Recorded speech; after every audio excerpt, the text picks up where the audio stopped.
In one of the sunny dreams in the desert, a black-haired man with a small beard fought a small group of attackers. When he finished with the latter, he still felt stranger because he felt an unprecedented evil energy, and it was felt behind him. It took the man just a few minutes of concentrated thought to figure out who he was.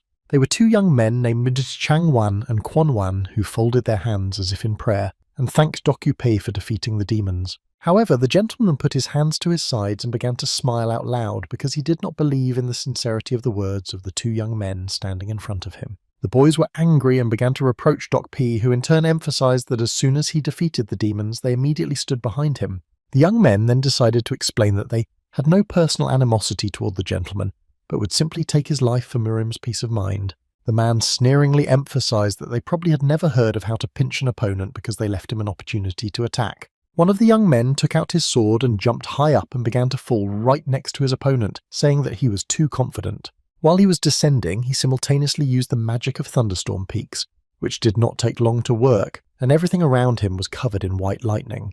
Doc P stood there calmly, saying that it was quite noisy and that working with peaks was very tiring and took a lot of energy. As soon as the young man landed on the ground, there was a lot of dust around, but he still pointed his sword in the direction of his opponent and thought he had caught him. But it didn't happen the way he imagined, because Doc P was holding the sharp end of a weapon that was supposed to kill him, and it scared him.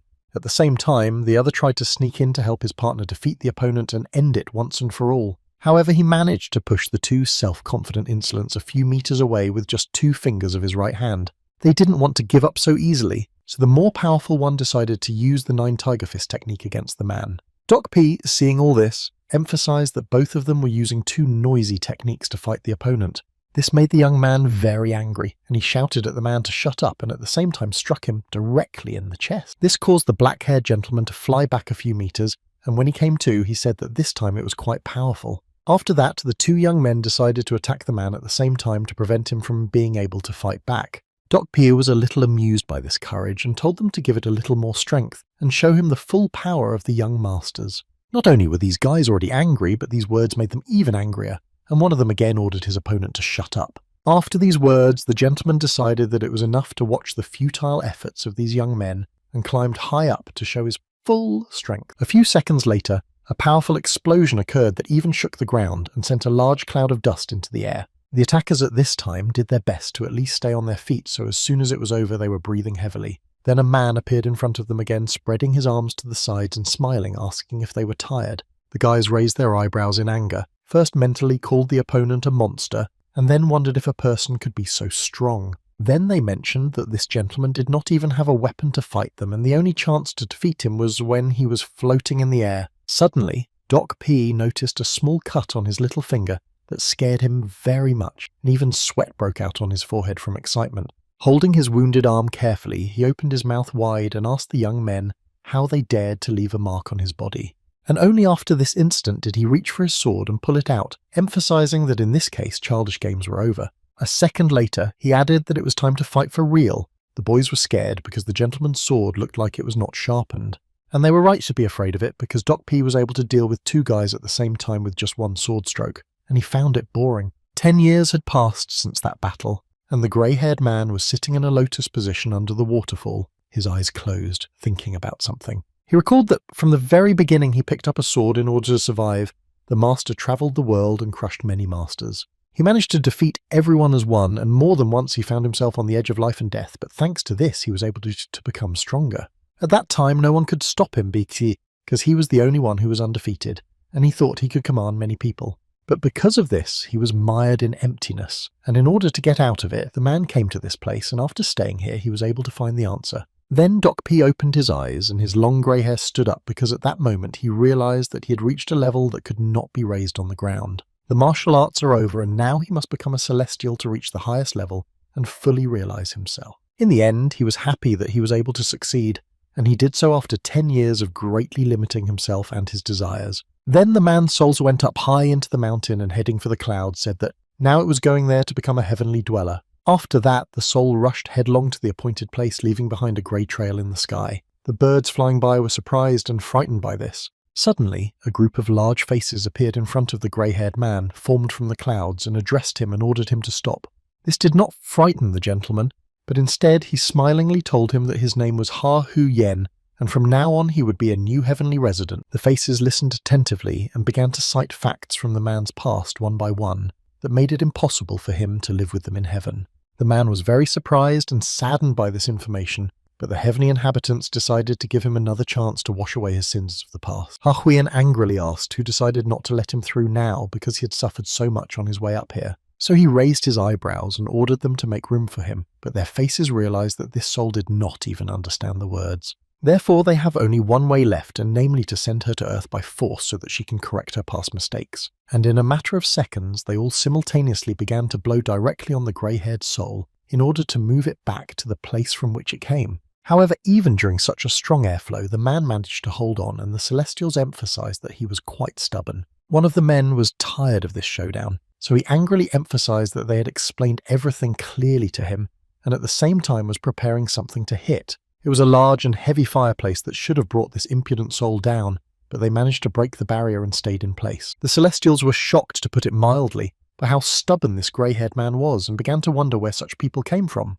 Then the face of a baby appeared in front of the man, and a small amount of saliva was released from its small mouth. It completely wrapped around Ha Huiyan, and within seconds he was staring at it because he couldn't breathe in properly, and it scared him. Later the baby pulled the air toward him, and this saliva began to dissolve in the air, thus allowing the soul to breathe.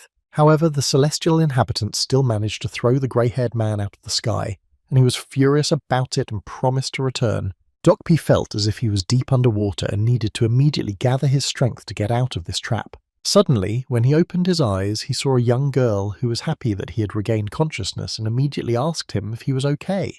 The young lady nervously emphasized that the gentleman had caused her a lot of trouble because of what had happened to him, while Dokpi did not understand where he was or what had happened. A few seconds later, the man raised his hands up and was surprised to see that they looked so white and swollen even though they had not been before. Then he began to investigate his interlocutor not too carefully, saying that if he was looking for something, he could ask her.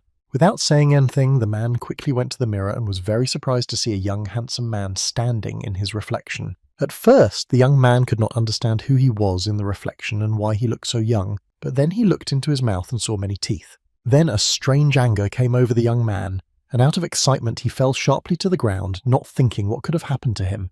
The young lady who was standing behind him at the time was frightened, and emphasized that the gentleman should not exert himself so much because he had not yet fully recovered. When she approached the young man to help him up, he asked her who she was and why she was with him. The girl was a little embarrassed by this reaction, but she said that her name was Kim Chom-san and added that she was helping her son and young family Namgun. The young man asked if Namgun's family lived here, and in response he heard both agreement and a concern for what he still could not remember. The young man quickly got to his feet and asked who he was. The girl was angry and said that he was the second son of the family, Nam Gun-haek. From this information, the guy almost fainted, and therefore fell to his knees, thinking that this simply could not be true and that he must be dreaming. Then the young man with wide eyes grabbed his interlocutor by both hands and asked her what time she was in. The young lady said that it was the 70th year of the Union, because that is how long it had been since the founding of the Cheonchong Union. After putting her second son on the bed, the lady hurried to the exit to bring a doctor to help. At this time, the shocked guy with his mouth wide open was thinking that he was already 80 years old when this union was founded. And it turns out that the ascent was unsuccessful. He fell and suddenly 60 years flew by, in which case his real age is 150 years. The young man still could not believe what had happened, and decided to analyze everything again, and concluded that the celestial inhabitants had decided to make fun of him in this way. In his rage, he shouted loudly that it was not enough for them to stop the climb, that they decided to make a joke out of it. The only question that remains unanswered is why they decided to send him here, and what he has to do or fix in this place. The guy was simply out of his mind with rage, and there was no point in trying to find out anything because all his fighting skills that he had been training all his life had simply disappeared. He went from one extreme to the other. He did not believe in himself, or he was happy that he had a different body, and all his memories and experiences were still with him. Smiling loudly, he said to himself that he was the one who had started from the bottom and made it to the top, and this time he would be able to do the same. But first, he needs to get out of here to find out who this Gun-haek is, since he is the son of the Namgun family.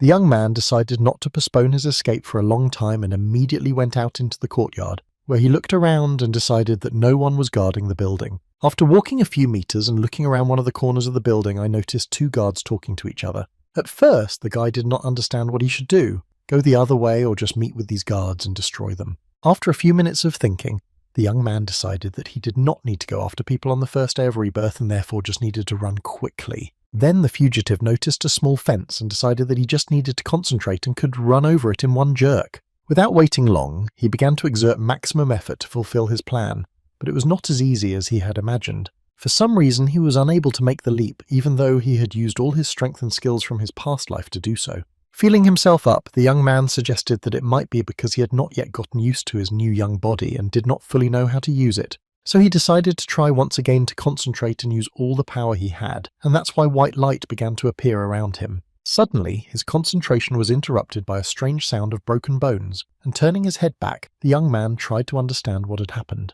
And what he saw next surprised and frightened him, because as it turned out, one of his legs was broken and turned in the opposite direction. In pain, he fell to the ground and, holding his leg, began to shout loudly that he was in pain, and at that time, 2 assistants hurried to him. Bandaging the leg, the doctor emphasized that the good thing is that the fracture is quite simple and the man will be able to recover quickly, but he must not forget to take his medications. The assistants were standing by the victim's bedside at the time, telling him to follow the doctor's advice and not to think about making any more rash jumps. However, the guy did not hear any of this because he was thinking how he could break his leg so easily, since he did not even have time to do anything. It was because of this misunderstanding that the young man demanded an explanation of his position, and the assistant said that he did not have enough energy for such tricks. The assistant burst into tears of emotion and asked him not to strain himself because he might die, and then she would do it too, out of guilt. The second son did not want to listen to this and ordered them both to leave his room in an angry tone because he wanted to be alone. The servants were in no hurry to leave the room because at first they wanted their master to drink the medicine prescribed by the doctor,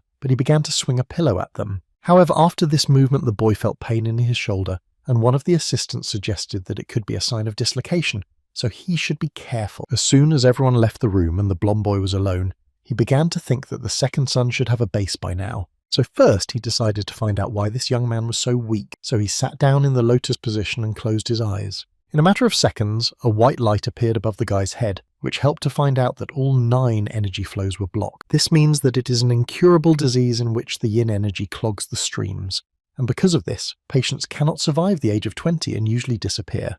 The young man began to smile nervously at this information because he could no longer control his feelings normally because of this news. Then he exploded again and raised his head up and loudly asked the celestial inhabitants why they did this to him, what he had done wrong.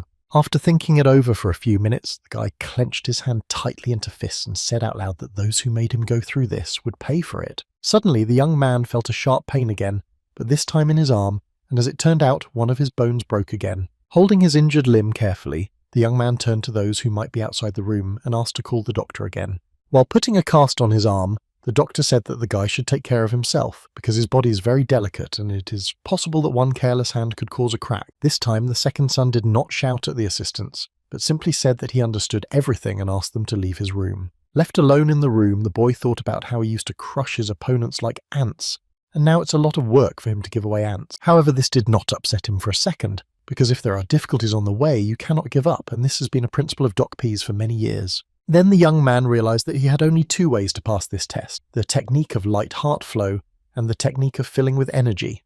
And if he can still apply these 2 methods, the 9 energy flows of yin will seem like a ridiculous problem. Then the young man suggested that after defeating the 9 yin energy flows, he might be able to gain such a fighting power that even Doc P had never dreamed of. A few hours later, an assistant came to the door of the room and loudly addressed the man and told him that it was time to take his medication. In response, she heard nothing and assumed that the young man might have gone to bed, which was wrong because you need to go to bed after taking medicine. That is why she decided that she could afford to enter the room without permission, and what she saw when she entered frightened her.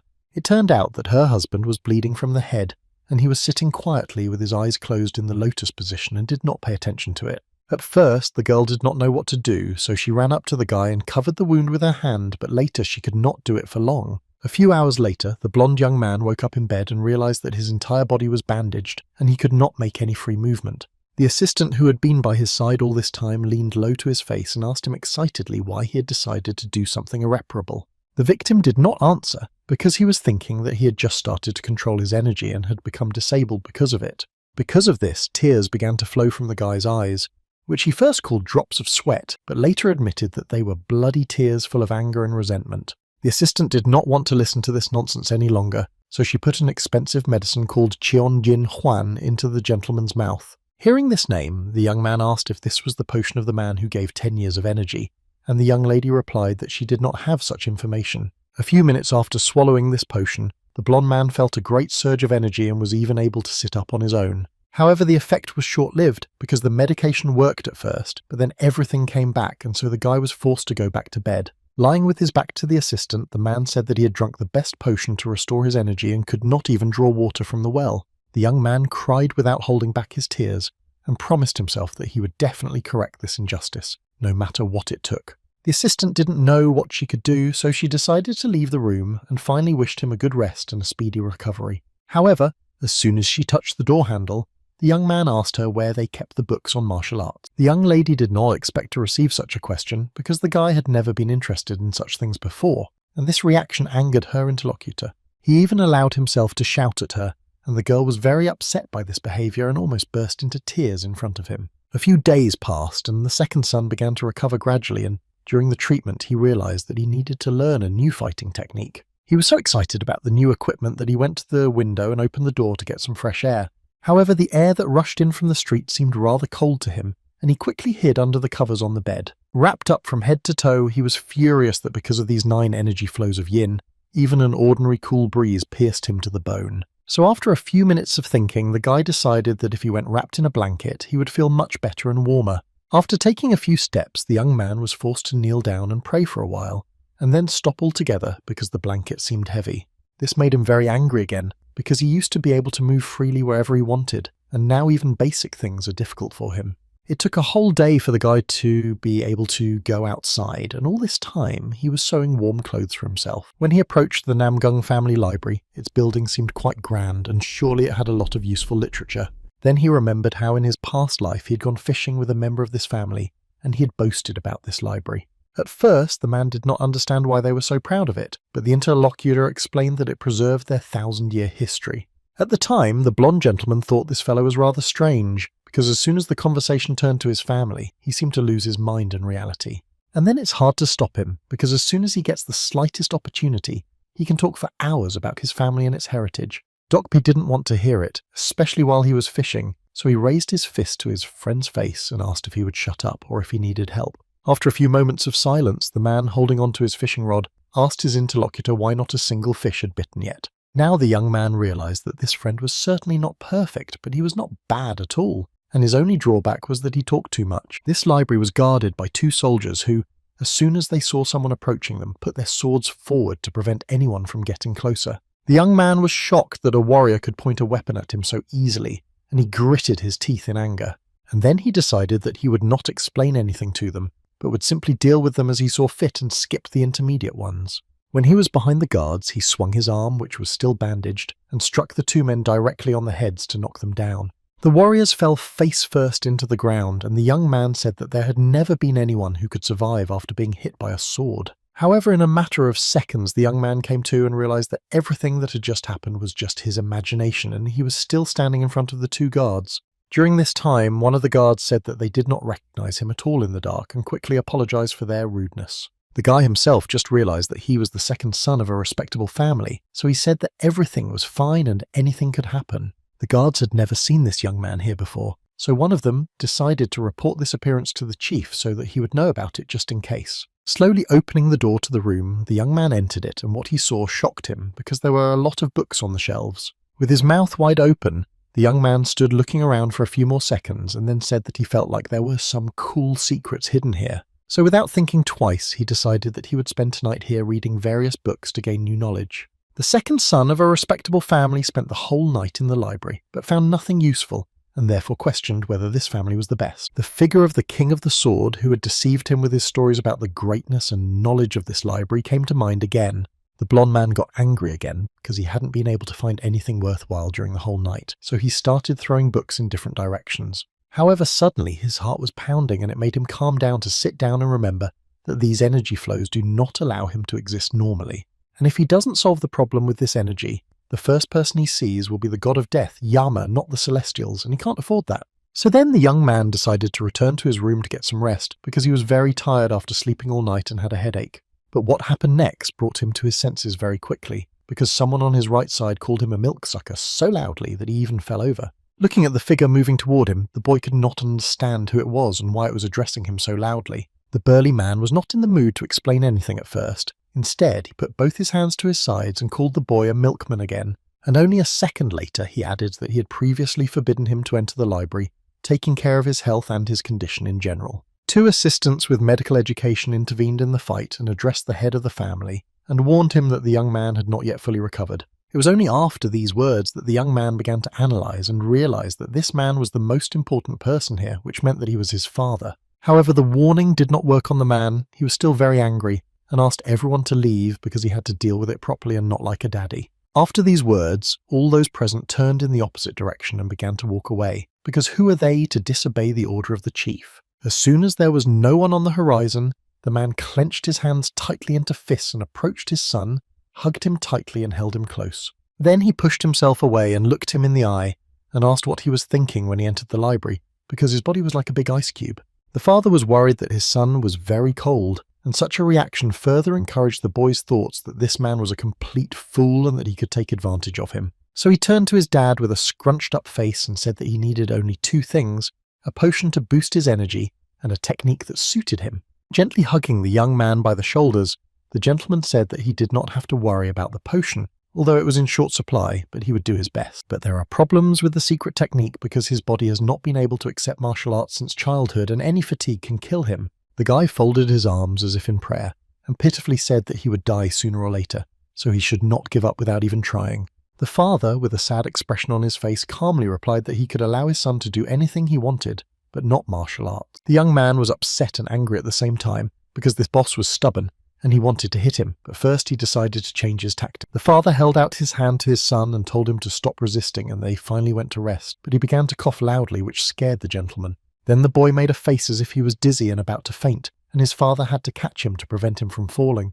When their eyes crossed, the young man turned to his father with a frowning expression and emphasized that he could die at any second. So he tried again to ask to be allowed to learn about the technique theoretically, and in return he would not learn martial arts in practice. The man was very touched by these words and even cried a little because he was sorry that his child had to go through such a thing. After a little rest, the young man changed his clothes and went outside when the sun was shining and realized that he was not cold at all during the day and could walk freely. Walking to another building, which was smaller than the previous one, the young man thought that it would be nice to see something useful here.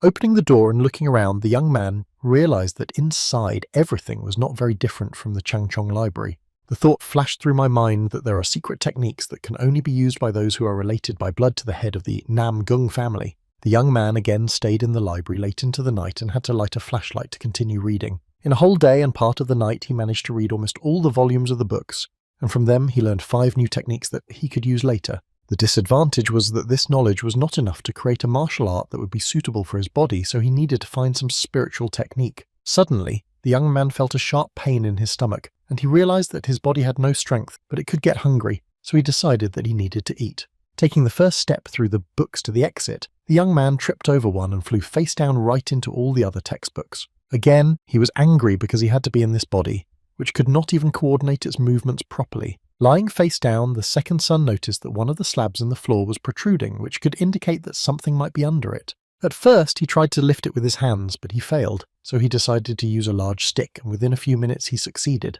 At first there was a lot of dust around, and it took a few minutes for it to settle, and the inscription on the slab below to be visible. Then the young man returned to his room and began to eat. The assistant was shocked by his appetite, as he had never had one before. Smiling happily, she said that it was the first time she'd ever seen him eat something with such an appetite, because before he could take a long time to eat before a meal. Having eaten everything, the guy put his foot down and said to his assistant that it was all because of his insatiable appetite because he could not afford it. The young lady raised her right hand to her chin and thought about these words and could not understand what her master meant by saying this to her. Instead, the young man, walking across the room, interrupted all these thoughts of his assistant and ordered her to remove all the dishes from his table because he would not eat anymore. When he was left alone in the room, he realized that his stomach was already full, so now he could start what he had wanted to do for a long time, and he sat down in the lotus position. The assistant was returning to her apartment in the evening and noticed someone behind her and decided to look closely to see who it was. And there she saw the eldest heir standing silently by one of the windows of the building, watching what was happening inside. A few seconds later, he turned in the opposite direction and began to walk slowly, and the assistant noticed that he had brought the strengthening potion again. The girl said to herself that this elder heir also did not know how to express his feelings, and if he was so worried, he could have gone inside. At this time, the second son of a respectable family was deep in thought and trying to figure out how to combine all his knowledge to get the equipment just for him. After a few minutes of these reflections, an image of his personality from his past life emerged in the young man's mind. This silhouette came to my heart, and at that moment I thought that the best thing would be a harmony between the mixed celestial force and the technique of Chang Chong. And in order for all this to work, you need to cleanse the dark energy and add clean energy so that you can try something. It turned out to be a rather difficult task that required a lot of strength and energy, and the young man began to be covered with droplets of fine sweat. At this time, an assistant had already come to the door of the room and was rehearsing the speech she would say when she entered, but suddenly felt a strange warmth. A second later, she flew a few meters back from the blast wave, and all the food she had brought were in different directions. When all the dust settled, she looked closely and noticed that her master was still sitting on the bed in the lotus position with his eyes tightly closed. The assistant was seriously frightened, so she quickly got to her feet and began to run to the gentleman to bring him to his senses and talk about what had happened. However, he did not respond to any calls and shouts at all. It was as if he was in his own reality, where no one from the outside world could reach him. They immediately decided to inform his father about what had happened, who reacted quite sharply to the news and became very worried about it. The assistant began to apologize for what had happened because she was supposed to constantly monitor the gentleman, but she failed to do so. My father said that he needed to go to Heck immediately to help, but he was stopped by the eldest heir, who emphasized that now was not the time to do so.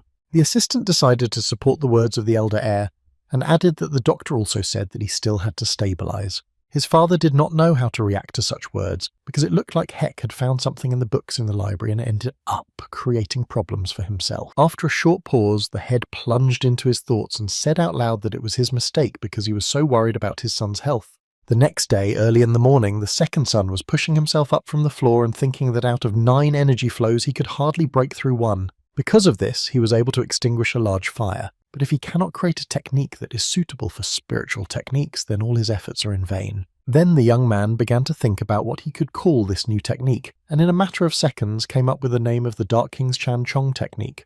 At that moment, the doctor's assistant and the father entered the room, and they were shocked to say the least because it looked like some kind of healing. The young man did not like this assumption that he would be healed, because it takes a lot of strength and energy to push himself off the floor like that. At the end of the next set, the young man sat on the floor and held one hand, emphasizing that his body was still giving some resistance.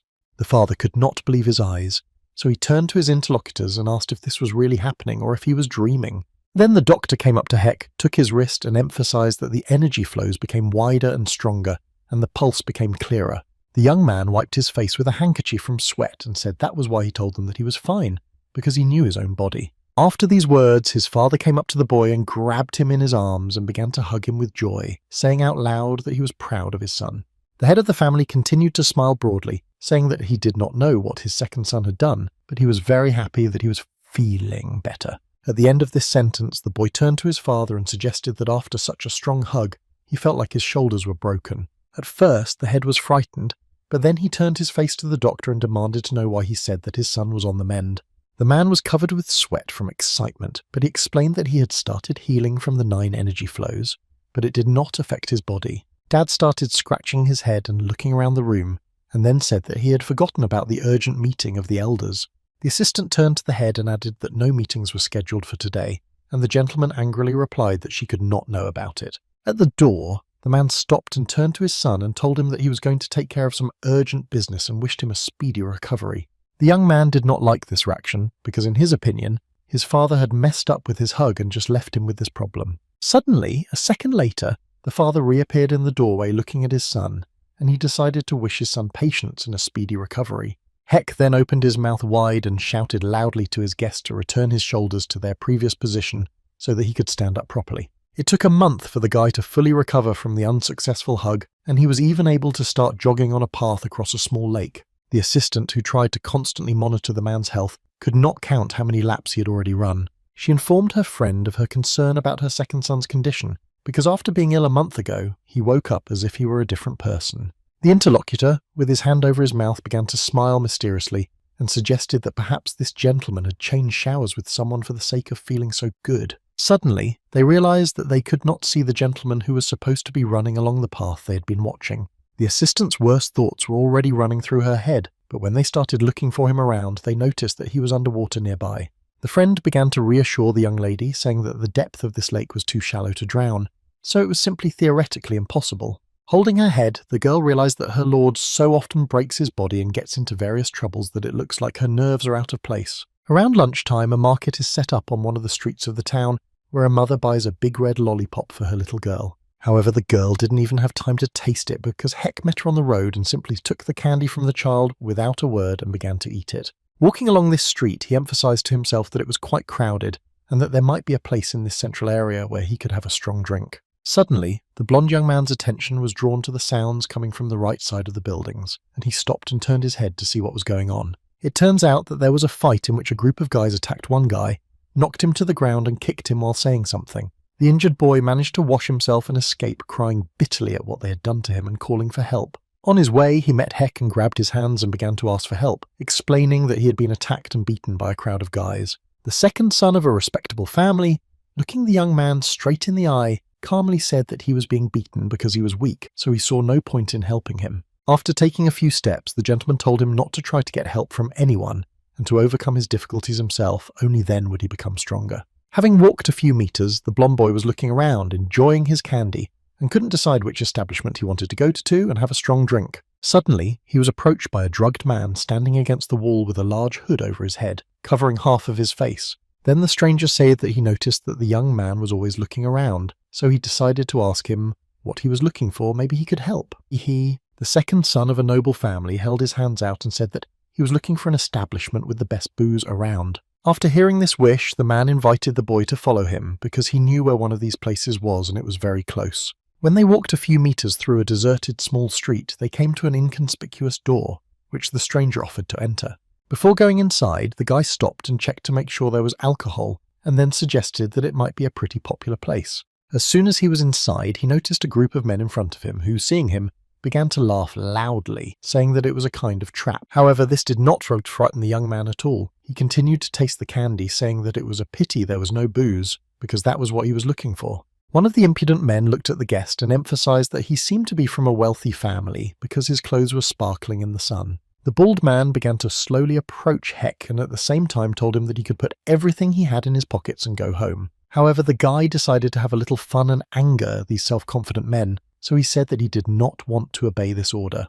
Then he smiled sarcastically and said that until today he'd been taking things from others, but no one had ever robbed him. The insolents listened carefully to these words and began to laugh out loud, because this young man does not look like the person he claims to be. The chief knelt down and said that he thought the gentleman had been raised as a houseplant, so he did not understand anything about real life. Therefore, the man then turned to his subordinate and asked him to crush a little bone for their guest to show the severity of life. Without hesitation, Kachok showed his fist and said that the young man hadn't noticed his muscles right away, and the man replied that his eyesight was fine. The boy was tired of all this, so he threw his candy aside and loudly announced that he was Hen from a respectable family. However, the opponent did not hear the last words because he was thinking about how he would raise his hand up the hill and where he should strike first. But he didn't have time to fulfill his plan because he was outrun by a blonde guest who swung and hit the man on the right cheek with his palm. The blow was so strong that the victim fell to the ground and all his comrades froze from shock and surprise. However, not only the insolent man was in bad shape but also Heng himself, because even after applying minimal force in the blow, his arm still broke in the wrist. The young man began to worry that he might embarrass himself among the street hooligans, so he tried to quickly put his arm back in place. Instead, they did not understand anything and decided to take turns attacking the opponent in order to eventually exhaust and defeat him. This time, the young man tried to act more cautiously and managed to deal with each attacker properly and win. During a short pause, he tried to check all the parts of his body and realized that this time everything was fine and he was safe and sound. When no one else dared to attack him, the young man turned to the men and asked why they had lost their fighting spirit that they had before. With these words, he angered these street hooligans again, and they took out their weapons and decided to attack simultaneously, this time to win. This time, however, they did not succeed as well as they would have liked, because the guest did not give them the opportunity to strike at least one blow, but he did it well. The leader of this gang was watching everything that was happening, and was not only shocked but also scared, because they had never had to face such an opponent before. The deputy chief pointed his finger at the young man and stammered aloud and asked him a question to understand what was going on. Heck looked down and asked what had surprised the deputy so much, and then explained that he did not yet know how to properly control his internal energy, so it all happened. For several minutes, the young man looked at the victims lying on the ground and waited for someone else to wake up and finish the job. And when he was about to leave, he saw a man on his right side who raised his head up a little and began to cough up blood loudly. He could not let this go, so he quickly approached the victim and put his right foot on his head so that his nose was directly on the ground. He was angry that the man had raised his head so quickly after he hit him, because he had imagined that he was considered a weakling. The leader of a group of street hooligans watched this picture with his mouth wide open and concluded that this was the devil in a human body. These reflections were interrupted by a guest who addressed the main man and said that he was the strongest among them, so he invited him to a duel. The man did not even think that he might not be able to overcome this self-confident guy, so he began to move quickly toward him, and having pushed off the ground firmly, he jumped high up but did not strike, and landed on his knees in front of Heng and apologized for his behavior. The second son of a respectable family, smiling sarcastically, emphasized that the leader's priorities had changed rather quickly, but perhaps it was for the better. The man looked up and replied that he was just a good judge of the situation, because to survive in the darkest streets you need to be a guesser. The blonde young man said that hooligans used to have some kind of honor, but it seems that this is a thing of the past and that other laws of the street are now in effect. The young man said that he had a strange feeling and for some reason did not believe the words of this bald man, and it was not surprising because he was already holding a sharp knife behind his back. In a matter of seconds, the main hooligan abruptly rose to his feet and swung his weapon directly at Hen, accompanied by a scream. However, he did not manage to hit his opponent because the young man managed to react in time and jumped high up and the knife hit the ground. After a short pause, the second son of a respectable family took a swing at the attacker, but he said with a fist and a serious tone that he would pay for everything. Seeing the seriousness of the boy's intentions, the man sat down a little and made a pitiful face because he had already realized that he could not escape from him. At that time, the senior heir was sitting in his study and examining his sword in detail to see if it was okay. His brother's assistant came to him and told him that, according to eyewitnesses, he was heading towards a neighborhood where there were always a lot of people. This information made the always calm brother a little angry, and he demonstrated this by loudly closing his sword and looking forward. Several hours had passed since the young man met with a group of street hooligans, and after a fight with them, they decided to buy him a drink. He was sitting on a small elevation so that he could see everyone at the same time, and the main bully served him with a drink.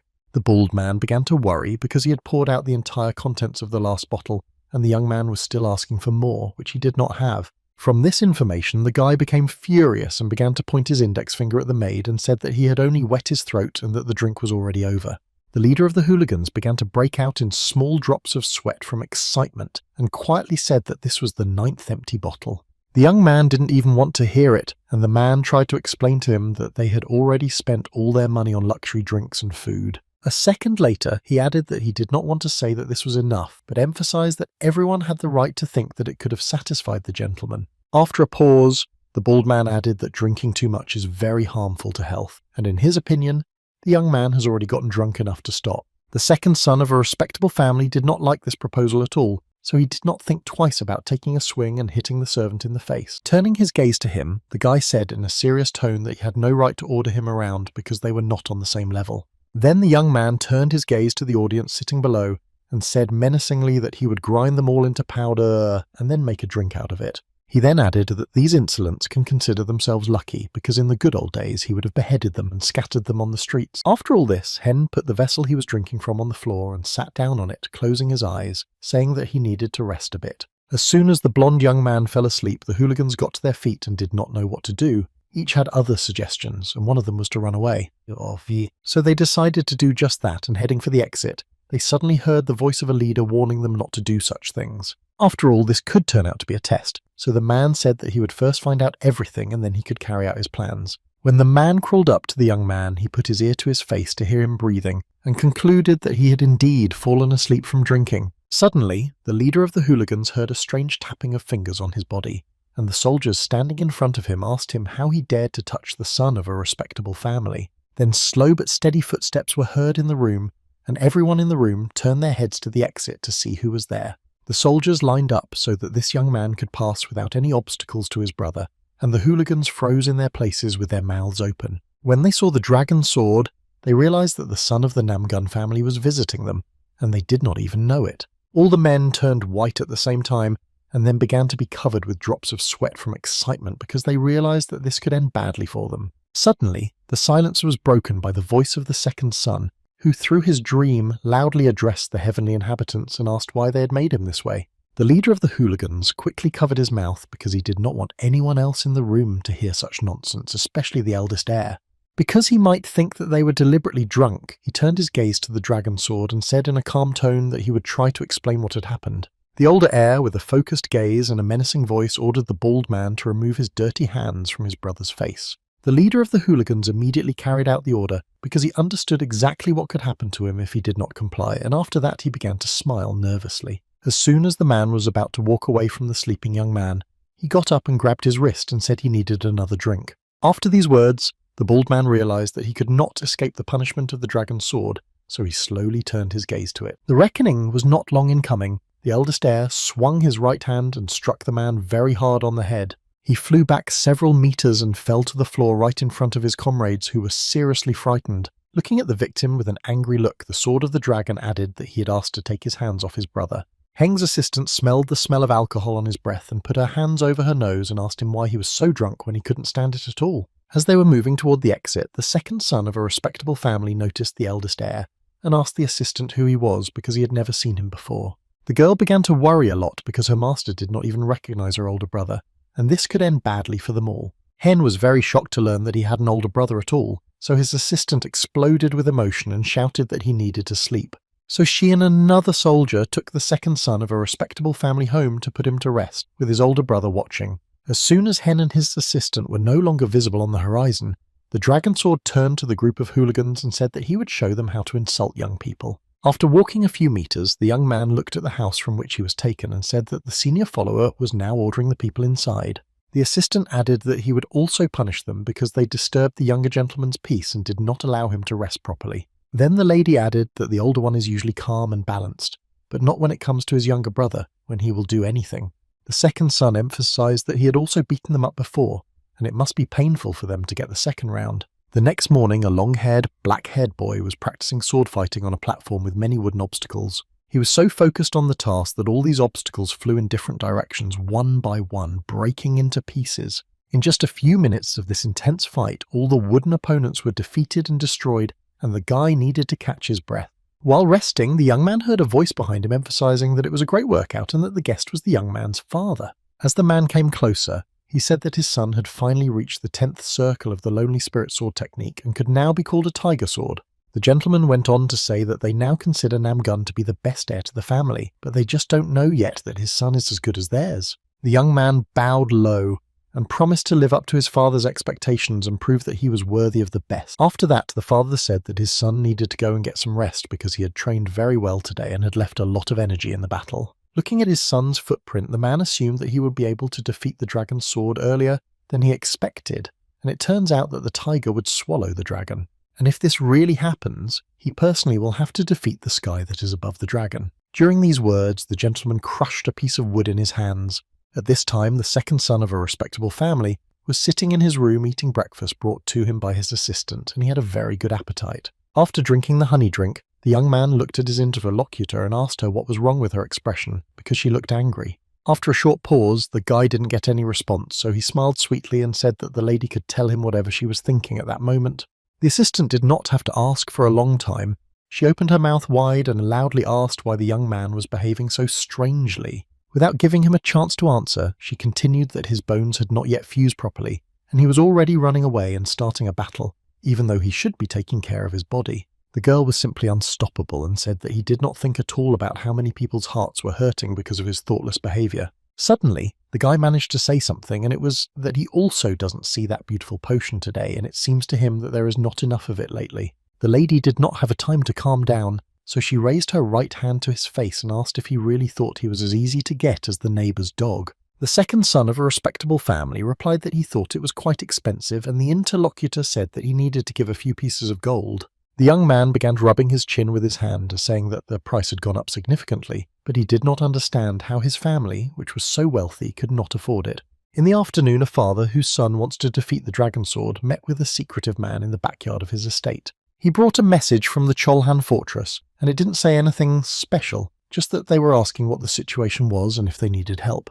The man was a little angry that after 10 years of waiting, these people had not learned to fully trust him. So he said that he would do everything himself and could tell the messengers not to interfere, and thus not to interfere with his work. Finally, the messenger added that the head of a respected family had recently bought a valuable potion, and it took a lot of gold which is already been starting to run out. The man said that this could really happen because they have been trying to fill the leaky dishes for more than 10 years, and they still remain weak. Namgun Hyeon's body is very fragile, and from the moment he was born he has 9 yin energy flows, and because of this, he is incapable of doing anything in this life. And in order to save the second son, the family spends all their reserves, but the treatment does not show any positive result. Suddenly the messenger said that the young gentleman had been behaving rather strangely lately, and that it was making everyone in the fortress very nervous and worried. And all because he continues to train and now he dares to go out into the city and get drunk until he passes out. The man said that we could ignore some trash like Hen, and ordered us to continue to monitor the surroundings of the main respectable family. At that time, the gentleman thought that the young man had just decided to have a little fun before his death, which could come at any moment.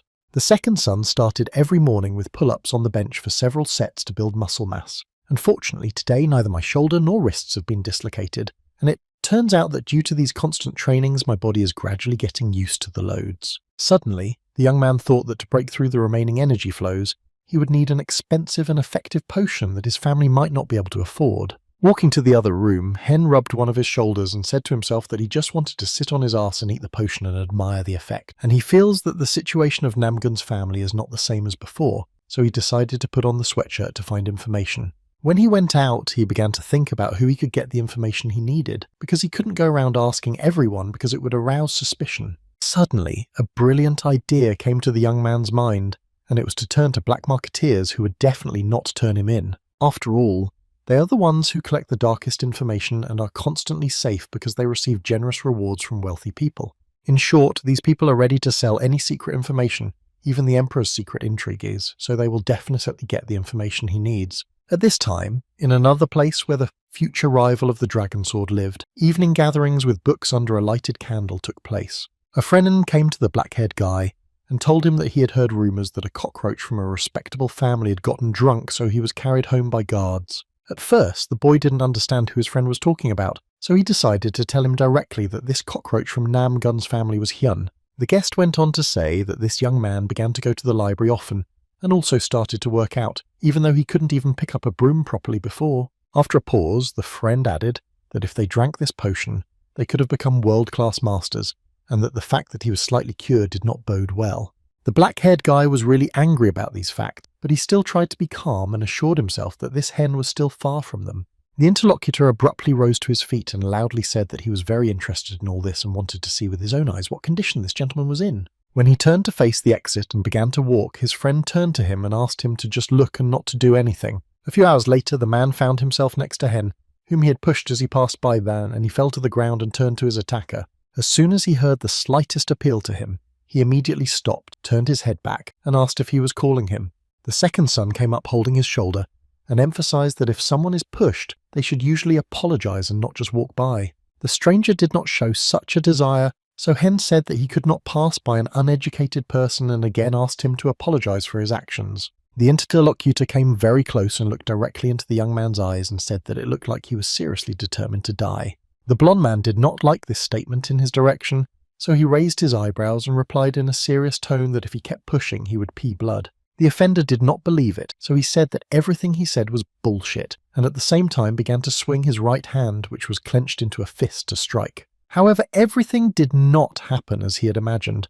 Not only did the man fail to strike, but he was hit in the face instead, so that it turned in the other direction. But it didn't end with one punch. Hen continued to beat his opponent with all his might, and the latter tried to say that he was in over his head and regretted it. After another blow, after which the impudent man fell to the ground, he put his hands in front of him, closed his eyes and shouted that he had had enough. Rubbing his hands together, the second son said that ill-mannered jerks should be paid handsomely for their services in order to learn proper manners. Turning in the direction he needed to go, Hen stopped for a second and added that he wished the stranger to be more careful in the future. However, the victim was enraged by this humiliation and decided that he would not let it go, and took out a knife and chased the offender. But he somehow felt that there was some kind of threat behind him, so he suddenly stopped and kicked the attacker right in the stomach. He began to scream audibly in pain and dropped his weapon from his hand, and in a matter of seconds he landed backwards right into a concrete wall. As he approached, the young man realized by his clothes that he was a guard, but it was strange that he was attacking from behind, so he asked if he was from their family.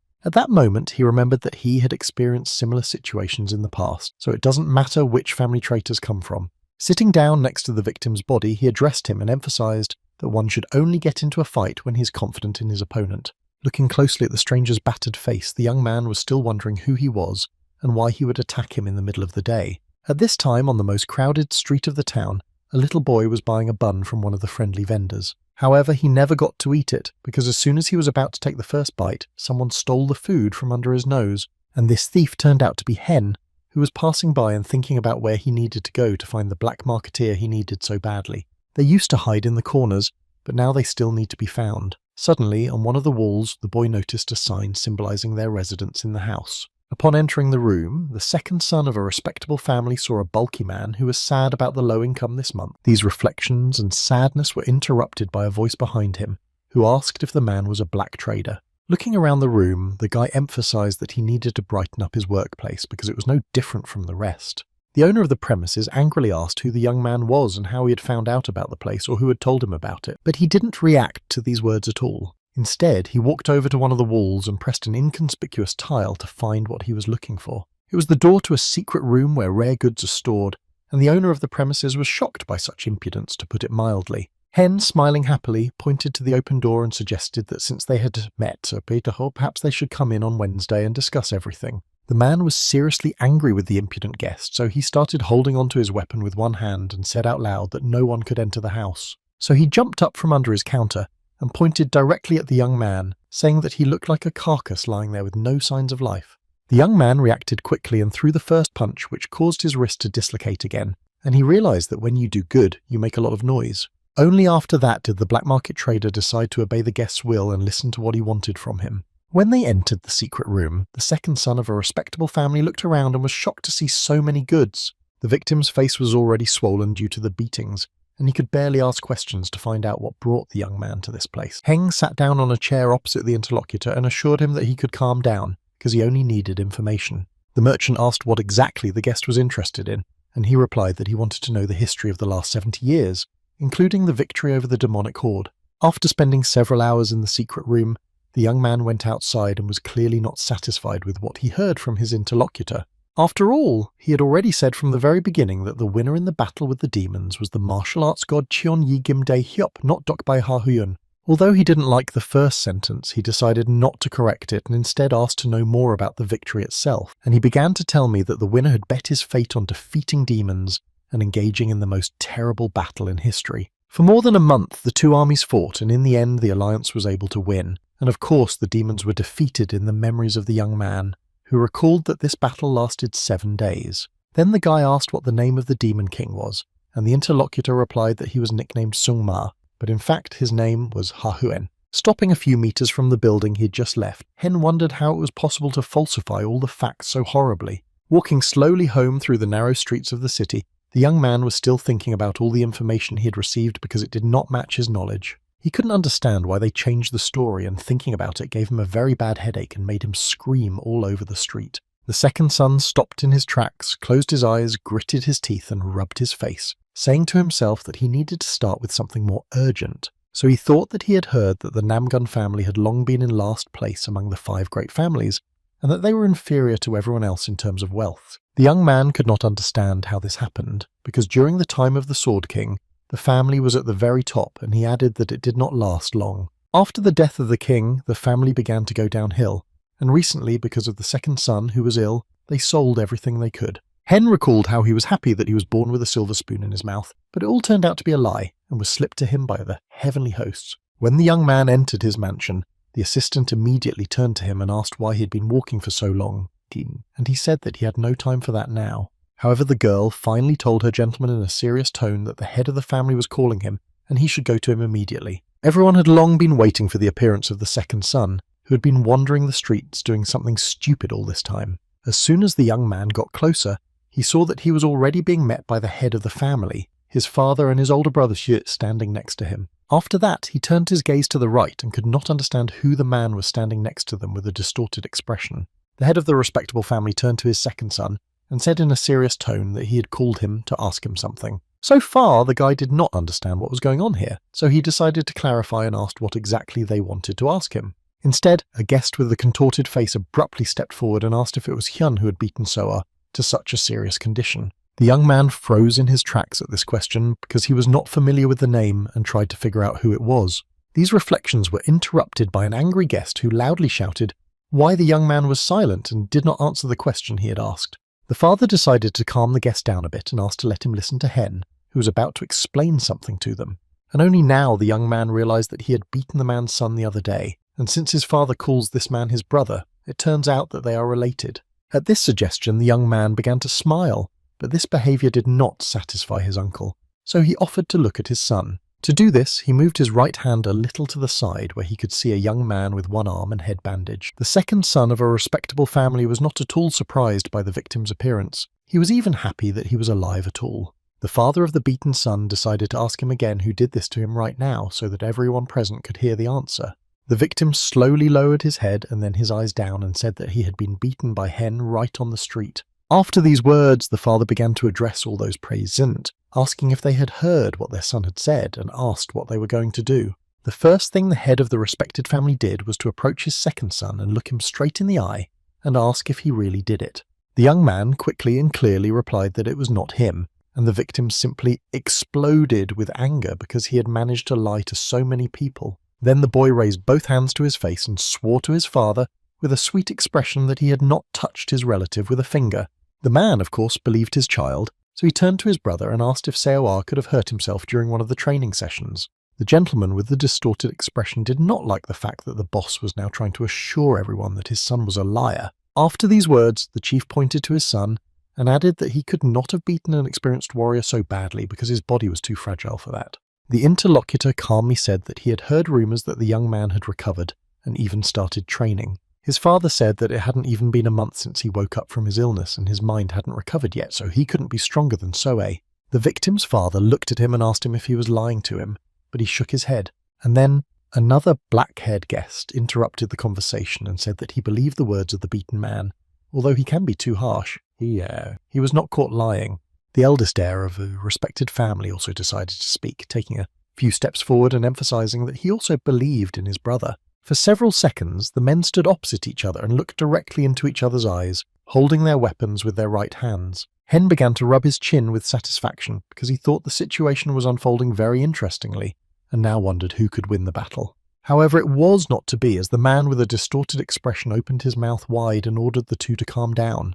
And when everyone looked at him, he added that they were about to fight in front of the head of the family. The black-haired young man exhaled loudly and approached the leader, apologizing for the momentary blurring of his consciousness by anger. The older gentleman smiled sincerely in response and said that everything was fine because he could understand how the blood was boiling in a young body. The young man folded his arms as if in prayer, looked down and bowed to thank for his understanding. Then the older heir approached the other man and addressed him as his uncle, and also apologized for making a fuss. Hen didn't like this course of events because he wanted to watch the fight, not everyone apologizing to each other. Suddenly, his uncle turned his angry gaze on him, as if he had heard what his nephew was thinking, and this alarmed the young man a little. After a short pause, the man came closer to the boy and pointing his finger at his right side accusingly asked if he hadn't made the noise. Then the gentleman leaned close to the young man's face and warned him once again that he was asking him for the last time whether he had caused his son's injury. This time, the second son of a respectable family decided not to show any pretense but to tell the whole truth, so that everyone would know who he really is. After these words and the expression on the other man's face, the uncle realized that there must be something interesting here, so he told him to tell everything immediately. And as soon as the young man was about to say the first word, not a sound but a large stream of blood came out of his mouth, which frightened everyone present. The guy fell to his knees and, holding his throat, continued to cough up blood loudly, while all his relatives quickly rushed to help him. Helping him to stand up, the assistant said that they were hoping that he was finally okay, but it started again. Suddenly, the young man slowly began to raise his hand to the sky and asked the girl if she also saw the energy rainbow caused by his blood. The head of the family ordered to quickly take Heng to his bedroom and then added that he would contact the liquor store himself and call him. The assistant took her master's hand and began to slowly lead him into the room, while all those present remained in their seats and watched them go. All along the way, Hen told his companion that he didn't know what to do because he could still see that rainbow in the sky. A few minutes later, the family leader turned to his brother, who accused his son of beating his blood brother. Then the man exploded with emotion and pointed at his son and shouted how such a weak and sick boy could do this to So-A. The gentleman turned his gaze to the beaten man with a distorted expression and emphasized that So-A was not in the best shape right now either, so they should talk later. After an awkward pause, the injured young man quietly said that he was fine, but his expression still remained sad. The father sharply turned to his son and reminded him that it must be very painful for him, and the young man abruptly changed his mind to what his father had told him. Then the guest decided that there was no point in staying here any longer, so they began to walk slowly to the exit to go home. In a serious tone, the father asked his son to wait a little longer, because the moment would come when they would be able to take revenge for everything. By this time, Hen and his assistant had already reached his room, and the girl was surprised to see that the gentleman did not look as sick as he had a few minutes earlier. As soon as they were alone, the guy pushed his companion away and said that she could get the hell out of his way. Sitting on the floor, the young lady looked at her gentleman in surprise and then asked him questions to find out if he was feeling well. Coughing, the young man turned his gaze to the interlocutor and replied in a calm tone that he was fine, just pretending a little. The lady started yelling at the guy because he scared everyone so much, and he started explaining that he was too lazy to make excuses. The assistant emphasized that her husband's character was becoming more and more strange every day, and these problems began to appear on the day he became very ill. The second son was angry that she was beginning to guess, so he quickly ordered her to find a suitable sword to practice with. When she heard his request, she froze in her tracks because he had never used a weapon before because his health did not allow it. A few hours later, the head of the family had lunch with the eldest heir and asked him about Hen's condition, to which he replied that everything seemed to be fine. Then the young man took one sip of tea and told his father that Chom-san had told him that the whole bad condition was just a fiction and a deception. At these words, the father froze in place with his mouth open and then realized that the fact that his younger son had beaten So-A was indeed true. So the men began to wonder if this was even possible, despite the fact that Hen had been ill for many years and had not even practiced martial arts. In conclusion, the senior heir said that he really wished it were true because it would relieve them of many problems. After the afternoon rest, the second son of a respectable family went deep into the forest so that no one would see what he was going to do. Then the young man began to bandage his wrists because he thought that this way it would not get hurt during classes. When he finished bandaging, the young man took a sword in his right hand and tried to swing it once to check if everything was okay. The sword seemed quite heavy, so the guy realized that if it were not for the bandages, he would not have been able to hold it for so long. Recalling the image of his older brother and uncle's son, Hen realized that in his current situation, it would be difficult for him to fight them. This means that even though he managed to defeat the street thug, he needs to train constantly to keep fit. And no matter what the story says, first he needs to extinguish the heat that is getting to his heels. So the young man began to swing his sword in different directions, and thus relearned how to use it in his new body. During this training, the leaves from the trees flew in different directions because the branches were the rivals for the second son. He realized that he needed to train constantly in order to at least reach 30% of his strength from his previous life. After a few hours of concentrated training, the guy began to do more and more tricks, and because of this, the energy of the Dark King Chang Chong doubled, so there is a benefit to training for life and death. Suddenly, the young man hit the trunks of 3 trees that grew near each other, and their tops fell to the ground in a second. But this did not satisfy the young man, so he realized that he would have to train for a long time to get the desired result. And since he is a son of the Namgong family, he cannot use the Tao, he must use the technique of wielding the sword of this family and adapt it to his body. He also decided that one day he would have to try the technique of flashing lightning and 30 thunder sounds. After applying this technique, the young man realized that he needed to make it faster and more concise, to concentrate his strength and direct it to the final blow.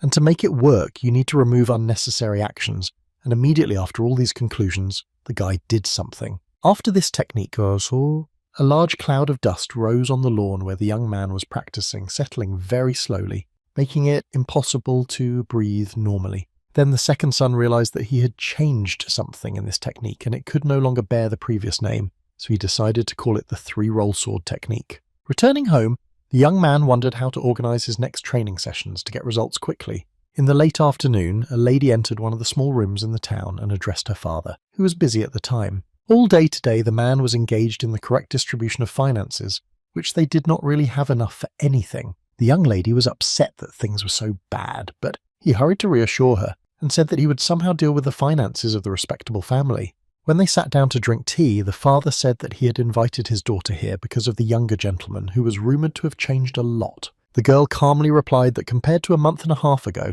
he had become a completely different person in body and mind. The man listened carefully to the woman's answer and asked a clarifying question about whether the boy had really become healthy and felt better.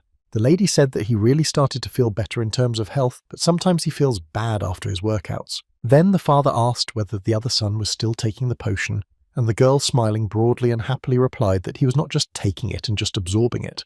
And then the young lady's expression changed dramatically, and she began to suspect the interlocutor that he might have called her because of this potion. The daughter assumed that her husband wanted her to reduce the amount of this herb because it was very expensive for a respectable family. The young lady guessed correctly, but her father did not say it directly, but simply hinted at it, and she said that she would try to do everything in her power. The man tried to explain that a respectable family needs a lot of money to live well, and they cannot spend it on the right and on the left. When the lady was leaving, she bowed low to her father, thanked him for the hospitality, and a second later added that she would remember his request. As she approached the door, she heard the interlocutor finally address her and ask if she was having a hard time working, and she replied that she could handle it. Late in the evening, Hen bandaged his hands because to master the new technique perfectly, he needs to practice even more, but his body is letting him down a bit. As soon as he was done with the bandaging, he turned to face the door and turned to Chom-san and asked her if she had brought any potions.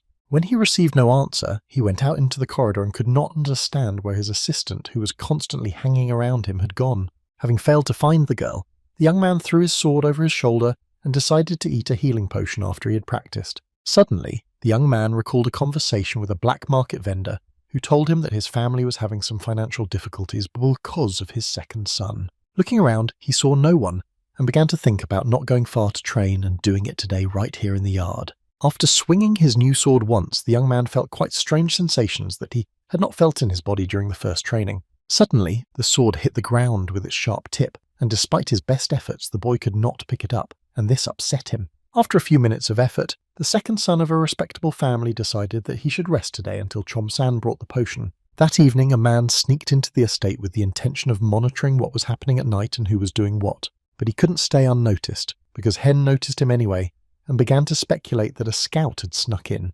The young man was a bit alarmed because he wondered who would be watching him in the estate of a respected family, and assumed that it could be his father.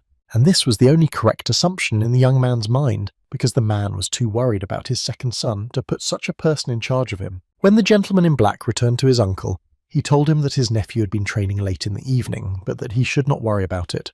And he explained that he certainly looks healthy at first glance, but this is not enough for him to be able to fight with someone on equal terms. After receiving this information, the father began to think about whether his son had lied to him when he said that Hen had beaten him so badly. The gentleman in the black asked if he should continue to follow Gunhyuk, and my uncle said that he could stop because they had already learned everything they needed to know. Suddenly, the man got to his feet and told his assistant that it was time to prepare for a big job.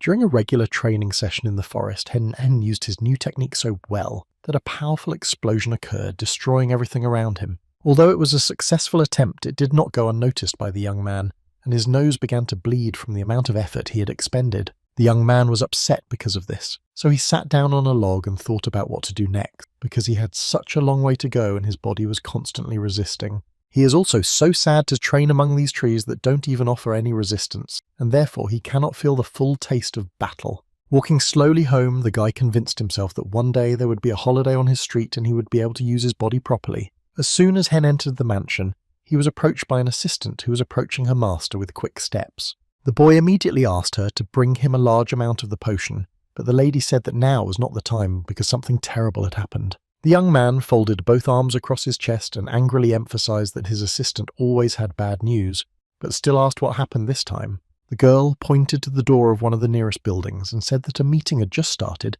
where the head of the department could be taken away from his post. The young man was not upset by the information, but instead put his hands to his sides and said that it did not matter to him who would be the leader of this family. And he explained that it happens that a person goes downhill throughout his life, and all because you get very tired of sitting in one place all the time. The assistant, clenching her fists in anger, said that it was impossible to talk about it as a matter of strangers because the head of the family was his father. And then she emphasized that he got into this situation because of his second son, because he bought the most expensive potion for him and spent all the money. Only now did the young man realize that if his father was removed from his position, he would not be able to continue to buy him the potions he needed for proper training. The guy quickly turned in the opposite direction and shouted to his interlocutor that he needed to stop the meeting immediately. All the elders sat at a large rectangular table and accused the leader of wasting a lot of money on his son's treatment. The father didn't care what they said about him. He looked in front of him and told everyone that he would cure his child no matter what it cost him. The gentleman sitting on the right side turned to the leader and emphasized that this was not the time to speak like that and that he should give up on Hen. The man did not even want to hear such a request, so after a short pause he looked forward and said in a serious tone that he wanted to leave his post. He explained that if he could not protect even one of his sons, how could he take responsibility for all members of their family? All the participants in the meeting suddenly rose to their feet at the same time and indignantly began to shout whether the gentleman was serious about his decision. The leader said that if it would help him save his son, he would give up this position without pity, but they should continue to treat him. Suddenly, amidst all this noise, my brother's voice was heard saying that the boss was a big coward who wanted to avoid responsibility. After all, what a man wants to do is just to run away. But this escape still does not relieve him of responsibility for the embezzlement. Therefore, the gentleman with the distorted expression suggested analysing all the actions of the leader over the past 10 years, even if it meant lifting everything around him. Other members of the meeting were not so sure that this was really necessary, because they did not know how to question all the years of the government. The man was angry that no one immediately wanted to support his idea because he did not believe that the leader had spent all the money on his son's treatment. The grey-haired gentleman clarified that he really wanted to say that the money was spent not only on treatment, but also on other things, and perhaps he could prove it. And the man, with his arms outstretched, began to tell me that the guy with a body like crystal suddenly started practicing martial arts and getting drunk. This shows that the young man is completely healthy, and the leader still continues to spend large sums of money on his treatment from his family's savings. The gentleman then asked the leader if he was really spending money on his son's treatment, or if the money was going elsewhere. As soon as the head of the family was about to repeat that he wanted to resign voluntarily, his younger son entered the meeting room. This audacity made my father angry, and he turned to Heng and told him how dare he come in here, and warned him that he should not interfere in this case at all. My uncle said in a calm tone that if the young man came to their meeting, they could listen to his point of view on the situation. The young man looked at the man with an angry look and said that now he would pay the price because he was so grateful for their decision. With a twisted expression on his face, the gentleman asked directly whether the boy's 9 yin flows had been cured, and how he was feeling. The young man replied that they were not completely cured, but his health had improved, and if he continued to take the potion he would become even healthier. And after he told me that he had also started practicing martial arts, everyone in the room started discussing it with each other. The uncle emphasized that the money spent on his potion could have built a house for the family, and suggested that they stop taking it. Hen put both his hands to his sides and said with a sneering smile that he did not want to stop taking this medicine, and this answer made the other man very angry. Then the young man began to explain that he sees the point in continuing to take this potion even if they see nothing useful in it. The gentleman began to reproach him for being too self-confident for a person who had just started studying martial arts, and the young man offered to fight. The man was shocked, to put it mildly, that the young man offered him such a thing in the presence of all the elders and was not at all afraid to do so. The young man held his hands out to the side and explained that this battle would help him show that all the potions he drank were not wasted, bought with family money. The gentleman with a distorted expression stretched his right hand forward and asked who he wanted to fight, and then there was a short pause in the room. After that, Hen replied quite clearly that he wanted to fight the son of this arrogant gentleman, and that he had already seen him and he seemed very strong. My uncle began to laugh out loud at this decision, and the thought flashed through my mind that this was the best opportunity to deal with this fry. The young man asked why his interlocutor was laughing so much. Was he scared? But the man replied that he was surprisingly happy that it was going to be his son. The head of the family asked him to stop because he could not listen to these words and reminded him that he had previously promised to take full responsibility for what he had done. A gentleman with a distorted expression said that in this place you can't throw words around because it's a place for gatherings where every word is important. My father realized that no one would listen to him here because the other elders were already discussing the upcoming duel. When everyone came to the final decision that the battle would take place, the leader put his head down because he realized that his son's opponent was too strong. But the father of another participant in the battle was very happy about what was happening and spread his arms to the side and told everyone that tomorrow the battle would take place. Finally, Hyun added that in return for his victory, he asked that the family not interfere in the affairs of the main family and not interfere with his tasks. His uncle smiled slightly and agreed, and then said that if he lost, they would both be responsible, he and his dad. As soon as the head of the family went outside with his son, he raised his head up in pity and asked God why such trials were necessary. After that, he turned to face Heng, who was standing behind him, and pointed his index finger at him and asked if he knew what he had done. The guy didn't see anything wrong with that, so he said, smiling broadly, that he had found a great way to fix everything with a fight. The father could not understand where such confidence came from in his son, and his body did seem to improve, but his mind had left his head. Suddenly, the family leader's thoughts were interrupted by a boy holding his stomach and saying that he was very hungry, so they had to go home immediately. While the second son was stuffing his mouth with food, an assistant sat across from him with a strange expression on her face and asked him why he'd created such a situation. At first, the young man was not in the mood to explain anything, but after a few minutes he got bored with eating like that, so he clarified what the lady was talking about. The girl furiously emphasized that his body had hardly healed, and he had decided to put it in the clutches of death on his own. After taking a sip of tea, the young man said sadly that he was listening to his interlocutor and his mood was fading because she did not believe in him. The assistant folded her arms across her chest and explained that it was natural to be worried, and then added that the young man should think about how to survive the battle. Then a big argument arose between them because the second son demanded more of the potion and his interlocutor refused to give it to him. That same evening, the family leader called the eldest heir to him and asked him an important request regarding his brother's upcoming battle. After listening to his father's entire monologue, the son summarized in a serious tone that if he felt that Hen's life was in danger, he would intervene. That same evening, the uncle also met with his black-haired son, who would have to fight the leader's heir tomorrow. The young man assured the gentleman that he would move like a tiger who is completely focused, even if he had to catch a simple rabbit. The next day, when everyone gathered at the site where the battle was to take place, everyone discussed what was going to happen today before they started. And when the two rivals met, the black-haired young man turned to Heng and said that he would let him attack first and he could put all his strength into the blow. Putting his hand to his head, the second son of a respectable family smiled sweetly and said that he was grateful for the opportunity and would definitely take advantage of it. At this time, the thought flashed through his mind that his real rival was Nam Gun Ryong, and after that he hoped that they would fight. The family leader opened his mouth wide and shouted loudly about the start of the fight so that everyone present was silent and finally focused on the battle. In a matter of seconds, something happened that no one had expected, so everyone jumped to their feet at the same time with wide eyes. As it turned out, Heng did indeed take the opportunity to strike first, and with this very blow, he simply knocked out his opponent. It happened so fast that none of the spectators present even had time to notice when the collision occurred. Everyone had already seen the end result. But everyone began to discuss this blow again, and the fact that the second son of a respectable family had been practicing martial arts for only a month and already had such a result. At this time, the family leader sat in his seat with both arms folded across his chest and listened to the speculation of people sitting nearby. Hen had a small problem with his hand as it was dislocated in the wrist during the impact, and he could not put it back for several minutes. By this time, the opponent had already gotten to his feet and called the young man a coward for throwing a punch before the start of the fight.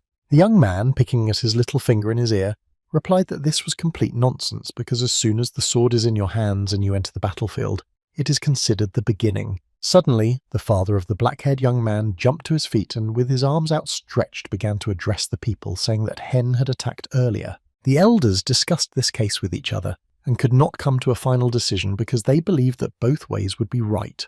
The uncle gritted his teeth in anger, because those he had counted on so much had quickly changed their minds and were now speaking out against him.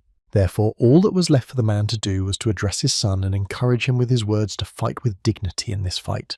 His father was upset by this reaction, but he first apologized to him and then said that he would be more attentive to his rival in the future. The guards of the estate, who also came to watch the legendary battle, began to say that only now would everything really begin. To support the black-haired young man, his beaten brothers turned to him and asked him to show his full potential and not to be ashamed of anything. And then the young man decided that from that moment on he would do his best to demonstrate to everyone who was the best warrior in the family. When he reached for his sword, white lightning began to spread around him, and his eyes were focused on his opponent. However, he was unable to get his weapon because Hen came close to him and touched his arm with his right hand, preventing him from doing so. In this position, they froze for several minutes, and everyone present began to speculate about what happened that the black-haired man was unable to attack. Then they bounced off each other sharply, and a small cloud of dust rose on the battlefield, hiding them a bit.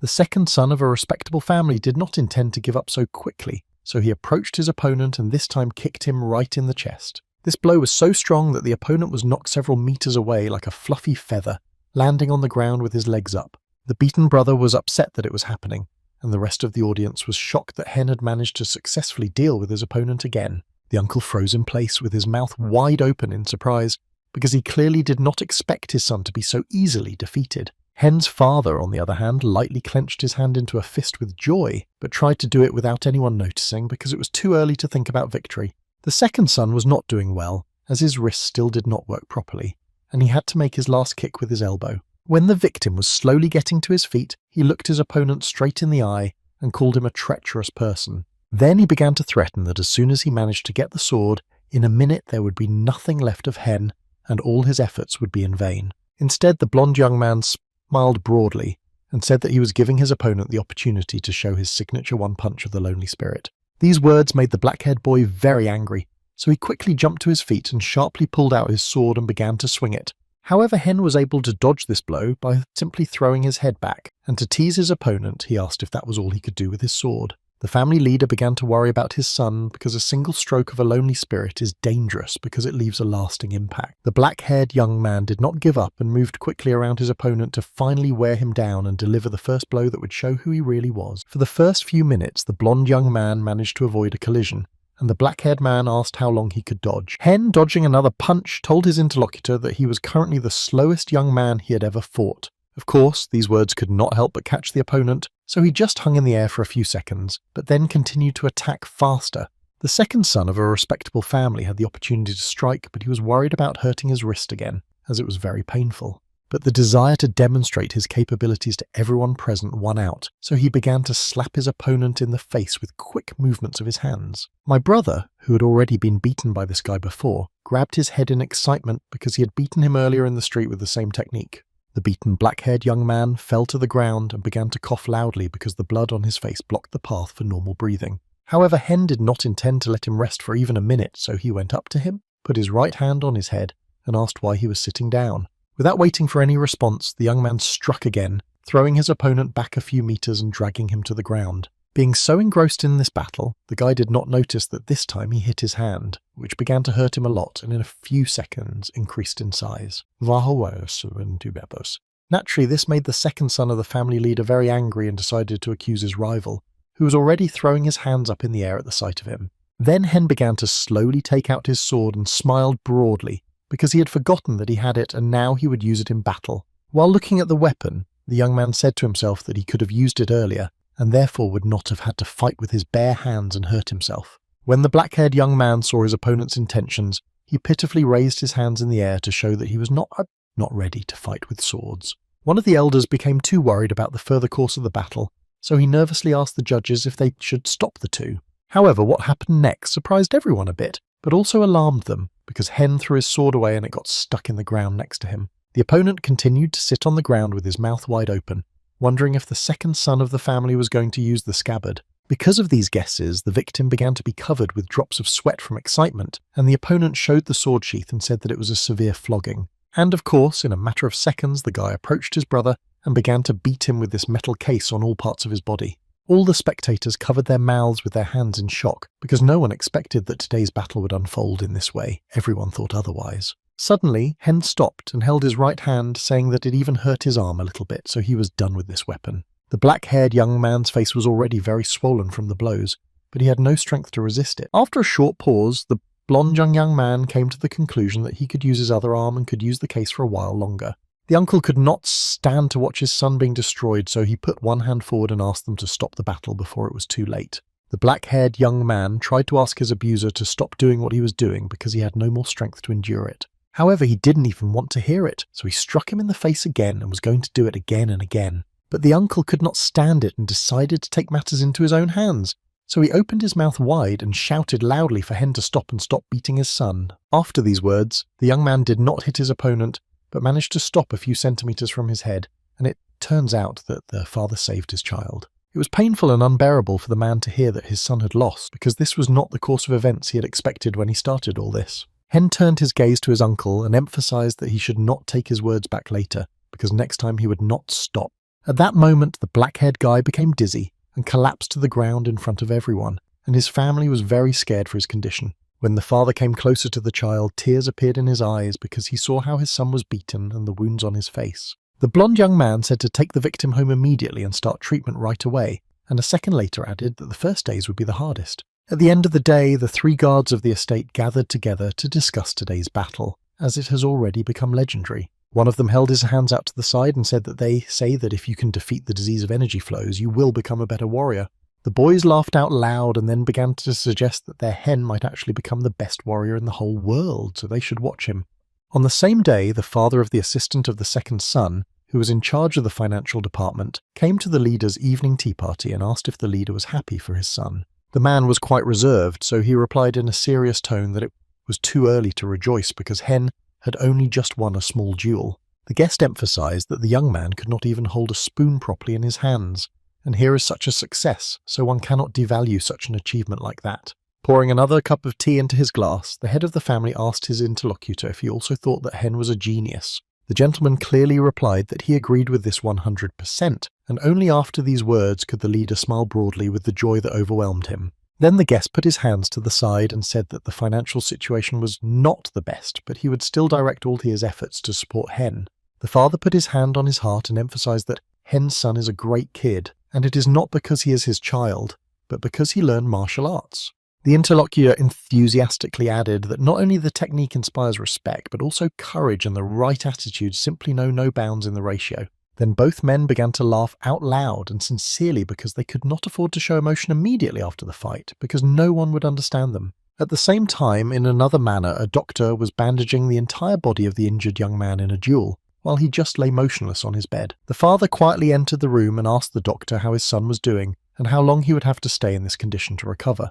The man said that the young man has 14 fractures, 30 cracks in the bone, and his whole body is bruised and recovery may take from a month to 2. After a short pause, the doctor added that it was fortunate that Jung was a warrior who had undergone a lot of training, because if he had been an ordinary person, he would have died long ago. When the father and son were alone, the man stood over the bed for a long time and looked at the boy carefully, thinking about everything that had happened today. 1 second, he was angry that his sons had been beaten by his nephew, and mentally promised himself that he would never forgive him. The next morning, the second son's assistant brought several mugs of the herb broth, and the young man took it immediately without hesitation. Hen was even more excited about his victory today than yesterday, because finally he was able to show everyone that his treatment was not in vain and that he should continue.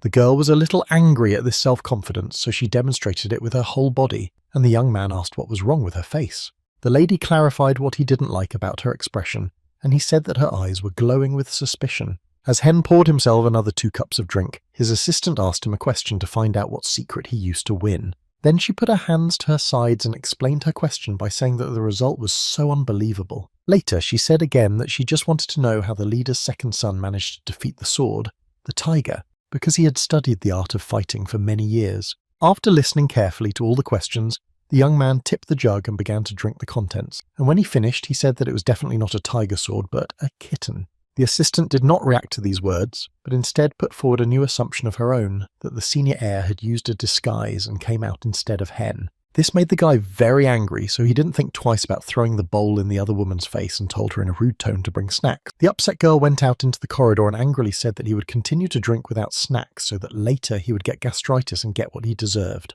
Picking up the cup, the young man reasoned that since he had defended his father's post, there should be no problems with the supply of potions, even though they had little money. What happened next confused the young man a bit, because he noticed that his hands began to change from circles to blue, and he became a little worried. Then he dropped the vessel on the floor and grabbed his shirt in the area of his heart, because that's where he felt a sharp and acute pain. Leaning on the wall with one hand, the young man tried to breathe deeply and found out that his energy flow decided to close right then and there. Sweat began to appear all over the guy's body, and he still could not understand why the stream was closing since he had only recently opened it. In order not to waste time, the second son of a respectable family opened the door to the street and decided that he had to do something immediately before the stream closed. The guards who were on duty that night saw the young man and could not understand what he was doing on the street at such a late hour and why he was constantly looking around. Then he turned sharply to face the two, and his expression frightened them, but his tone of voice frightened them even more.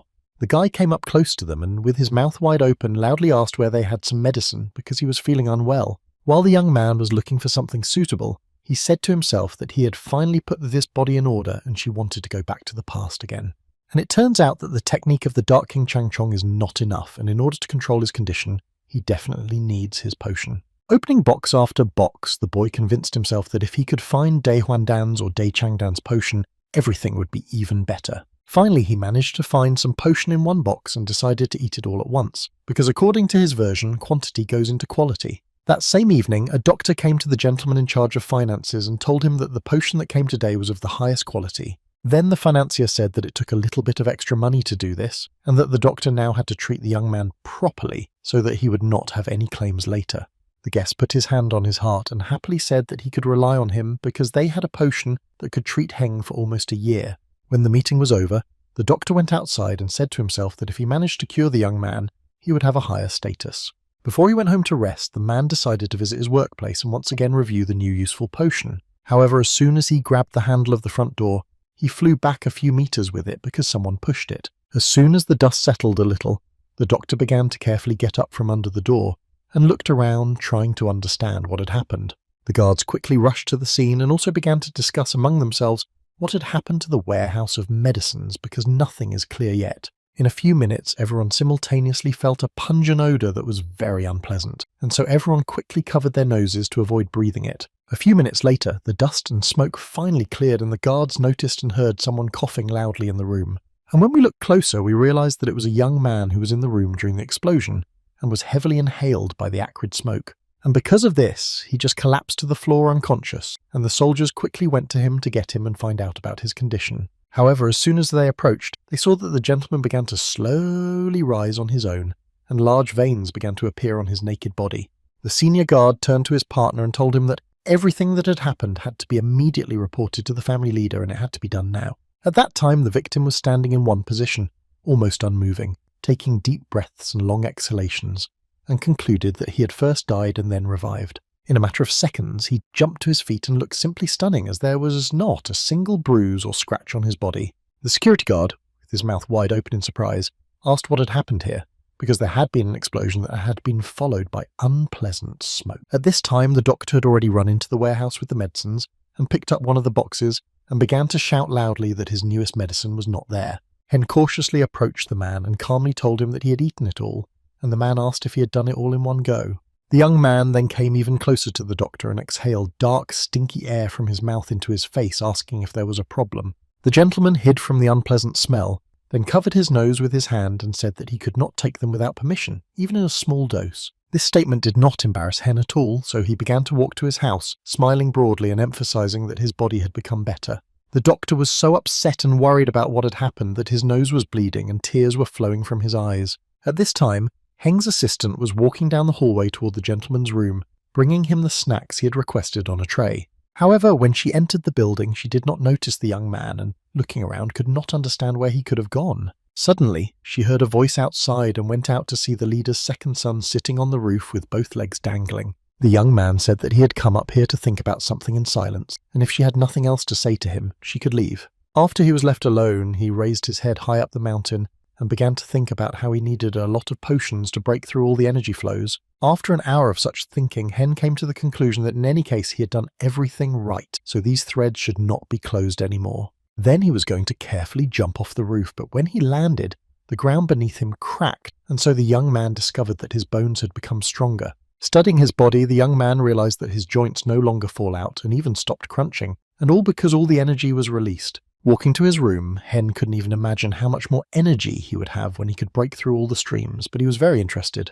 At a regular meeting of the elders, one of the men said that there were rumors that the young man's condition was getting better and better every day. Another gentleman, smiling sweetly, said that they still say that talent does not immediately reveal itself. It seems that Hen also just showed down his capabilities late. The head of the family tried to react calmly to all these phrases, and therefore, to end the whole show, said that he was very grateful to the elder for his help. The man who was sitting closest to the leader turned to him and said that it was time to move on to the topic for which the leader had gathered them here. And then the gentleman said that during the fight his son had demonstrated how capable he was, and that's why he wanted to entrust him with the leadership of a small army. One of the elders calmly reacted to this decision, but decided that it was too early to trust Hen with such a thing, even though he had learned martial arts. Other members of the meeting began to support these words, arguing that a person's martial art is not related to his or her commanding talents. My father was a little upset by this reaction and began to think about what he had done wrong to make them not want to agree with his idea. Suddenly, during this awkward pause, the voice of a man whose sons had been beaten sounded, and he said with a mysterious look and tone that it could be tried. Then he looked at all the gentlemen present and explained that, as the leader said, the young gentleman's talent was unique, so there was no reason to stop. The participants could not change their minds just like that. They had to think it over carefully, because it might seem like a premature decision. The father of the victims began to convince them that the young man had overcome 9 energy flows and had succeeded. After a short pause, he added that even if we assume that he will not succeed, it can generally remain in his experience. All the members of the meeting began to look at each other because none of them wanted to take responsibility for speaking for everyone. This silence was nevertheless broken by one man who said that these words seemed right to him because gaining experience is also necessary. The head of the family turned his gaze to the father of the beaten sons and thanked him with a serious expression for such words and thoughts about his child. The man looked directly into the eyes of his interlocutor and said that there was no need to thank him for it, because he had just done it for the future of his family. The gentleman, who at first did not support the idea, decided to agree to it, as he was more than willing to do so, and immediately asked what kind of army they would entrust to their second son. At these words, the leader revived a little, and with a smile on his face was about to say which army he had decided to entrust to his son. However, he didn't have time to say anything because he was interrupted by a gentleman with a twisted expression and said that we could try to pass the troops of the Thunder Dragon. The head of the family thought he had heard it, so he asked the gentleman to repeat it again, and he said that Hen would be matched by the Thunder Dragon army. At the meeting, my father began to worry about the proposed army, because it included rude and disorderly people who were constantly causing problems. Everyone began to discuss among themselves again whether they really needed it, because it could cause many problematic situations for the family. Uncle said that he really wanted to entrust the Thunder Dragon army to his son Jung, but since Hyun had defeated him, he had to do it. After these words, all the members of the meeting put their heads down and began to think again about all the pros and cons of their further decision. Suddenly, one gentleman said that it would be a good chance to test the young gentleman's abilities and that he would be able to demonstrate his uniqueness. A man with a distorted expression turned to the leader and asked if he wanted to give up because this army could complicate his rule. The head of the family angrily clenched his hands into fists and was angry that if he refused now, the authority of his second son might be shaken. Immediately after the meeting, the father told his son that he had to agree to the decision, and the son reacted happily, and was even happy about it. The head of the family decided to inform his son in a serious tone that the Dragon Army is not the kind of guys who will do everything they are told, and a second later, the man added that they fight all day long and don't listen to anyone at all. Hen, smiling broadly, emphasized that it was good that he was healthy. Seeing such enthusiasm in his son, the father decided to inform him about the army, saying that there are always bad rumors about these guys. Therefore, they cannot be dealt with in the usual way, the second son continued to smile, saying that they could simply be beaten. Dad said that they had already tried this method and it did not work on them because they were very stubborn and continued to behave terribly. After a short pause, the young man smiled broadly again and suggested that they probably hadn't been beaten enough to understand. The family leader did not expect his son Hen to take the news so easily, as he is facing a task that is not the easiest. Word of the new appointment quickly spread throughout the town, and one of the members of the dragon's army quickly began to rush to the head to tell him everything. The leader of this army had several scars on his face that he had received during fights. Raising his glass, he asked his subordinate why he was so loud. And in a second, the guy said that they decided to give them to his second son, which made everyone present laugh, because they, like everyone else, knew about the gentleman's health. After a short pause, the subordinate added that this decision had been made at the last meeting of the elders, and the leader of the army froze in his seat. And then he clutched his glass tightly in his hands and said that these old men decided to throw a brainless, weak sheep to the hungry jackals. The man looked at one point with bulging eyes when he said that they probably needed to be shown who they were so that they would come to their senses again and change everything. The subordinate said, with his hands to the side, that there was no need to look down on Hen, because in the last fight he had defeated the tiger with one blow. They were curious about how the fight really took place, so a friend sitting next to them turned to everyone present and asked if anyone had seen it with their own eyes. The guys said that they had gotten very drunk the day before, and instead of going to watch the match, they slept in their rooms all day. A subordinate of the troop leader was tormented by this behaviour of his colleagues and asked them if they really thought it was something to be proud of. The boss said that it didn't matter who Hen was, because no matter who was in charge, nothing would change, and if he pestered them, they would just show him where the crayfish hid. The assistant listened attentively to this speech and then smiled sweetly and asked the gentleman if he was going to harm the young master. For this question, he was punched in the face and reproached for thinking that members of a respectable family's army could harm their second son. Then the leader, showing his fist to all those present, angrily said that he had just decided to teach this fry a life he had never even dreamed of. A friend who was sitting next to me at the time smiled broadly and said that the chief should be a little more gentle because a sick person would come to them. Suddenly, a voice they had never heard before interrupted all this banter, and it was he who asked who should take over the life of whom. As it turned out, they were visited by Hen, who, folding his arms across his chest, emphasized that they had a pretty great life if they could afford to drink in the morning. The leader turned to his comrade to find out who the guest was, and the latter whispered quietly that it seemed to be the young gentleman who was to lead them. Then Hen sat down on a chair at the table where the leader was sitting, and everyone around him froze in their seats because no one knew what to do or how to behave. A subordinate of the leader of the dragon army dared to say that the young man seemed to be quite healthy and had a good energy of life. The young man did not react to these words. Instead, he raised one glass and asked for it to be filled for him, and his request was immediately fulfilled. The leader of the army was surprised to ask whether the second son of a respectable family was really able to cope with the 9 yin energy flows that were destroying his health. After taking one sip of the drink, the guy said that he had just pierced one, but it decided to close and he had to sweat to open it again. The chief asked if it would be better for the young man to spend his time in warmth and peace in his room since he had not fully recovered. Hen said that to open other streams he would need them, and the leader began to say that the guest had probably already heard who they were and what they were capable of. The second son of a respectable family propped up his face with both hands and pretended to listen attentively to everything they were going to say. And so the man with the scars on his face said that they would pretend to obey their master, and he would pretend to command them. The blonde guest clarified that then they would continue to have fun, just as one of the members of the army did not like it and hit the table with his fists. The leader turned to his friend, who was overwhelmed with emotion, and told him to calm down because after all they were talking to a young gentleman. Then Hyeon decided to tell the members of the army the unpleasant truth, namely that they were from poor families and therefore did not have the respect of their families. None of those present were pleased to hear this truth about themselves, but no one interrupted, and when the gentleman finished, the leader asked if he had said everything. The guy smiled sweetly afterwards and said that he just wanted to make an elite army out of useless jerks that everyone in the town would respect. Suddenly, the young man noticed that members of the army were approaching him from all sides, who were clearly not satisfied with what they had heard from the new leader. A second later, the leader abruptly got to his feet along with his closest comrade, and was already thinking of just leaving the room. The chief explained that if the troops get really angry, even he won't be able to stop them, so he wants to take this responsibility on himself. When the assistant noticed his master's condition, he stood in front of him and said in a calm tone that he could endure everything because he was the son of the main family. But somehow it had the opposite effect on the man with the scars on his face, and he turned around and swung his fist and threatened the manager. Heng was more satisfied with this reaction because he had expected it, so he said that he had finally seen a true warrior who could only bark. The chief viscount was even more enraged, so he opened his mouth wide and shouted loudly that the gentleman would now regret his coming here. As soon as he finished the last word, he was hit in the face by a bullet from the manager, who decided to show this impudent man who was in charge. The impact was so severe that the victim flew several meters, broke through one railing of the stairs, and fell from the second floor to the first. The leader's assistant and best friend quickly ran to the edge of the stairs to see what had happened to the gentleman and whether they could help.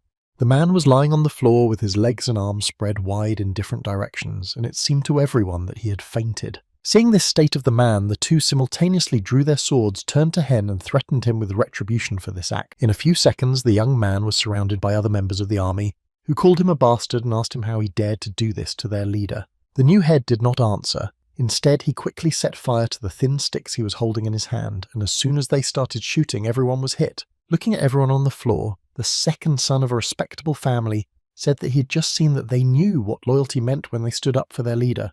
But then he emphasized that they were still stupid, because when they saw his attack, they should have realized that their forces were not equal, so there was no point in fighting. The chief's assistant and best friend froze in their seats with their eyes and mouths wide open because they had not expected to see such a thing. Suddenly, one warrior slowly raised his head and looked at the blonde young man and said that it was not fair to use weapons here. The young man put one of the sticks to his temple and asked since when these wooden objects are considered weapons, as he had never heard of such things. Then the young man sat down next to the victim and looked him in the eye, saying that if we talk about honesty, they might be liars. Without waiting for an answer, the young man smilingly emphasized that they should be brought back to life, even though they were so talentless and resentful of this world. The warrior replied that they would rather die than bow down to anyone, and for these words the leader took out a wand and stuck it into one of the interlocutor's hands. The leader's assistant and best friend were pale from what they saw, because they could not understand how the heir to such a family could be so cruel. After dealing with the young man, the second son approached the two and asked them what they were going to do next. The two men looked at each other and began to think about what they should do. The comrade said that there was no need to think long because they needed revenge. So he took out an axe with which he was going to join the battle, but his assistant said that he was a little afraid of the new leader's wands. The interlocutor drew attention to the guest and emphasized that he had no more chopsticks in his hands and that this moment should be quickly seized. And because of this, they both decided to attack this impudent person at the same time, but the attack should be made from both sides to dispel attention. In order to increase the distance between them, the young man jumped high up, and it was so powerful that it even broke the roof of the building. He was followed by 2 attackers who looked at the opponent and asked if he was going to run away from them like that. And then the leader spread his arms and legs to the sides, and one could see that he had mini-sticks made of metal in his palms. Seeing the reaction of the 2 attackers, the guy began to smile slyly, and you could tell by his expression that they were in trouble. However, the second son decided not to hurt them too much, so he only scared them a little and twisted them to put them all in a net of laces. And then he hung this net over the lake. When the other members of the army started to wake up, they could not understand where they were and who did this to them. After a few minutes of this, the new warden, who was sitting nearby, addressed the prisoners and asked with a smile if everyone was awake. The leader of the army tried to find out from Heng what it all meant, and he took one sip of tea and asked if they didn't understand it themselves. The chief was furious at this wording, so he grabbed the net and threatened the gentleman that he would not get away with such an act. The second son of a respectable family replied that this did not scare him at all, and then reached for the lever and pulled it and lowered the entire army underwater. As soon as all the men were under the water, they quickly covered their noses and mouths to preserve the air they had left. For a few minutes, the young man stood there smiling and watched the water bubble up at the spot where his men had fallen because they were moving around. Then he went back to the lever and began to slowly lift the soldiers to the surface, and as soon as they were above the water, they began to breathe deeply. Hen greeted them with a big smile and folded his arms across his chest and asked if they had come to their senses when they finally bathed in the cold water. The leader spoke on behalf of everyone, and first called the new leader disgusting and then ordered them to untie them immediately before it was too late. However, the guy did not even want to listen to such an appeal to himself, and because of this, he pushed the lever again and they all ended up under cold water. At this time, his assistant came to the gentleman and brought him snacks. When she saw what he was doing, he said that he did what he had planned. When they sat down on the floor of the gazebo, the girl said that she thought Hen would only scare them, but the man said that this approach would not work on them. Then the girl turned her gaze to the lake and asked if the guy had been keeping them there too long, since quite a bit of time had passed. The second son took one snack and brought it to his mouth and looked at the lake, but did not even move to do anything. Seeing this reaction, the frightened assistant began to say nervously that they could not do this because they would drown and become water ghosts. When she said these words, she believed them strongly and grabbed her head and shouted loudly that the soldiers could really die there. The new manager, taking a sip of chamomile tea, turned his gaze to his assistant and, putting his hand on the lever, asked why she was so noisy. In a few seconds, people were already rising above the water and taking deep breaths of air again, and Hen asked them if they were ready to listen to him. The best friend of the army leader coughed and asked the young man what he wanted from them, which made the young man happy, and he smiled happily. And then, with a sharp change in his face and becoming more serious, he said that everything was very simple. They had to obey him completely, and follow all his orders. The leader of the army did not even want to hear this, so he sent a new leader farther away and again told them to untie them and let them go in a commanding tone. The guy expected such a response, so he pulled the lever and lowered them back under the water and turned to his assistant and asked her to pour him more tea. While underwater, the chief reasoned that they needed to be patient because this guy was definitely not going to take their lives. For a few minutes, he mentally convinced himself that he had to be patient, but when the manager did not pick them up for a long time, he began to panic. And just after that, the second son of a respectable family lifted them up. After staying in the air for a few minutes, the gentleman asked the soldiers if they had caught their breath. The leader was unrepentant and showed an obscene gesture to the offender, and said that they would never listen to him even if they were forced to die. Hen didn't have to think about it for a long time. With a wave of his hand, he made them go back underwater and think about their future. In a few minutes, he was slowly lifting them over the water again. The soldiers were all quite exhausted from having to constantly change their breathing. The leader's best friend, having caught his breath, tried to say something to the young gentleman, but the man did not even begin to listen. Instead, he interrupted the man and said for him that he did not want to surrender, so he put them underwater again. When the new leader raised his army over the water, one of the soldiers shouted loudly for someone to save them. However, immediately after that, they found themselves underwater again and began to think that he could really take their lives like that. As soon as Hyun once again raised the troops above the water, one of them shouted that they were ready to surrender and obey their new leader. The young gentleman asked them if they had thought it through and if their words were sincere, to which they replied that he could trust them. After taking one sip of chamomile tea, the boy said that he did not really believe in the sincerity of these words, so he put them back underwater. The leader of the army could not stand it any longer and fainted. Hen took him out and laid him on the ground to bring him to life by pouring tea on him. When the man opened his eyes, he saw a smiling blonde young man who said that he thought they were not so tough and resilient. The commander of the troops quickly knelt down and apologized to Hyun, and then said that he would serve him, not only him, but all of them. Seeing the unhappy expressions on the faces of the soldiers, the young man pulled out his sword and said that as proof, one of them would now have to say goodbye to his life. And then he explained that he was simply convinced that for the sake of order, a few needed to be killed so that the rest would obey and know the consequences. Putting the sword on his shoulder, Hen said that the only problem is that they are all so sharp that even here there could be some trouble. The leader pitifully said that they had already sworn their allegiance to him, and he still needed some innocent victim and asked why he needed it. The young man did not respond to this, but instead raised his sword up in the air and addressed everyone and said to choose one of them to be killed. Then the new leader started counting down from 3, and the leader of the army asked for more time because they needed to discuss everything with each other. The countdown was over, and since no candidate was nominated, he swung and struck the closest person, who turned out to be the leader himself. All the warriors froze in their seats in shock and fright because none of them expected this young man to be able to actually fulfill his plan. In a few minutes it became clear that he had not killed the head of the army, but the tip of his sword had deeply wounded the man's forehead, and so he bled. Heng explained his action by saying that today's drink was quite tasty and he decided to postpone the execution, but do not think that he is cancelling it. The leader could not even say anything because he simply did not expect that he would be the one against whom the second son of a respectable family would raise his weapon. At the same second, his assistant appeared behind the guy and smiling broadly said that she had brought additional drinks. Gently tapping the young lady on the head with his sword, the guy said that 100 years ago he sent her to get a supplement and she was lost. The lady handed the gentleman several mugs and shouted angrily that at first she could hardly find the supplement in the city and then did not know how to bring it herself. At this time, the members of the army began to look at each other because they realized that no one was watching them because the two were busy with each other. So they decided that this could be a chance for them to escape, but as soon as they took a few steps, the new leader asked them where they were going. The leader put his hands forward and frightenedly began to explain that they just wanted to rest after such a hard day. But this explanation did not satisfy the young gentleman, and he threw his sword at the man so hard that he flew back several meters. After a short pause, the young man shouted that they probably hadn't understood him yet, because no one had the right to go on vacation until he let them go. The victim was holding his nose as blood began to flow from it, and said that it was really their mistake, and that they had misunderstood everything.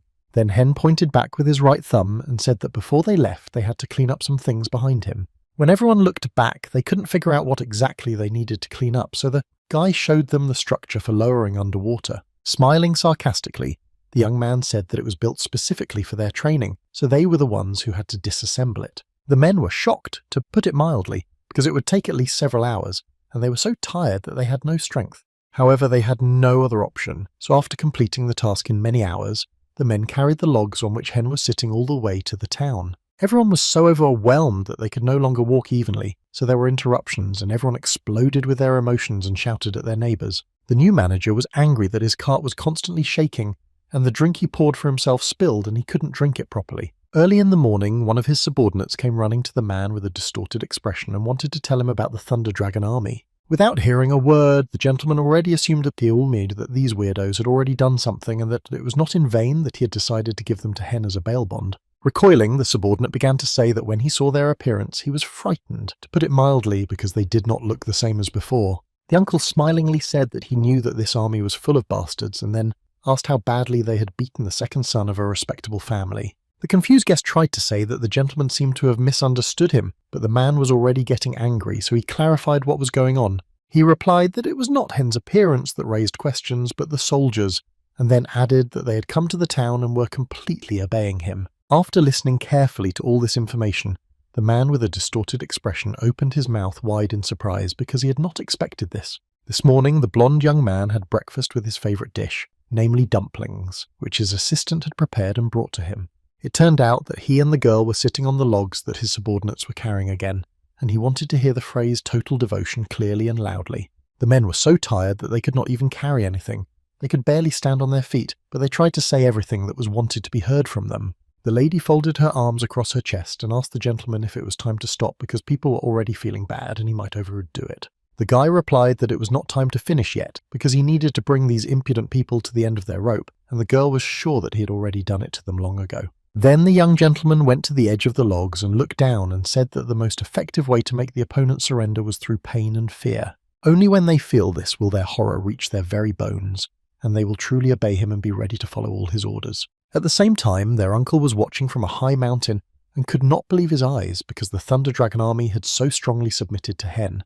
The man's interlocutor began to explain that everything that was happening now was just a flower, because what had happened a few hours ago was just horrible. After all, they had to count numbers only up to the specified number, and if one of them made a mistake and said it out loud, the punishment was doubled. Watching this action for a few minutes, the elder gritted his teeth and said that these words alone took his breath away. The man in black went on to say that some family members had already seen the army with their own eyes, and they were pleased that Hen had managed to pacify them. The man just couldn't believe his ears, so he asked again if the family members could really like it or if the boy had confused something. The interlocutor replied that they even said they liked such focused training, but the gentleman did not think so because it looked like torture to him. The black-clad man turned his gaze to the elder and emphasized that the attempt to create problems for the young master through the Thunder Dragon army had failed. Meanwhile, Hen continued his training, ordering his subordinates to count loudly, but his assistant was not happy to see her there.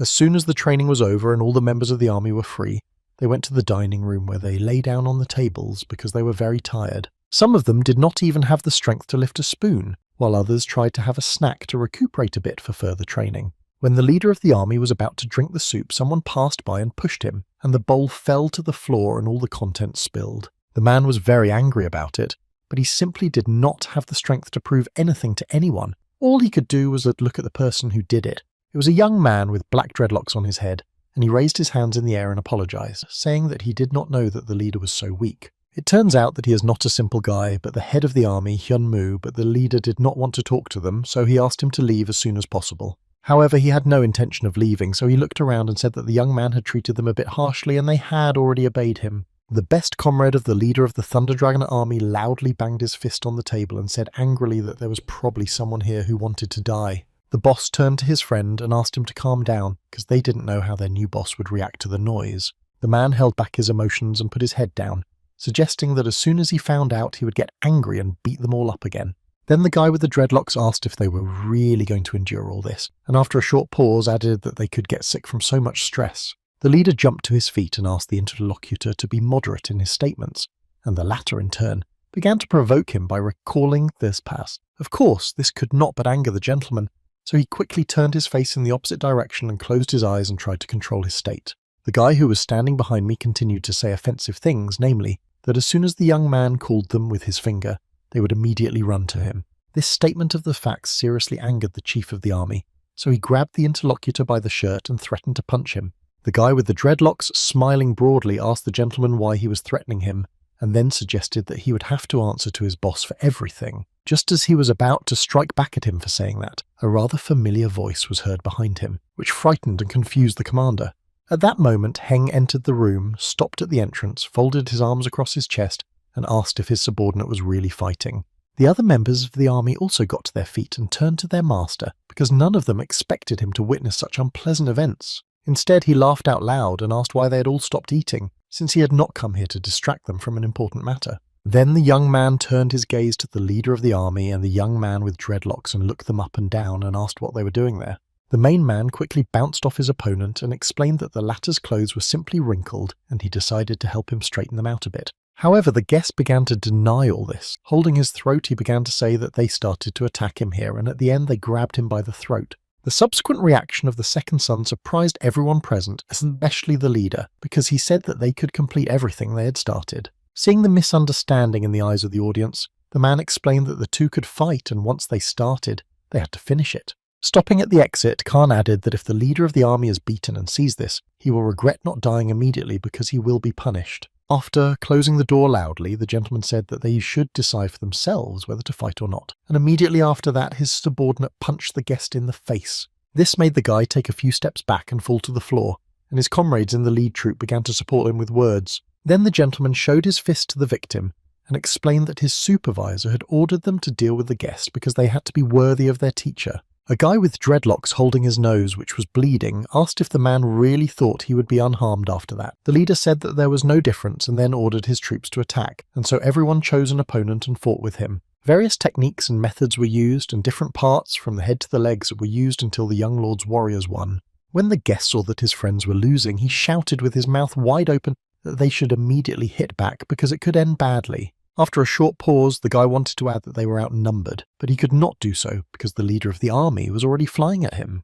As the man approached his opponent, he emphasized that he should take better care of himself, as there was a high probability of getting hurt badly. And in a matter of seconds, the guy with the dreadlocks found himself face down on the floor with a tray on his back that seemed very heavy. That evening, an urgent meeting of the elders was convened to discuss the fight and its consequences. The grey-haired man looked down and said sadly that they were all considered one family, so he did not understand how this had happened at all. Other members of the meeting began to say that they had heard rumours that the young man had been able to subdue the Thunder Dragon army, and now this news. The father was not pleased to hear that his second son was being spoken about in such a negative way, because he, like everyone else, thought he was doing a good job. So he decided that this time he would not explain anything, and that his child, who was standing behind him with his arms folded across his chest, would do it. He said that, like all young men, they had just had a fight, and then emphasized that there were also injured among his soldiers. After these words, the uncle jumped to his feet and shouted that it was really fair, and asked if the young man thought his words were harsh. Then the elder said that the Thunder Dragon army had only 3 light wounds and 4 medium wounds,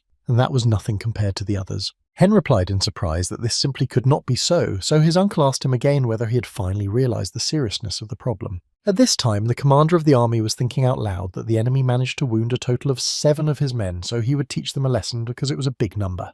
These reflections are interrupted by one of the elders who says that since Hen is responsible for the Thunder Dragon army, he should be the one to bear the punishment for this act. Other members of the meeting disagreed and suggested that all the soldiers, along with their leader, should be punished and that it should be severe.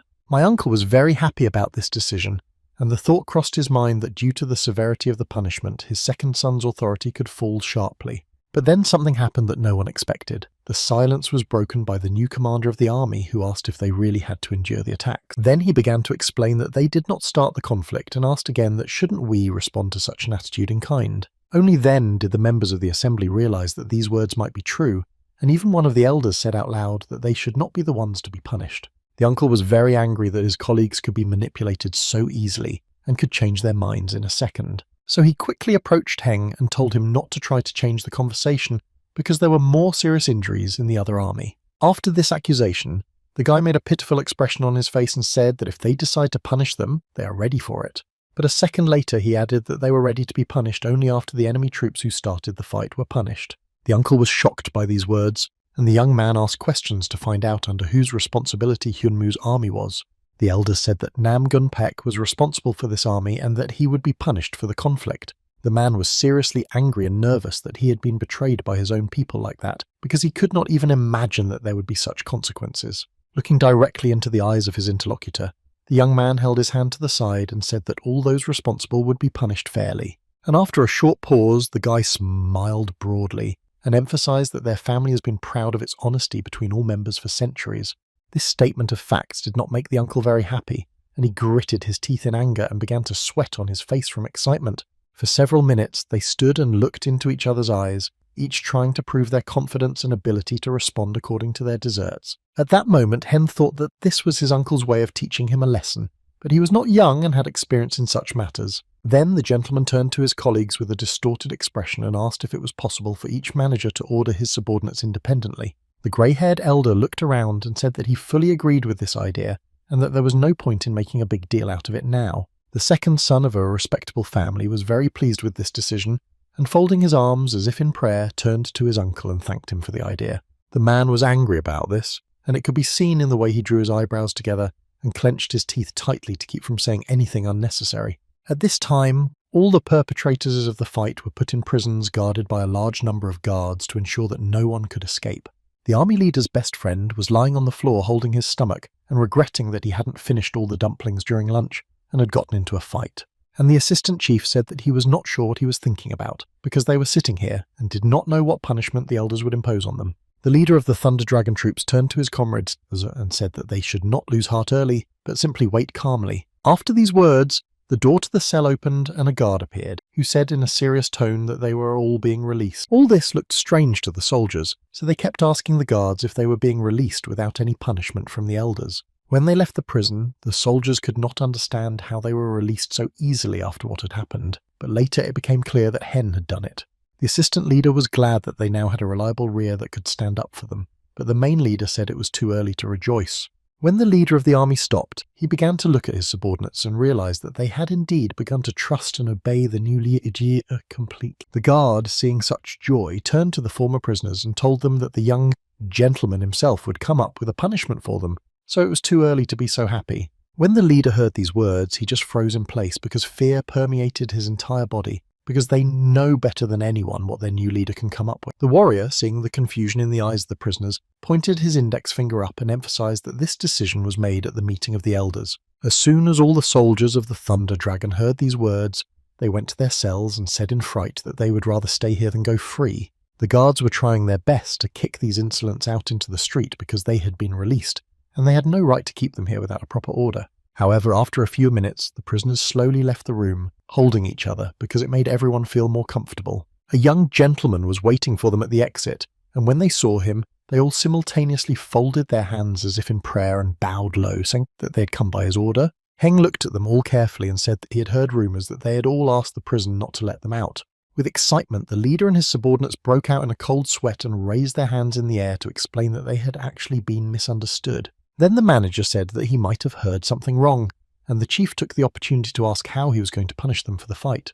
The young man smiled and said that he was just saying that to calm the elders down, but he did not want to come up with a punishment for some childish fight. The best comrade of the warrior leader exhaled deeply and loudly, which he thought was unnecessary and which showed that he had relaxed a bit. But then the men noticed a large wooden box standing next to the young man, so they asked him what was in it and why it was there. The new manager pushed this box, it fell, and large black weights with chains and rings attached rolled out of it in different directions. At that time, my uncle was in his house, throwing various objects at the walls out of anger, because his young nephew was able to humiliate him in front of everyone. The guy in black sat down and told the man not to be so upset about what had happened, because mistakes make us stronger and smarter.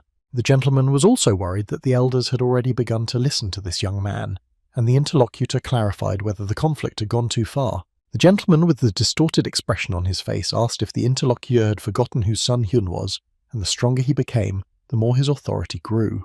And then the guy in black said that there was no way to compete with him within the family, because it was simply not possible as long as he had the support of the elders. And after these words, the man realized that he would deal with him from the outside, although it would be a slow step. It would be more effective and less costly. At this time, the young master naturally punished his subordinates by tying the weights to the soldiers' legs and forcing them to move forward.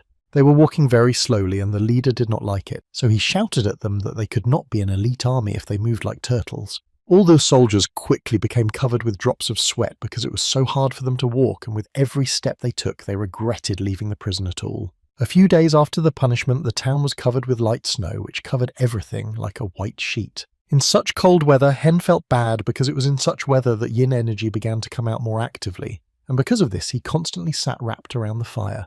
At this time, an assistant entered the room and smilingly announced that it was time for lunch, but this did not please the gentleman, but rather made him angry for some reason. But as it turned out, he didn't like the fact that there was no meat in any of the dishes. The girl explained that the family was having great financial difficulties. In winter, this situation happens all the time, but this year it was compounded by the fact that the man was taking a medicine that cost a lot of money, so for now the food will be like this. The young man angrily gritted his teeth, wrapped his arms around himself even tighter, and angrily asked if the girl wanted to say that he was the reason they were in this situation. The young lady, folding her arms across her chest, replied that this fact could not be denied, and then added that the portions of the potion would also be slightly reduced. On the same day, a group of men on horses were warmly dressed and moving through the forest while it was snowing heavily, and the road in front was barely visible. And on their way, there was a stretched net, which of course they did not notice because of the bad weather, and the horses were frightened and began to disperse in different directions. Then torches with fire flew at this group of men and a herd of horses, which set fire to the long-prepared lacing, and it was placed around them. Suddenly the group's leader noticed several people on the right side approaching them with their weapons, and asked them who they were. They only smiled slyly in response, and the man suggested out loud that it could be a gang of kidnappers who specialize in horses. So the gentleman turned to his comrades and said that they had to leave immediately because these men looked completely frozen and scary. However, they had no chance to escape because the attackers used their weapons to surround the head and threatened him with death. The man tried to defend himself to the last and said that all these horses belonged to the In Hyun stable, which belongs to the respected Namgun family. However, this did not stop the attackers. They still took the man's life and summarized it by saying that he could not even properly defend himself. When his friend saw that his friend was treated so brutally, He rode up on his horse and began to threaten the attackers because they were simply inhumane. The chief among the brigands raised his sword in the air and managed to strike the first blow at the lord on horseback, and he fell down screaming loudly in pain and shock. After that, the attacker smiled and said that there was no need to call them thieves because it spoiled their mood because they were mountain bandits. Suddenly, this speech was interrupted by a voice coming from behind him, and when the man turned his head, he saw that there were soldiers on horseback holding swords. These 3 warriors intended to stop these robbers and deal with them right here and now, so that no one else would suffer at their hands. The robbers assumed that they might be soldiers from a respectable family, and they were also surprised by the fact that they were surprisingly good at holding weapons. And, of course, then there was the fight in which the first mountain bandit paid with his life for daring to attack the herders of the horses of a respectable family. And so it was with each of them until only the chief was left and a sword was put to his throat and he was told that the best thing he could do was to surrender. But this did not frighten the man. He smiled lightly and asked a question to clarify whether they really thought they had attacked aimlessly. For a few seconds these words made the warrior think, but then he noticed that another attacker was lying behind him with a sword in his hand. This helped the soldier to quickly move and put his weapon forward to prevent the first blow from taking his life. The clash of swords was so strong that the young man had to make every effort, and yet he felt that he would not be able to hold on for long. And it turned out to be completely true, because in a matter of seconds this sword inflicted a wound that killed him, and there was no chance to escape. The other 2 soldiers froze in their seats with their mouths wide open, because they had not expected this battle to end like this, and they realized that this was not just an ordinary robber, but a master in a fight because they had never seen such skill before. The 2 warriors of the respected family looked at each other and decided that they would not give up but would fight to the last and began to attack from different sides. And constantly swinging their swords, they could not hit the opponent, who somehow managed to dodge them. As soon as the 2 of them stepped back a little to gain momentum, they did not return alive because the enemy used their weapons against them. One of the horse herders froze in place with his mouth wide open, as he was shocked that the soldiers had not been able to show their full strength and had already died. But as it turned out, no one was going to leave him alone, because around him the man saw mountain bandits holding weapons. At this time the leader of the thieves approached the master and folded his hands as if in prayer, saying that it was simply unbeatable to destroy the soldiers with a single blow. Hearing this, the grey-haired gentleman said that if it was the elite, he was very disappointed, and began to walk deep into the forest, asking them to clean up everything. Finally, he said that all the horses should be taken away, but the bodies of the dead should be disposed of so that no one would find them and get on their trail. Everything that happened in the forest was watched by a black raven, which also accompanied the horses to the place where they were hidden and then headed home. He arrived just as the young gentleman was training his peebles to throw weights and catch them, all of them naked to the waist during the winter. The best comrade of the army leader closed his eyes and threw a weight with his last strength, shouting for his partner to catch it.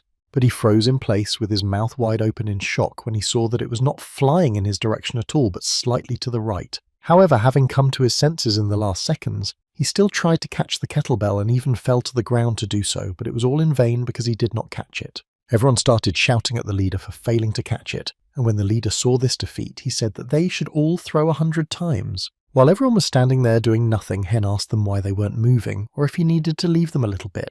Suddenly, a bird flying overhead caught the young man's eye, and for some reason made him look up and watch it. At the same time, the thought flashed through his mind that he did not know where the crow came from, but he felt some strange vibrations. Then the young man turned his attention to the elders, who were walking in a group near their training grounds, and this also seemed surprisingly strange to him. Hen began to rub his chin in thought and wondered what had happened to make these people look so serious and walk around here. While he was thinking about this, he froze in place and didn't even notice that one of the weights that someone had launched unsuccessfully was flying at him. The leader and his best friend were seriously frightened when they saw what was about to happen, and began to break out in cold sweat. However, in the last seconds, the new manager managed to catch the weight with one hand and angrily asked if they had done it on purpose. These 2 froze in their seats as if someone had dug them in and at the same time shook their heads from side to side because they could not say anything.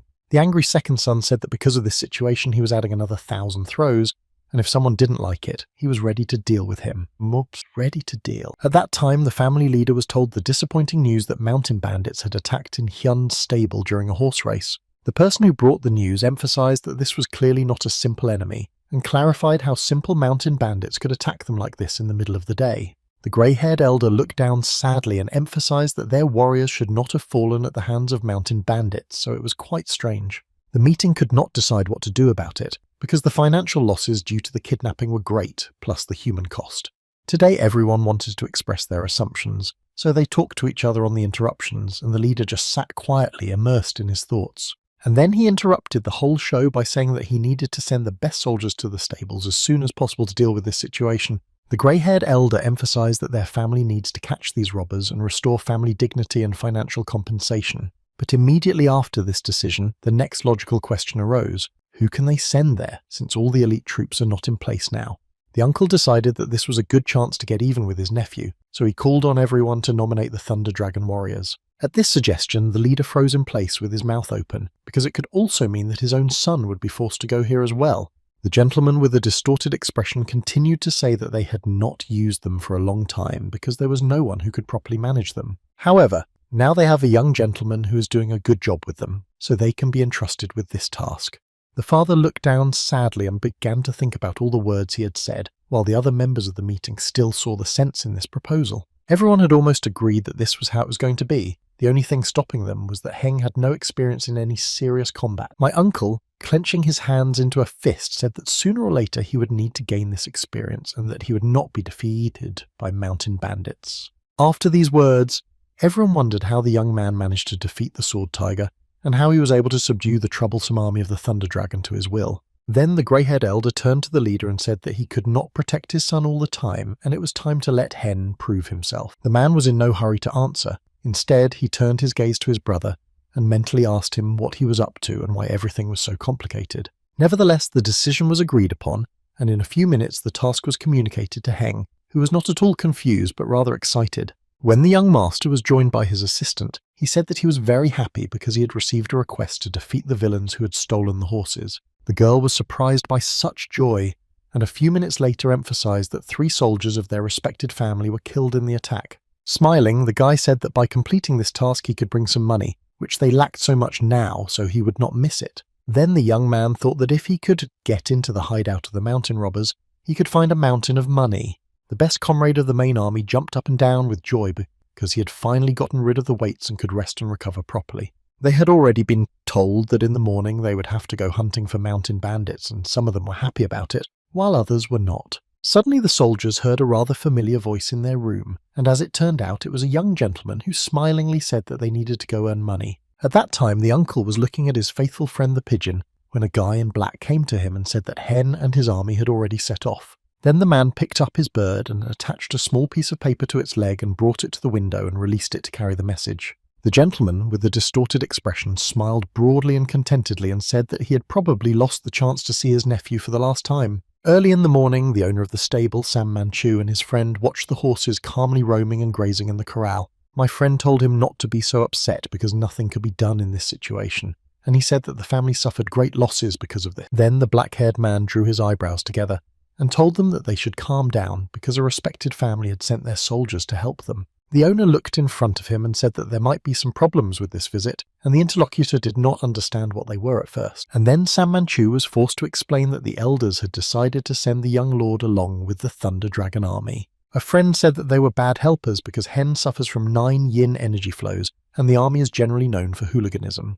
The owner of the stable looked at himself and sadly said that he agreed with all the words said, but he could not challenge the decision of the respected family. Suddenly, this conversation was interrupted by one of the workers who pointed to the right and said that he had been informed that the family's soldiers had already entered the village. The men were surprised that they got there in 2 days, although it usually takes at least 6 days to get there, so it was a good wake-up call. So all the important people of the stable gathered together and headed to the entrance to meet their assistants in full force. And through the raised cloud of dust, it became apparent that many strong men were pulling a large wagon with their own strength and arms. Everyone was shocked that the soldiers were half-dressed, and yet they were pulling a cart for some reason. Suddenly the silence was broken by the leader of the army, who, with his mouth wide open, loudly informed everyone that a young gentleman was approaching the centre. Therefore, all the soldiers took up the brooms they had brought with them, and began to sweep the place where the carriage in which the second son of the honourable family was to arrive was to stop.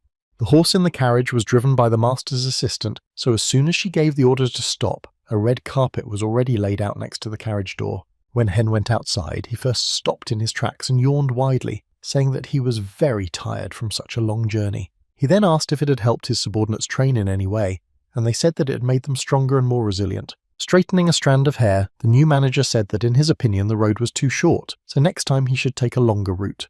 The owner of the stables approached Hyun and, folding his hands as if in prayer, said that his name was Sam Manchu and added that he was glad to see the young gentleman here. The young man laughed and said that there could be no formalities between them, so he could be approached as conveniently as he liked. Next, Hatagon from the Kongan serfdom greeted the Hyung and said that he was honoured to meet the second son of a respected family. The young man did not understand anything, so the owner of the stable began to explain to him that the Kongo was an order that helped them during certain difficulties and trials. And finally, the owner of the stable added that this gentleman had volunteered to help them this time, in connection with the recent events that had happened to them. Heng was not very happy with this news, because if there are any allies in this situation, he will not be able to get all the spoils on his own, he will have to share them. Then the assistant took out his sword and demonstrated it, saying that it was weak, but that he would do his best to help the young man. The second son of a respectable family ignored these words and instead came closer to the stable owner and asked what they were going to have for lunch. After a short pause, the man smiled and said that they had done their best to prepare delicious dishes for the meal. The black-haired gentleman told the new leader that they had also prepared food for his troops, and Hen said that they still had some training to do. All the warriors shouted in one voice that they remembered everything and then tied the weights to their feet and started moving forward for training. Some of them had tears in their eyes because they had travelled such a long way and had to train instead of rest. As soon as everyone entered the hall, the locals said that everything considered meat was on the table, so the gentleman could help himself. The young gentleman just pounced on the treats, and his assistant even made a remark about it, because from the outside it looked like he was a glutton. The gentleman was enraged by this remark and approached the young lady and shouted loudly that if she had given him meat all the time, he would not have behaved like this. The lady wiped her face with the remnants of food and spoke to the locals to make them understand that the honourable family was in a difficult situation. The owner of the stable said they had enough meat to eat as much as they wanted, and then offered a drink of warm horse milk. Having tasted the drink, the second son of a respectable family smiled broadly and said that the food here was delicious, like in a top-level restaurant. The assistant of this settlement turned to the young man with a sweet smile and asked when he was going to deal with the mountain bandits. Hen continued to eat and said that there was no need to hurry as he planned to stay here for a few days and first make a plan to capture the thieves. These words made the interlocutor think that the guy could have been scared and came here just to show off. At that time, the chief among the mountain bandits came to the grey-haired ally and said that the second son had already arrived at In-hyun's stall. The man was amused by this news because he assumed that this young man had taken their bait and now they would be able to deal with him one-on-one. A few days later, the farm owner was sitting at his table late at night, wondering if they were doing the right thing, since the thieves had not yet been punished. An assistant of the town came into the room and told him that today everything was going on as before, nothing had changed and no one was doing anything. The owner of the stable was even more upset because he did not know what to do next, because he could not drive away the second son of a respectable family for inactivity. When the assistant saw the master's condition, he was seriously angry because he was suffering so much because his horses had been stolen and the young master did not care. As it turned out, every evening the new leader and his soldiers held feasts where they drank heavily and had as much fun as they could. The servant of the leader of the Thunder Dragon army, holding several mugs, Sham said that he would create a cocktail of 7 different kinds of drinks for the master. The young man carefully picked up the glass and brought it to his mouth and took one sip to see if this newly created drink was even drinkable. Having tasted it, he concluded that everything turned out very tasty, and the assistant who made it was happy and said that he would try to experiment further. The second son of a respectable family, taking another sip of the new drinks, said that the young man finally understood the taste of mixing these drinks. At that moment, the assistant of the settlement burst into the room and he looked very angry. The young gentleman did not understand why this behaviour at first. Then he decided to defuse the situation and invited Mr. Ha to join them, saying that they would treat him to some delicious newly created drinks. The guest gritted his teeth in anger and asked if Hen could send his subordinates out for a walk because they needed to talk to each other alone. This request upset the gentleman because it meant that the entertainment was over, but when everyone left, Ha asked how long this behaviour would continue. The second son of a respectable family folded his hands on the table and said that he shouldn't talk to him like that because he had postponed everything until tomorrow because of the bitter cold. The guest emphasized that they had been hearing these words for a week, and the young man tried to explain that he could not stand the wild cold outside. The township assistant looked the other man in the eye and said that he wanted to know the real reason why the operation against the robbers was constantly postponed. Hen said that he had already said that it was because of the cold, but for some reason the guest did not believe this excuse, so he clarified again whether it was the only reason. Then the young man turned his head to the side and said that if he caught these mountain robbers, no one would give him anything valuable for it. Seeing the surprise on his interlocutor's face, the guy quickly got to his feet and smilingly said that he had just decided to make a joke. Then he went to the window and looked through it to the street and said that he wanted to rest a bit since he had come here, because he would not have such a thing at home. The black-haired man was seriously angry at Heng's indifference, so he loudly banged his fists on the table and said that he was ready to give him money. In just a few minutes, the gentleman brought the young man a small chest, the contents of which he examined and said that he already had a desire to do something. The town clerk was both angry and saddened to have to give away the silver he had worked so hard to earn and save. The second son of a respected family did not pay attention to the sadness of the interlocutor. Instead, he said that he was very generous and he did not even know whether he could take it. The black-haired gentleman stretched his arms forward and said that he was being polite because he knew what the young leader was capable of for the sake of this town. This statement made the young gentleman very happy, and he complimented the settlement assistant that he was very generous for his character.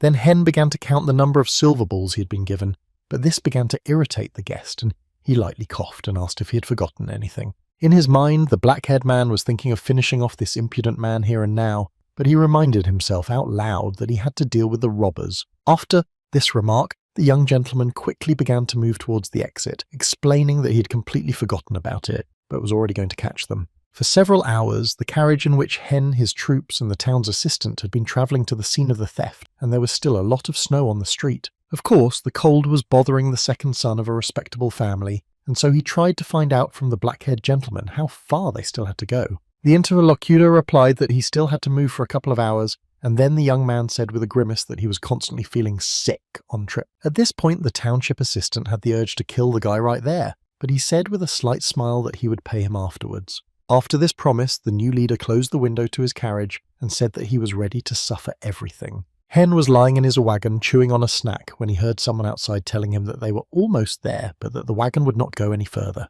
When this guy went outside, he began to stretch his whole body, which was stiff from one position, and then said that he was bored with the ride.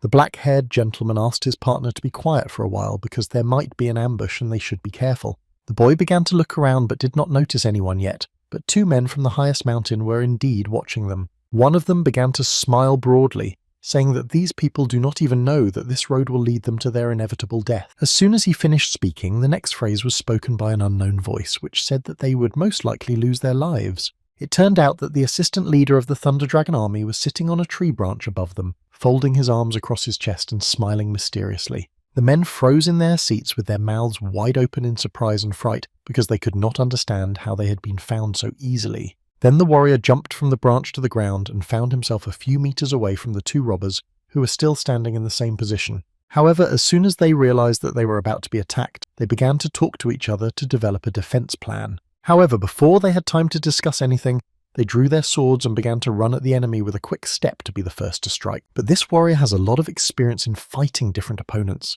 so he easily managed to dodge the first blow they wanted to deal him. As soon as he was able to jump high up the hill, he began to smile with pleasure, because he realized that his body was much lighter than before. After striking the robber, the soldier landed on the ground and suggested that this could be the result of training conducted by their new leader.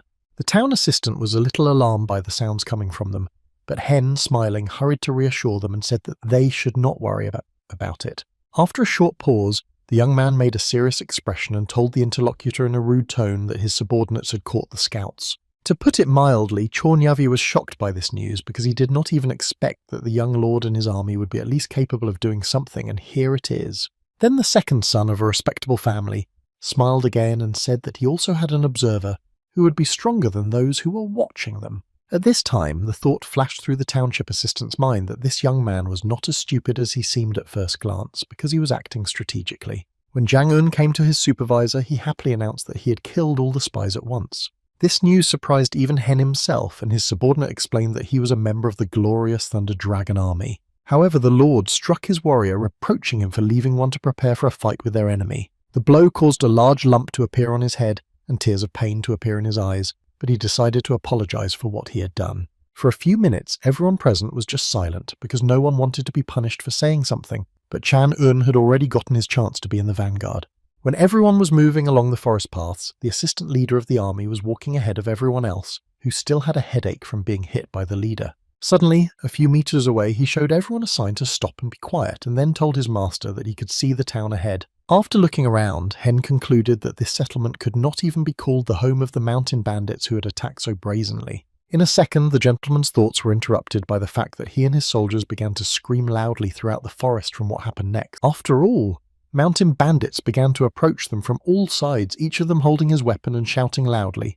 The assistant of the second son of a respectable family turned her head slowly back and said to the gentleman that this was an ambush that was made for them. When she finished speaking, she saw that a township assistant was standing behind Heng, holding him by the body and putting the sharp tip of a knife to his throat and smiling slyly. The young lady was frozen in her tracks, but in a few seconds found the strength to ask what the black-haired man was doing. However, without waiting for an answer, the assistant gritted her teeth in anger and said that his poor family could never defeat the Big Namgun family. The man chuckled a few times and then turned to his interlocutor and asked her if she still didn't understand what was happening here. A second later, he asked the girl to look around, and when she did, she realized that they were surrounded on all sides and it was very bad.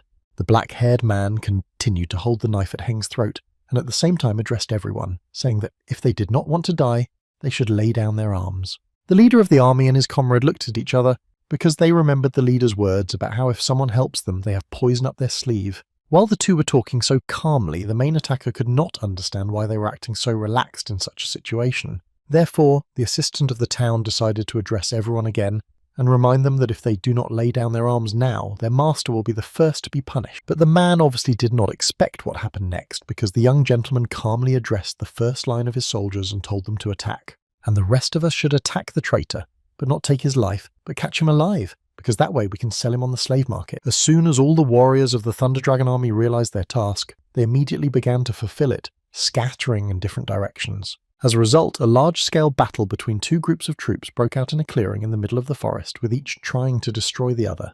In a few minutes, the warriors of the Thunder Dragon army began to win, and the assistant turned to the leader and said that they had this skill from training. Delivering another fatal blow to the enemy, the army chief said that he did not really want to admit it, but there was no other explanation. At that time, one group of rivals stood and watched the battle, and the results made it clear that they needed to unite because they were losing.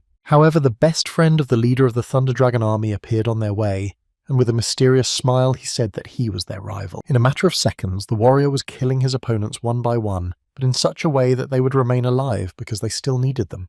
When Hen's assistant watched the fight, she realized that her friend was mainly hitting people with other people, and it was hard to believe.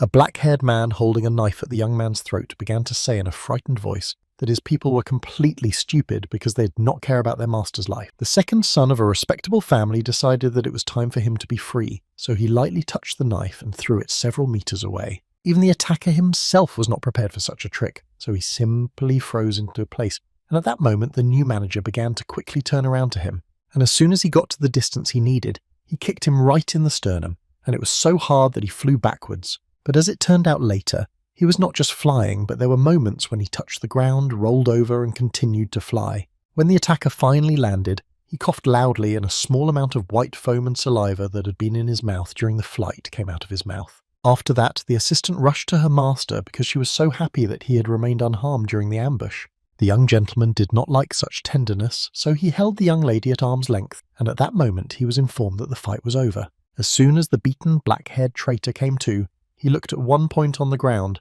because he realized that his entire plan was destroyed, of course, as was his entire life. As soon as the warriors of the Thunder Dragon army lined up all those responsible for the ambush in front of them, they realized that they did not need to be afraid of them at all. The leader of the army said in a serious tone that he did not believe that these people could attack in Hyun's stable and defeat the soldiers of a respectable family. The young man fully agreed with these words, but after a short pause added that these attackers obviously have their leader hiding somewhere. After saying that, the guy slowly turned his head back and began to smile mysteriously, saying that as soon as you talk about a tiger it will appear quickly. And as it turned out, they were indeed being approached by the grey-haired gentleman who was leading the whole parade and was intent on personally dealing with the young man. Heng put his right hand to his chin and looked at the man and asked why he was wearing a mask, since he didn't look like he was working as a clown. Suddenly, the best friend of the leader of the Thunder Dragon army began to move forward, telling everyone that he would deal with this gentleman himself. All of his colleagues tried to warn him, but he didn't want to listen to anything, because he was sure that he could behead this leader. The grey-haired gentleman who had just arrived did not even take these threats seriously, because he clearly understood that he had more strength than the attacker. When a warrior was flying at him with his sword drawn, the man calmly drew his weapon in order to resist and not appear weak.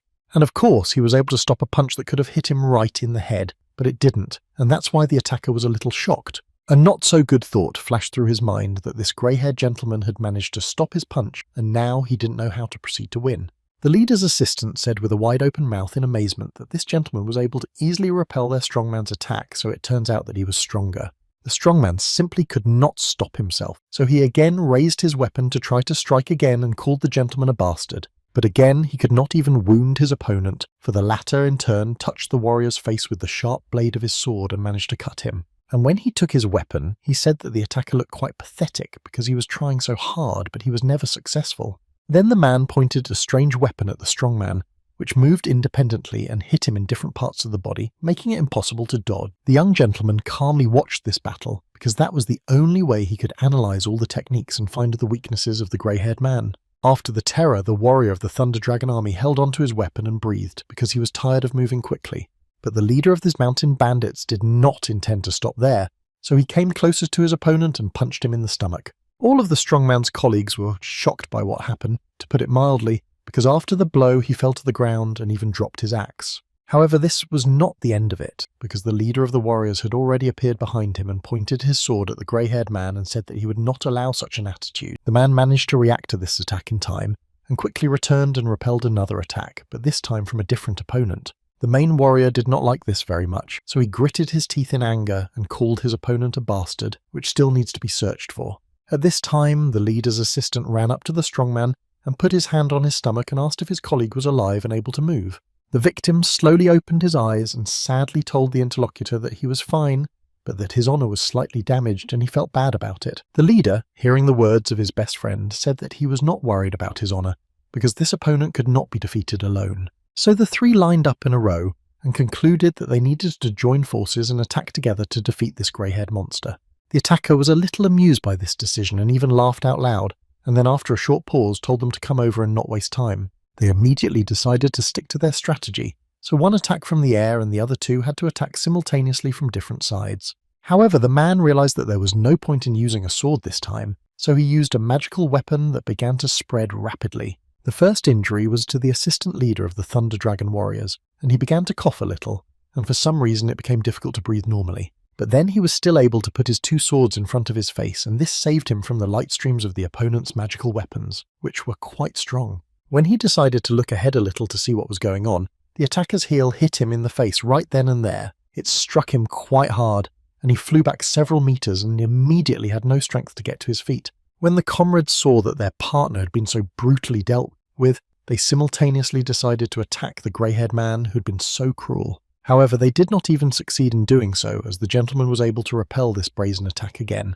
this time using his legendary sword. The best friend of the army leader still could not understand who this man was, because he simply could not be approached. The grey-haired gentleman had no intention of stopping there, because he was tired of this showdown and wanted to get it over with as soon as possible. The other warriors of the Thunder Dragon army were shocked, to say the least, that this man could fight 3 people at once and not lose to them. And from this, the men began to conclude that this was not an ordinary mountain bandit, but the other bandits began to think that the gentleman would be able to destroy his attackers. After all, with each subsequent blow he seemed to become stronger and more confident, while the attackers, on the contrary, were already losing ground and hardly attacked. However, the best comrade of the army leader could not accept the fact that he would have to surrender or die, so he fought with his last strength. For his last chance, the man took the idea that he could throw his axe at his opponent, and that this should somehow deal him a blow that would shake his confidence. However, everything did not happen as the strongman had imagined, because the grey-haired gentleman managed to deflect the sword with just one light swing of his sword. Then there was a short pause, and the robber called the last attacker a moron who threw away his weapon without thinking about the consequences. The strongman was so unwilling to give up that he approached the man with quick steps and attacked him with his bare hands, trying to throw him to the ground. Again, he was unsuccessful because the main robber managed to stay on his feet, even though it required a lot of energy. The leader's best friend turned to his 2 partners and shouted for them to attack immediately, but they were in no hurry to do so. But then the leader realized that he simply would not have another chance, so he gained acceleration, jumped high and began to fly at the grey-haired gentleman. He had already put his sword in front of him, and at the same time used some magic to defend himself, because he was not sure that he could successfully fight back. As soon as the head of the Thunder Dragon troops encountered this force, he received an electric shock and then flew back several meters. He landed on the ground with his back to the ground, but he still managed to hold the sword in his hands, but continued to cough because he could not take a normal breath. Then the main robber raised the handle of his sword over the strong man who held it and said that their strategy was not bad, but they attacked the wrong person. At the end of the fight, he struck his opponent on the head, and it was so strong that he lost consciousness and just fell to the ground like a rubber band. A few minutes passed, and the warrior was able to regain consciousness, and a grey-haired gentleman was standing over him, holding his sword and telling him that he would have to destroy him. Then the attacker turned to the victim, who was lying on the ground,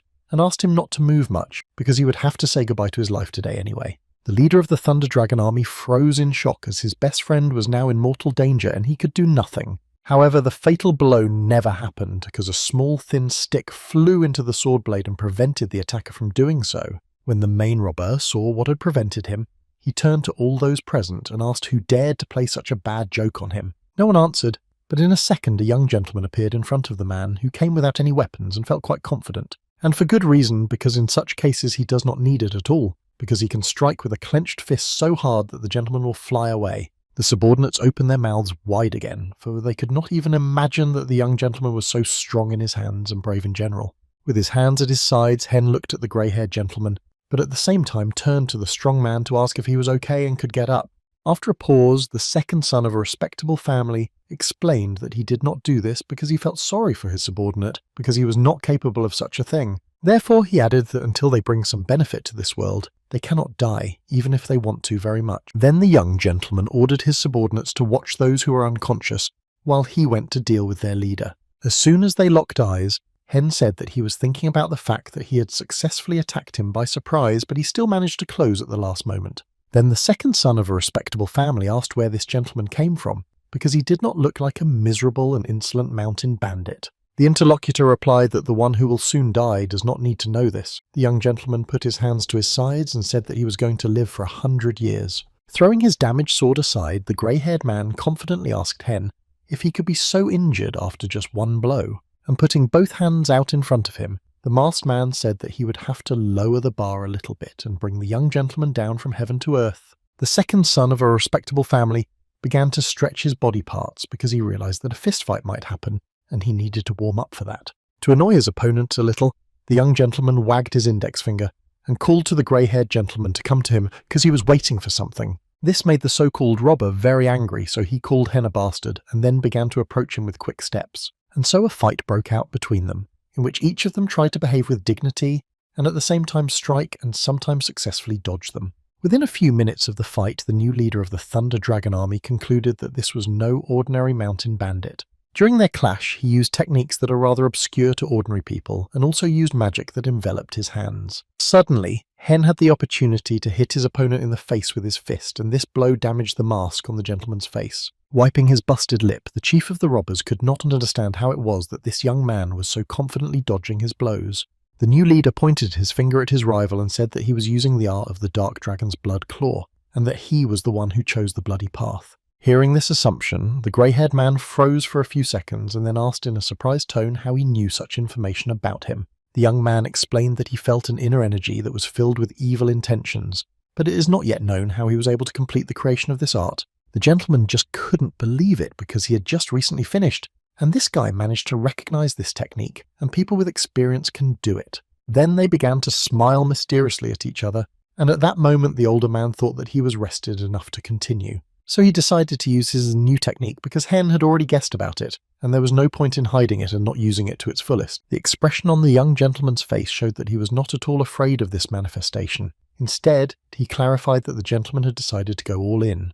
Spreading his energy around, the grey-haired gentleman emphasized that the second son of a respectable family had forced him to do this right here and now. Whenever an enemy's energy stream tried to touch Hen and harm him, he skillfully managed to avoid the collision. All those present on the lawn stood in their places and watched the battle take place, and no one could believe their own eyes. The best friend of the army leader began to rub his eyes with his palms because, in his opinion, the course and culmination of the battle looked strangely different from the usual. Then he turned to the assistant to the chief of the army and said that he thought he saw a blurry big dragon fighting and lording it over. The leader of the Thunder Dragon army put his hand over his mouth and quietly said that he could see it too, so his friend was not going crazy, but it was true. The assistant, with his mouth wide open in amazement, began to ask what kind of equipment it was that was producing such a great force.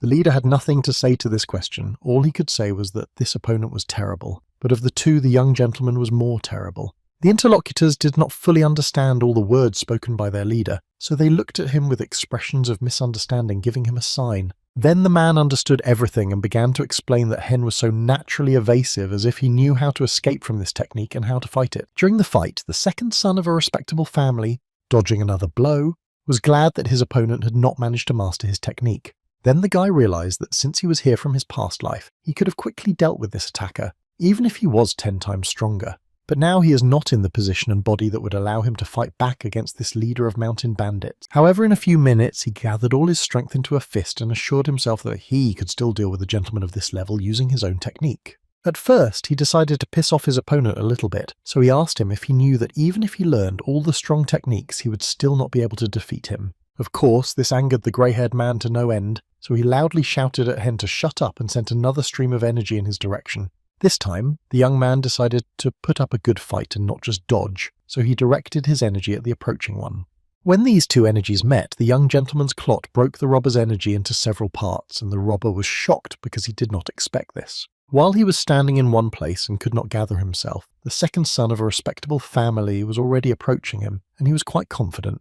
The grey-haired gentleman realized that he was about to be seriously injured, so all he could do was raise both hands to protect his face. And it was certainly not without reason, because in a matter of seconds Hen flew up and swung his right leg to strike his opponent. It hit him right in the elbow, but the blow was so strong that the leader among the robbers staggered and began to fall to the right. During this blow, the man's previous wound opened and blood began to flow rapidly down his beard and then onto his neck and clothes. While the man was trying to somehow stay on his feet after being hit, the young man caught up with him to hit him again while he had the chance. And of course, when he managed to get close to the grey-haired gentleman, he immediately began to attack him with his quick hands in various parts of his body. The leader of the Thunder Dragon army watched this battle and opened his mouth wide and shouted loudly, "Wow!" because he did not expect this from his leader. The assistant was also shocked that he couldn't see Heng's fists at all because they were moving so fast, which showed that he was at a high level. Suddenly, this fascinating observation was interrupted by the best friend of the leader of the Thunder Dragon army and said that from now on he would obey his superior. At this time, there was a short pause in the battle that allowed the grey-haired man to cough and sniffle a little as the blood continued to flow from the wound. The young leader rubbed his hands together and said to himself that he did not like his body at all, because he had beaten his opponent so badly and he was still alive. But in a few seconds, the guy started waving his hand in a circle, and it was gaining speed, and he said that he was done feeling sorry for himself. He decided that it would be enough if he just won this fight, so he delivered the final blow to the chin from the bottom up. It sent the leader of the mountain bandits flying high up and trying to shout something, but he did not have the strength to do so. However, a few seconds later, Hen reappeared up the hill, and it turned out that he hadn't yet struck his last blow, and that it was going to happen right now. And that's why he moved his right foot back a little bit to gain acceleration, and the blow was even stronger, and his opponent had no chance. It all happened as the second son of a respectable family imagined it, and the leader of the robbers landed leaning against a tree trunk from which snow fell on him. The grey-haired gentleman sat there for a few minutes with his head down, still covered with a pile of snow, and then he let out a loud exhalation of blood. However, after that, the man did not intend to do anything, so he continued to sit in the same position, and his ally was shocked by what happened. It turned out that the town's assistant, who later turned out to be a traitor, was so worried and panicked that he was simply a traitor. The other members of the plotting party were also shocked, to put it mildly, that the young gentleman had won, and so they concluded that he was a monster. Only now the black-haired traitor realized that if everything ends like this, he and their settlement will come to an inevitable end. So then the gentleman turned his head to one of his subordinates and asked him to help him escape now, because there might not be another good moment. While all those accused of kidnapping and rioting were on their knees, and no one was watching, the main traitor of the town disappeared in 1 second. He crawled carefully and slowly between his subordinates through the snow on the ground. Although he had never had to do this before, he did his best. While he was moving toward freedom in this position, he reasoned that he would have to choose a moment in the future and get rid of the young master.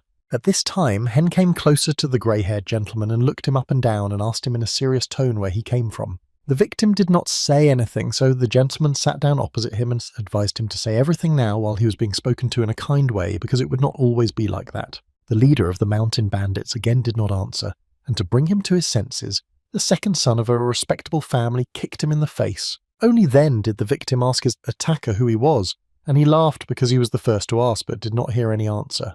Then the young man leaned closer to the grey-haired gentleman and pointed to his face and asked him if he could not see that he was the second son of the Namgun family. The man was surprised by this information because before this Guy could not even walk properly, and here he easily repelled such attacks. The leader of the robbers did not believe this and asked him again who he really was.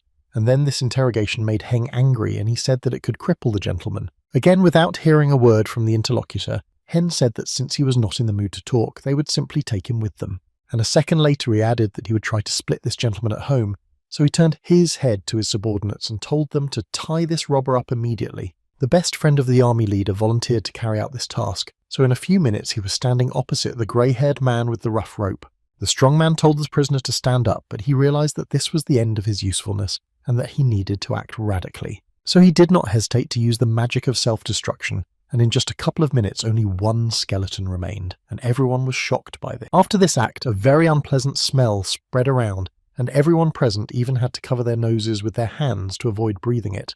The young gentleman examined the skeleton and said that the man had used a fiery, deadly poison that eats away at all the flesh, leaving only bones. While everyone was surprised that Hen was so smart, the young man himself wondered why this grey-haired gentleman was hiding his identity so much. Then everyone moved to the settlement and began to look around to find the stolen horses and generally find something valuable from these thieves. In a few minutes, the entire herd of stolen horses was found, but another problem arose. They did not want to obey the commands of the soldiers who rescued them. The leader of the army approached the new leader and said that they had found all the horses, and the young man folded his arms across his chest and asked how many there really were. The chief looked the gentleman straight in the eye and replied in a serious tone that they hadn't counted them, but they were definitely not more than 100. Suddenly, Hen began to wave his head from side to side, saying that there must be about 90 horses, and the other man did not understand why such a figure. So the young man began to explain that almost a month had passed since the theft, during which time the horses could have died or been lost. Then the second son of a respected family stood behind the leader and told him to separate 10 horses and send them to Chongsan to be sold on the black market. The boss's eyes bulged because this information surprised him and made him think about the wit and calculation of his boss. Heng gently put his right hand on his subordinate's shoulder and emphasized that he believed he was a true leader, and they understood each other well. Then the young master turned to his subordinates and told them to be very careful with the horses because they belonged to the In-hyun stable of the Namgun family. Suddenly, in front of him, the young man saw a black horse walking slowly toward him, and when they collided, he asked why he was walking alone.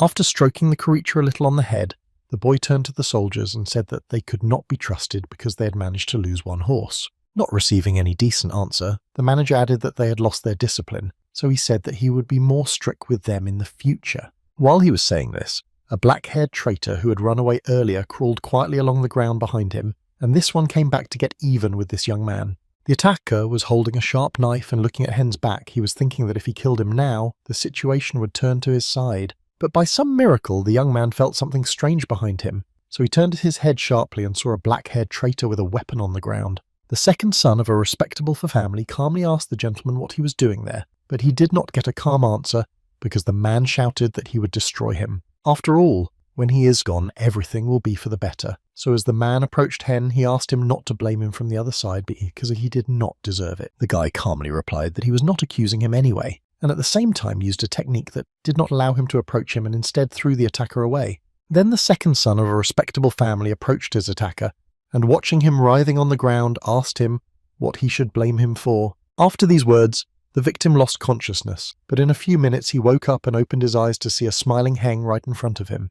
And when he looked around, he could not understand what was happening, because his whole body was underground, and only his head was above it. However, as it turned out later, not only he was in this situation, but all the robbers were also buried in this way, and did not understand what would happen to them. In the face of the black-haired traitor, the new army leader squatted down and asked if he would also commit suicide like the masked gentleman. The man could not answer anything, and instead he waved from side to side with clenched teeth to show that he was not going to do this. Then Heng came even closer and emphasized that of course this one would not be able to do that to himself, because fire poison is not so easy to get. Suddenly, a strong man interrupted the conversation and told the leader that they had buried all the robbers on his orders and now wanted to know what would happen to them. Then the best friend of the army leader suggested that the young gentleman had decided to interrogate them, but he said that they would just leave them here and that was it. Because he was simply too lazy to conduct any interrogations, the black-haired traitor could not stand it and angrily shouted how he dared to leave them here on such a frosty day. When he received no answer, the man added that if he and these robbers died, everyone would investigate it and then the reputation of the Namgun family would deteriorate. After these words, the young man stopped and began to scratch his blonde head because he had not thought about the consequences that could have a bad impact on his family. And while he was thinking about something, a forceful man approached the impudent gentleman and began to swing his axe around his head. And then the soldier of the army began to beat this traitor, saying how dare he speak so brazenly to his new leader.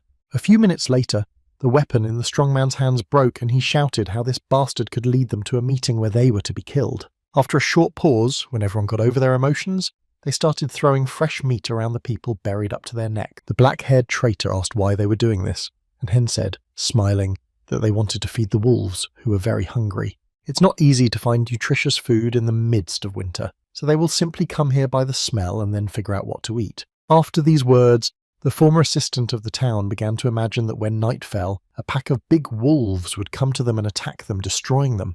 The man definitely did not want to feel this on his own skin, so he shouted loudly and said he was ready to tell everything and confess to his crimes. Hen came up to him and said, smiling slyly, that he was not at all interested in such a proposal because his idea might be better.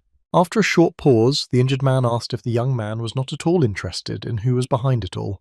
At that moment, the second son of a respectable family poured the contents of a small bag on the interlocutor and asked why there was nothing of value in their houses. The black-haired gentleman looked up and said that it was because they had built this town so quickly to attract the attention of Hen and his army. The young man covered his nose with his hand and said exactly that, thinking that it could not be that the houses of mountain bandits were completely devoid of valuable things. It was after this wording that the victim realized that this guy just wanted money, not some kind of justice and glory. Hen continued to pour out the contents of the bag next to the traitor, and said that since it was impossible to heal his wounded feelings, he would at least please the wolves. And as soon as he finished, he showed the thumb on his right hand, smiled broadly, and told the black-haired man that he was the main course. The victim threw his head up and shouted loudly that he had just found out, and it seemed to him that all the valuables had been transferred to the Kongan estate. The second son of a respectable family was interested in this confession, and did not take his eyes off the ground to clarify whether it was really true or some nefarious plan.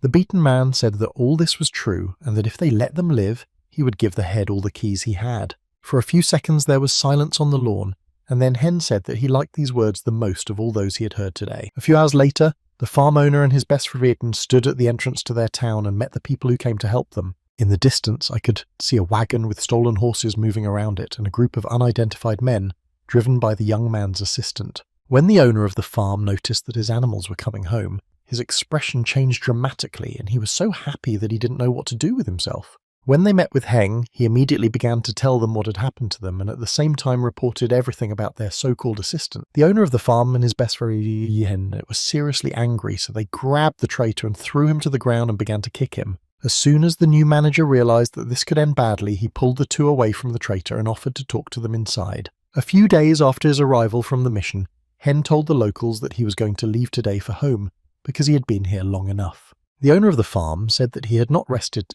enough and offered to stay a little longer, but the young man said that he could not because he had many other things to do.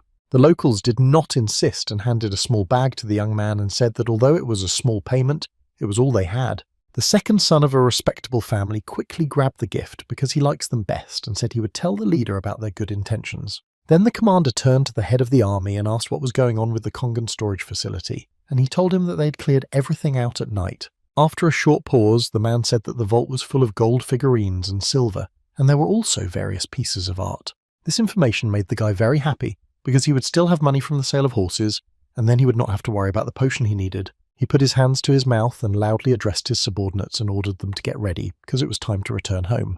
The news that his son was returning home had already reached the family leader himself, and he was told that he had just defeated the mountain bandit. The man was sincerely happy for his son and laughed out loud, and then said that although he was very worried, he was happy to receive such great news. Then the gentleman turned to his eldest heir, Ren, and asked if he could admire his brother for completing the task so well. But for some reason, he decided not to wait for a response from Ren and instead began to move toward the exit, saying that he needed to meet his pride hen. The first person that the family leader saw in front of him was the head of the troops, who folded his hands as if in prayer and looked the other person in the eye and greeted him. The elder gentleman praised the leader of the Thunder Dragon army for doing a great job and helping Hen accomplish this difficult task. After that, the man began to look around for his son, but not finding him, he asked the leader where his hero was. The interlocutor replied that the head had personal circumstances that made him not here right now, but assured me that he would be here soon. During this answer, The leader of the army was convincing himself in his mind that he simply could not tell the chief that his son was hiding the stolen goods. At this time, the black market vendor was sitting with his hand propping his head up and feeling a little bored because he doesn't get as many customers as regular shops. Suddenly, his door slowly opened and the young gentleman himself appeared on the threshold of the room, waving and emphasizing that they had not seen each other for a long time. The seller folded his arms as if in prayer and closed his eyes, asking the guest if he shouldn't be dealing with the mountainous, impudent robbers right now. Hen replied that he had already figured it out and had returned home, and then asked how he could sell on the black market when he got the information so late. The interlocutor, still sitting in the same position, smiled broadly and congratulated his guest on the fact that he had successfully completed this assignment. The young man wanted to do what he came here to do as soon as possible, so he said that he came here because of the same reasons as all people who come to the black market. After that, the door to the room opened wide and the Thunder Dragon warriors began to enter, carrying large and heavy wooden boxes. The seller still didn't understand what was going on, so he decided to open one box, and what he saw inside surprised him. After all, each box was completely filled with various gold coins and precious jewellery, and the seller could not say a word about what he saw. Heng folded his arms across his chest and said that they also have ceramics and works of art, so when evaluating, the gentleman should be prepared to buy everything for a decent price. The man from the black market asked in confusion why all these things were brought to him, since there were many other shops along the way that they could have bought. The young gentleman, holding his hands out to the sides, explained that this was his favourite place and that he was sure that no one could deceive him here. The seller continued to look at the treasures and said that it would take him several days to evaluate them, so he asked if the gentleman was ready to wait that long. The second son, sitting on a chair, told the gentleman to take his time, but the latter said that he could not do it alone and needed to find an assistant. Only then did Hen remember that he had also brought valuable footage that could be sold on the slave market, so they also needed to be counted. The seller quickly jumped to his feet and opened the door of his shop to see a large group of bound men sitting on their knees. The man could not believe his eyes, and this task upset him a little, but he realized that he could not refuse the son of the leader of a respectable family. Smiling broadly, Hen said that he was already waiting for the moment when he could get paid for all this, but warned that if he was deceived, it would be bad. At this time, his uncle's faithful servant in black came to him and told him that Hen had managed to return alive from his mission against the robbers. Sitting at the table, the man asked if the guy's arms and legs were okay, but the guest said that he had not heard about such details, so he could not answer. The elder was seriously furious at this news, leaning on the table with both hands. He could not understand whether the young man had really managed to defeat the masked man. But my uncle just couldn't believe it, because even the Thunder Dragon army couldn't handle that opponent. But Hen surely managed. These thoughts were interrupted by the man in black who was listening and said that something else important had happened, namely that the owner of the Kong estate had been captured and brought here. The gentleman was beside himself with rage, because he did not understand how he could surrender so easily. Even though he was losing, he would have preferred to die rather than be captured. The guest asked the elder what they should do next, and he replied that if the hostage split under interrogation, he would tell about all his connections with him, and after this confession they could get in trouble. And then my uncle said that probably the best solution would be to just destroy it. Looking through the window at the sky, the elder asked himself how much longer this hen would stand in his way and prevent him from fulfilling his plans. A few days later, the young gentleman received a receipt for 31,000 liang, and reading it over and over again, he felt as if he were full. Hiding the receipt in the inside pocket of his jacket, the young man smiled broadly because he only now realized that this was the happiness of the work he had done. Suddenly, this joyful moment was interrupted by an assistant who, addressing the gentleman, asked him to come down to the ground because the family leader was looking for him. In a matter of seconds, the young man was already next to the young lady, who did not expect such speed and even jumped a little to the side in fear. So then she shouted that Hen has a ladder that he can use to go down, not jump, because she is worried about his health. The young man turned his head to the woman and realized that he hadn't looked her in the face for a long time, and then said that he was fine at the moment. The assistant had already mastered her emotions and asked him a question in a calm tone to find out if he had already finished with his urgent business. Hen said he was done and then quickly ran to the leader, who was very angry that his son had missed the congratulation ceremony after the task. The father was furious that his son could not put aside his business to attend the welcoming ceremony that was being prepared for him. The eldest son, who was watching this with his father's emotions, said in a quiet tone that Hen was approaching them and looked very pleased. As soon as the man turned toward his guest, he pointed his index finger at him and tried to scold him for his indifference to the ceremony. But he never said anything because the older son ran up to the younger son and looked him up and down, asking if he was okay, and if he was okay. This scene calmed the leader of the respected family down a bit, and he said to himself that this brotherly love was so strong that it would be strange to quarrel with anyone now. Suddenly, out of nowhere, a grey-haired elder appeared, shedding a few tears, and was so happy to see a young gentleman. And in a matter of seconds, he was next to the two brothers and began to hug them tightly, because he had been worried about Hen all these days. The second son of a respectable family tried to somehow get out of the arms of these two, because he had never seen such love for himself before, so he did not like it. Watching this picture, the leader first thought that there would be no place for him there, and then he decided that he still wanted to hug. Late in the evening, the black-haired traitor turned to his guard and asked how long he would have to stay in this prison, because he was tired of waiting.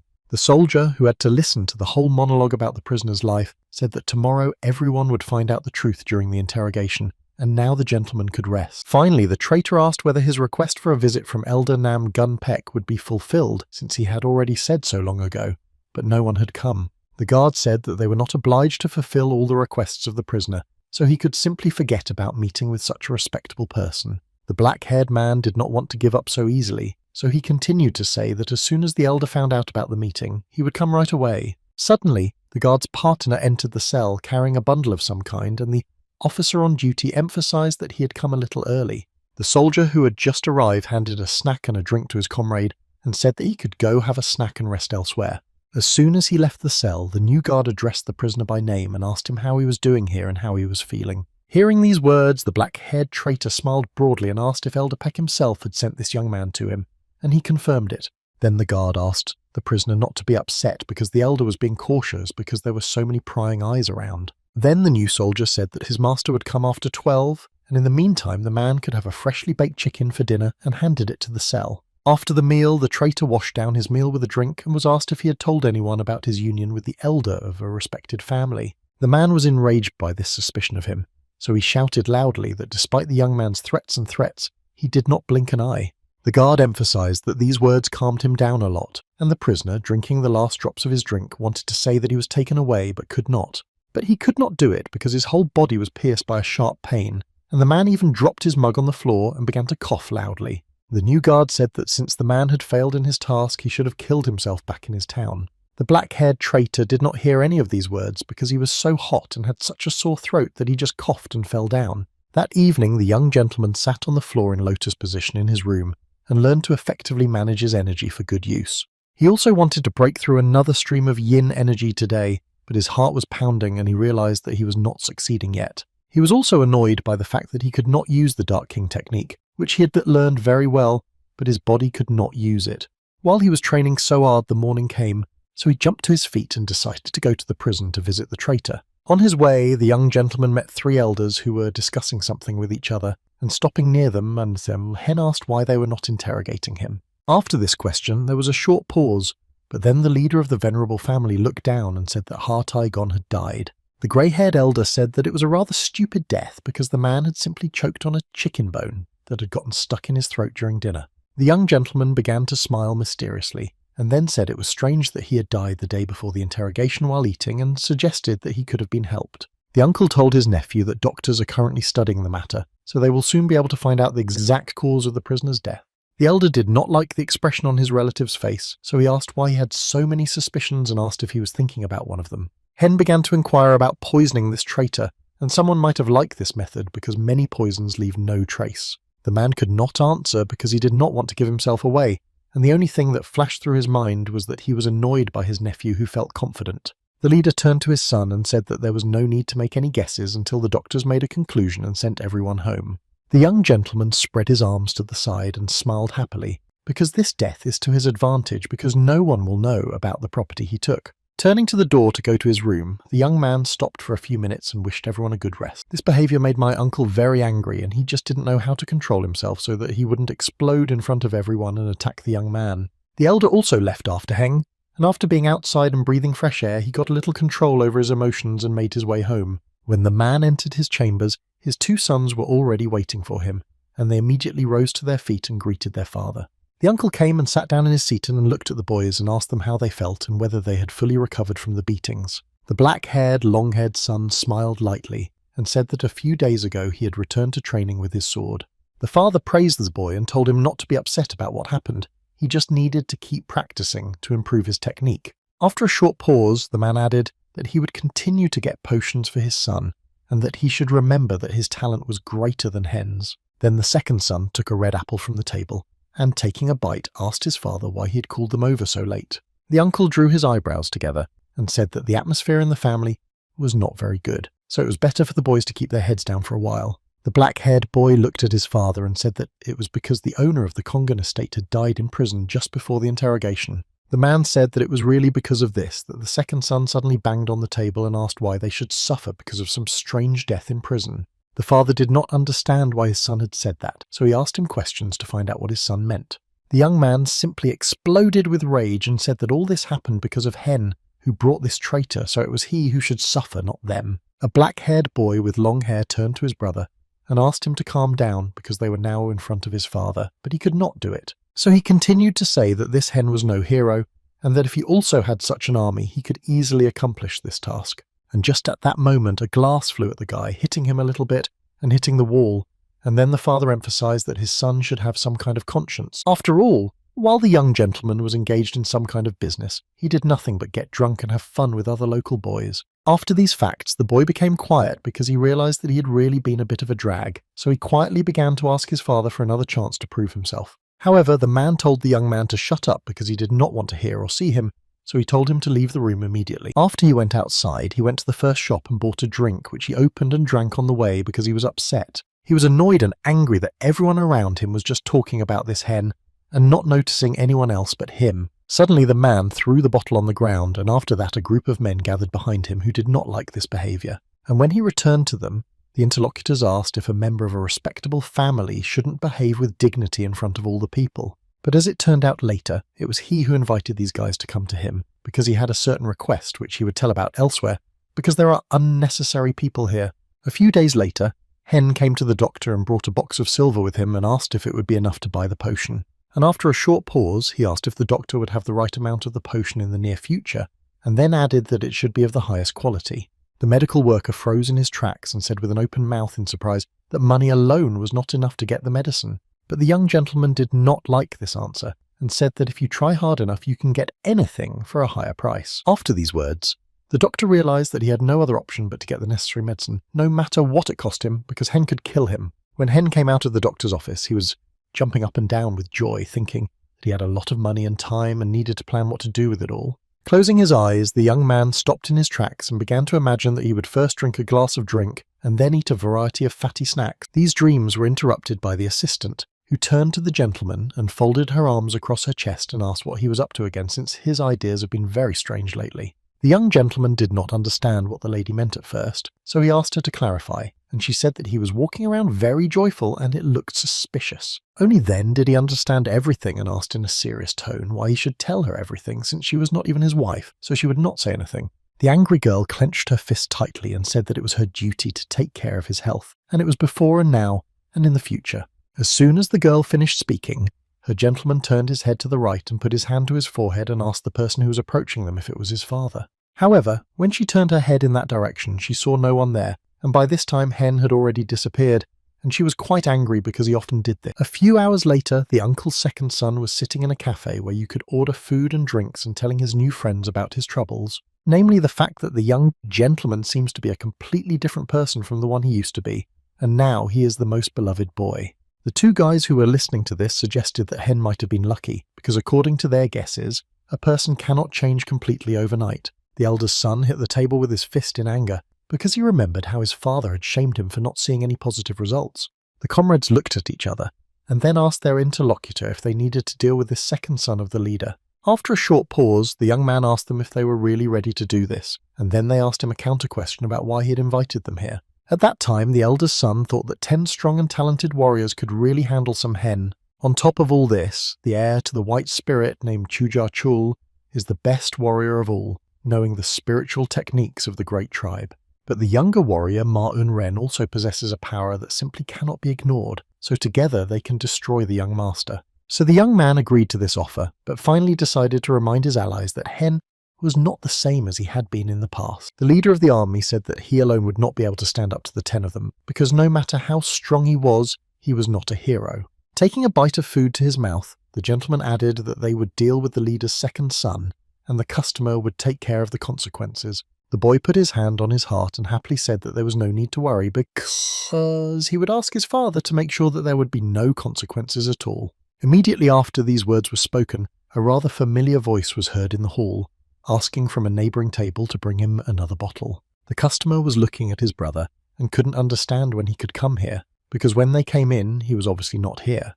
The leader of the 10 people said that this was quite a big deal because they would not have to search for it and could get down to business right away. Therefore, the uncle's son was advised to leave the place immediately because if they were seen together, he could get into big trouble for it. Having listened to everything carefully, the guy smiled broadly and looked at all his allies and said that he would be waiting for news in the near future. When he left the room, he stopped for a few minutes to look at Hen, who was drinking and eating, and realized that all this was not in vain. Suddenly, the young man felt someone approach his table, and when he looked up, he saw a young man who greeted him and immediately said his name. However, he did not seem familiar to him, and this angered the guest, who thought about how this fool could not recognize the gentleman from the White Spirit's estate. Then the second son from this estate came to the front and folded his hands as if in prayer, and suggested that the gentleman might not recognize them because they had last seen each other as children. Hen didn't care for all these explanations, so he raised his index finger at the guy in front of him and asked him in a calm tone who he was and what he wanted. Smiling broadly, the young man said his name was Ma-un Ren, and then added that they had been very close friends in their childhood. The young man propped up his head with his right hand and said that the useless greetings were over, and asked what they wanted.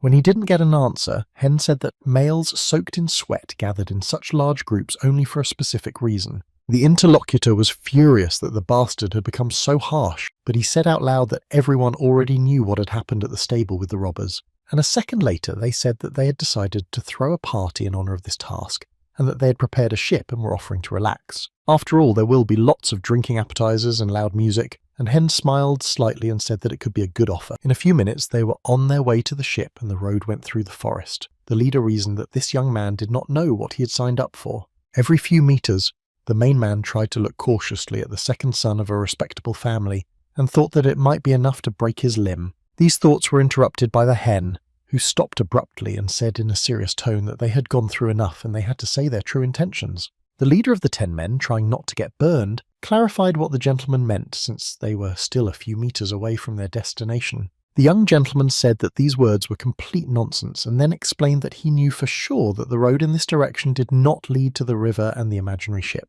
And then the other brother emphasized that, knowing all this information, the guy still followed them and clarified whether he was an idiot or just very brave. The leader of the 10 men said that although they say that Hyun is no slouch, he emphasized that he himself would not be able to resist them all at the same time. The second son of a respectable family, rubbing his chin, said that he needed to think about it, and a second later added that he needed to try to find out. These words made the opponent laugh because he still believes that this is just some kind of nonsense because no one can overcome them and win.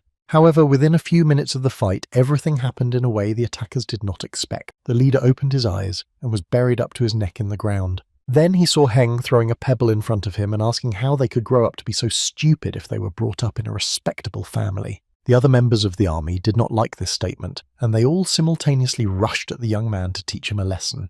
The second son of a respectable family decided without hesitation to use his best technique with magic and dealt with each attacker in turn. In a single moment, the leader of the 10 people found himself completely on the ground, and at first he did not realize it, and then he began to look at his hands in surprise. However, even this he could not do calmly, because a young gentleman approached him and grabbed his head and began to fall with him to the ground.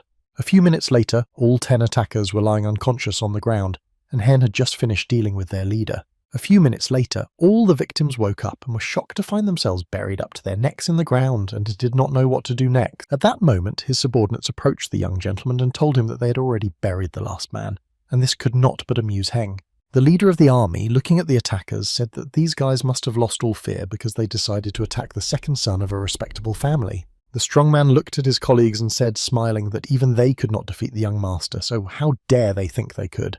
The assistant leader of the army, putting a shovel on his shoulder, said that these young men were lucky in one way because they did not go for a ride on the ship they were offered. After all, the consequences would have been completely different. They would have been having fun somewhere deep underwater and no one would have been able to help them. After these words, the leader of the army and his best comrade froze on the spot as the memory of Heng dunking them underwater came to mind.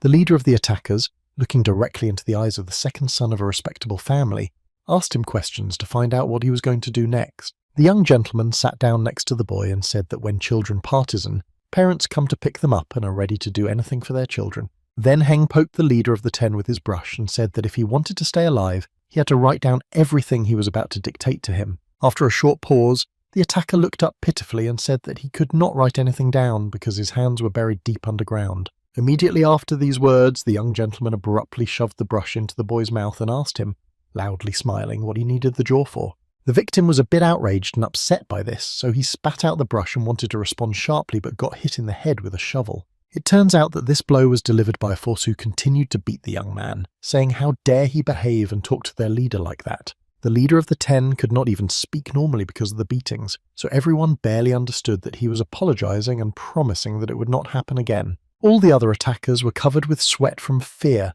and their leader decided that he would not contradict the young man and would simply do what he wanted. In just a few minutes, all the buried people received a sheet of paper and a brush and were already writing with their mouths everything that the second son of a respectable family dictated. When they finished writing all the letters, the leader of the army read only one and told the commander that they had some problems with the letters. As soon as the young gentleman came up and looked at the letter, his subordinate said that the handwriting was so unclear that parents would not even guess that it was their children's. Then Hen told his soldiers that they needed to free one arm of each buried boy so that he could write a letter properly. Late in the evening, the owner of the White Spirit Manor turned to one of the guards and asked why Juchul had not yet returned home. The soldier said that although the guy liked to drink, he had never seen a day when he stayed so long in a diner. Suddenly, during their conversation, the two men noticed that a spear was flying right at them, which could have wounded both of them, so they managed to duck in time. The warrior quickly drew his sword and began to wave it at the different parties because he was worried about the safety of his leader, so he loudly asked if he was okay.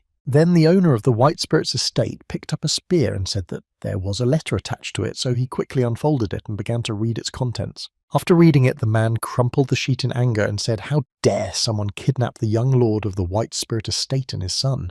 Looking in front of him, the gentleman gritted his teeth in anger and said out loud that he would find these kidnappers and deal with them in the near future. So in a few minutes he gathered his best subordinates, and when they came to the forest he ordered them to fly in different directions to search. Suddenly, the man noticed a black shadow approaching him, and for some reason he assumed it might be an ambush, so he drew his sword. However, when the gentleman showed up, he immediately asked whether he was really the owner of the White Spirit's estate, which surprised the leader. After all, he saw the owner of the estate, Chul-in, in front of him and asked him what he was doing here, and the gentleman replied that he had received a letter that his son had been kidnapped. A few minutes later, more men appeared on the lawn and said that their children had also been abducted, and that they had learned about it from the letters on the spears.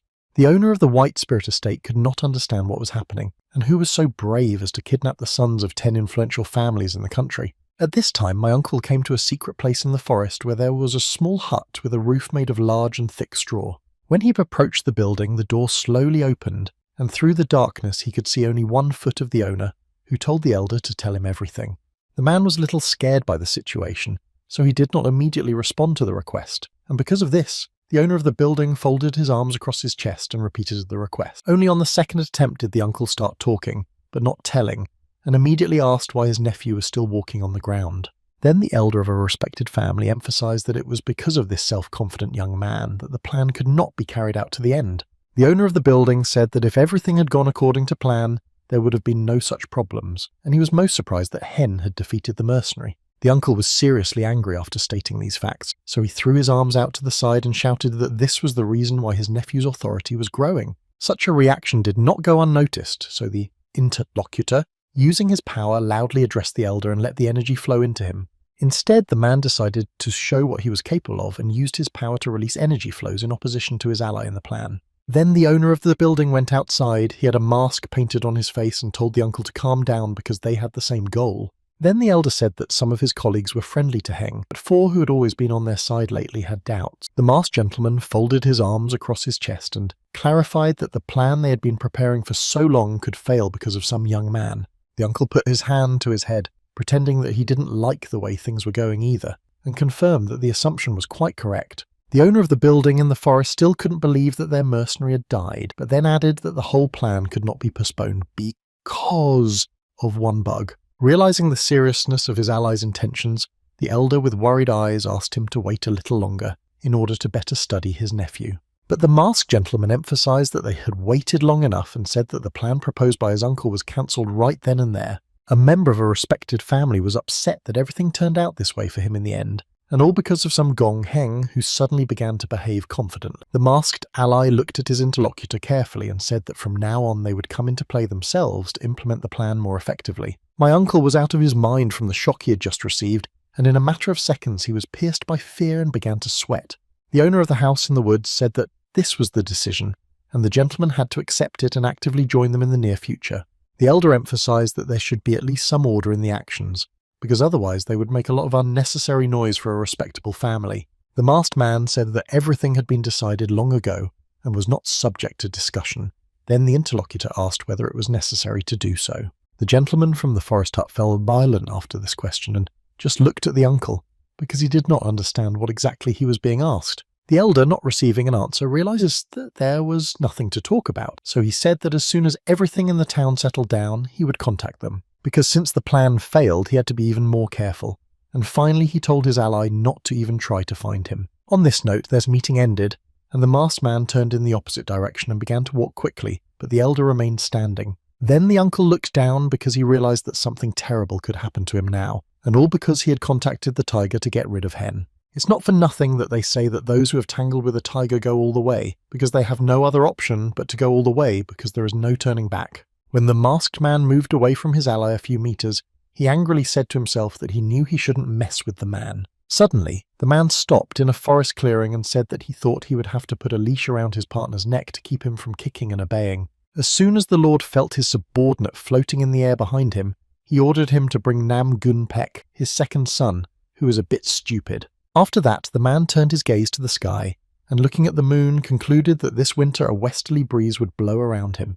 At that time, Hen had already met with the parents who had received letters from him that their children had been abducted, and he was pleased that they had come on their own. When the fathers saw who had kidnapped their sons, they began to ask with bewildered expressions whether it was really true or a bluff to lure them here. Lure. The young gentleman smilingly said that there was no kidnapping at all, because he just decided to teach their children a little lesson for their inappropriate behavior. In a few minutes, the parents were brought to the place where their sons were still buried up to their necks, and they just could not bear to look at it. The father, the leader of the White Spirit estate, was especially concerned because his son was not only buried, but also badly beaten on the face. The man jumped up to the boy and hugged his head, crying with joy that he was alive, which means that they will cope with the problems. Then the gentleman grabbed his sword and began to threaten Hen with it, saying that he did not know why he did this, but he would definitely deal with him. And in a matter of seconds, 10 swords of the parents of the young gentleman were pointed at the gang of 3 people whose children were buried up to their necks in the ground. They were not frightened at all because, for example, the best friend of the army leader grabbed his axe and asked if they should be buried as well. However, the leader of the White Spirit could not calmly look at his son, who was still fine in the morning and now had no living space on his face.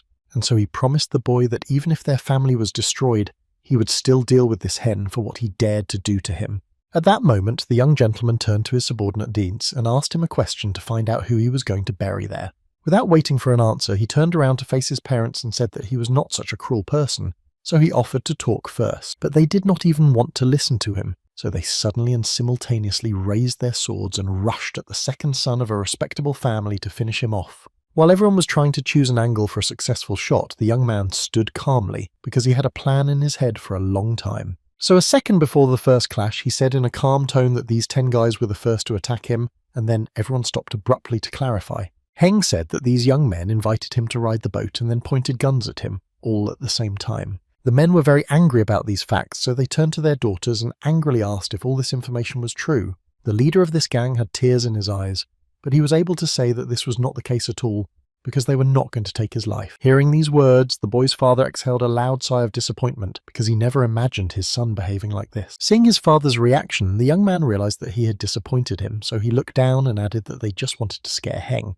The other accomplices also opened their mouths wide in tears and loudly began to confirm all the words of their leader. Parents surrounded their children in a circle and began to speak out angrily about this situation, because at that moment they were simply ashamed. The leader of the White Soul's estate began to beat his son for what he had done, saying that it was because of him that their possession could come to an end. Then each of the parents attacked their child and kicked him, saying how he had set up their families and that they might have big problems from now on. The members of the Thunder Dragon troops watched all this and did not know whether to stop the whole show or just leave it as it was. After the family leaders calmed down, they moved away from their children and gathered in a circle to discuss something intently. And they were deciding what they should do, because although the Namgun family is not as strong as before, it can easily destroy several of their families. One of the gentlemen was frightened and emphasized that it was simply unbelievable that a family from the Union could attack a person from the Namgun family. Another man said that if the leader found out about this, they would all be finished, because he would not even listen to any explanations. Then the leader of the White Spirit Manor said that they had only one chance, and turned his head back to where Hen and his subordinates were standing. Then they all turned around and began to walk confidently toward them, and the leader of the Thunder Dragon army was a little frightened because he had not expected this. But everything turned out to be not so terrible, because as soon as they were near the young gentleman, they fell to their knees and began to apologize for what their children had done. The second son of a respectable family leaned over to the gentleman and asked them to stand up, smiling sweetly because it made him feel very uncomfortable. Tears appeared in the eyes of the leader of the White Spirit Estate, and he slowly got to his feet and thanked Hen for such heavenly generosity. After a short pause, the young gentleman smiled even wider and said that he didn't need such words because he would be satisfied with just a small compensation. As soon as his parents heard these words, they were equally surprised, because they could not even imagine that the second son of a respectable family would ask for such a thing. They also did not fully understand why they had to pay this compensation if it was their children who were beaten and their faces were devastated. Hen began to explain that his health had indeed improved, but he was still weak in spirit, so he would have to spend money on treatment. The leaders were in no hurry to say anything, so the young gentleman leaned on his subordinate, pretending to be sick and saying that he might turn to his father. After these words, they all said at the same time that they would compensate him for everything, and the young man said, smiling broadly, that he would send his soldiers to them tomorrow. At this point, Heng's 3 subordinates could not reveal themselves or be happy that their boss was so successful at money laundering or sad. When the leaders thought that everything was over, a young gentleman approached them again and pointed a sheet of paper at each of them and told them to write something for Schlumbohr. After the showdown, the leader and his soldiers moved toward the house, and at that time Hen said that as soon as the roosters crowed, they should go for the money. The leader of the army stopped and asked why the second son of a respectable family suddenly needed receipts, even though their content was rather stirring. The young man clarified that it was a strange condition in the receipt that when he asked for help, they had to provide it without hesitation. The strong man then asked why Hyun should ask for help from such small clans when her father was ruled by such a respected family, the Namgun. The second son of the family leader turned to his subordinates and said that 1 head is good and 2 heads are even better, so they may be needed. The best commodity of the main army folded his arms across his chest and twisted his lips into a tube and asked where they should get these 2 best heads. Meanwhile, the younger Mr. Monkey's Song was sitting in his room, biting his nails, nervous that there was still no news, and he just couldn't wait any longer. Because of his curiosity, he could not sit still, so he exploded and quickly went outside to go and check out what he wanted. Suddenly, on his way, he noticed Hen's assistant carrying a small box and asked her what was inside and who it was for. The girl said with a scrunched-up face that inside the box were medicines intended for her young master, and so she was going to see him. The man began to cover his mouth with his hand because he thought that Hen might be badly injured, and a smile appeared on his face. But somehow the lady understood what this behavior was about, so she angrily pointed back to the box and added that it contained everything, all the potions. The young man froze in place with his mouth wide open, and then asked in surprise whether the young man's arms and legs were intact and unharmed. The assistant looked down and calmly said that Mr. Hen was not completely healthy, and that his energy was just overflowing, so he needed more medicine.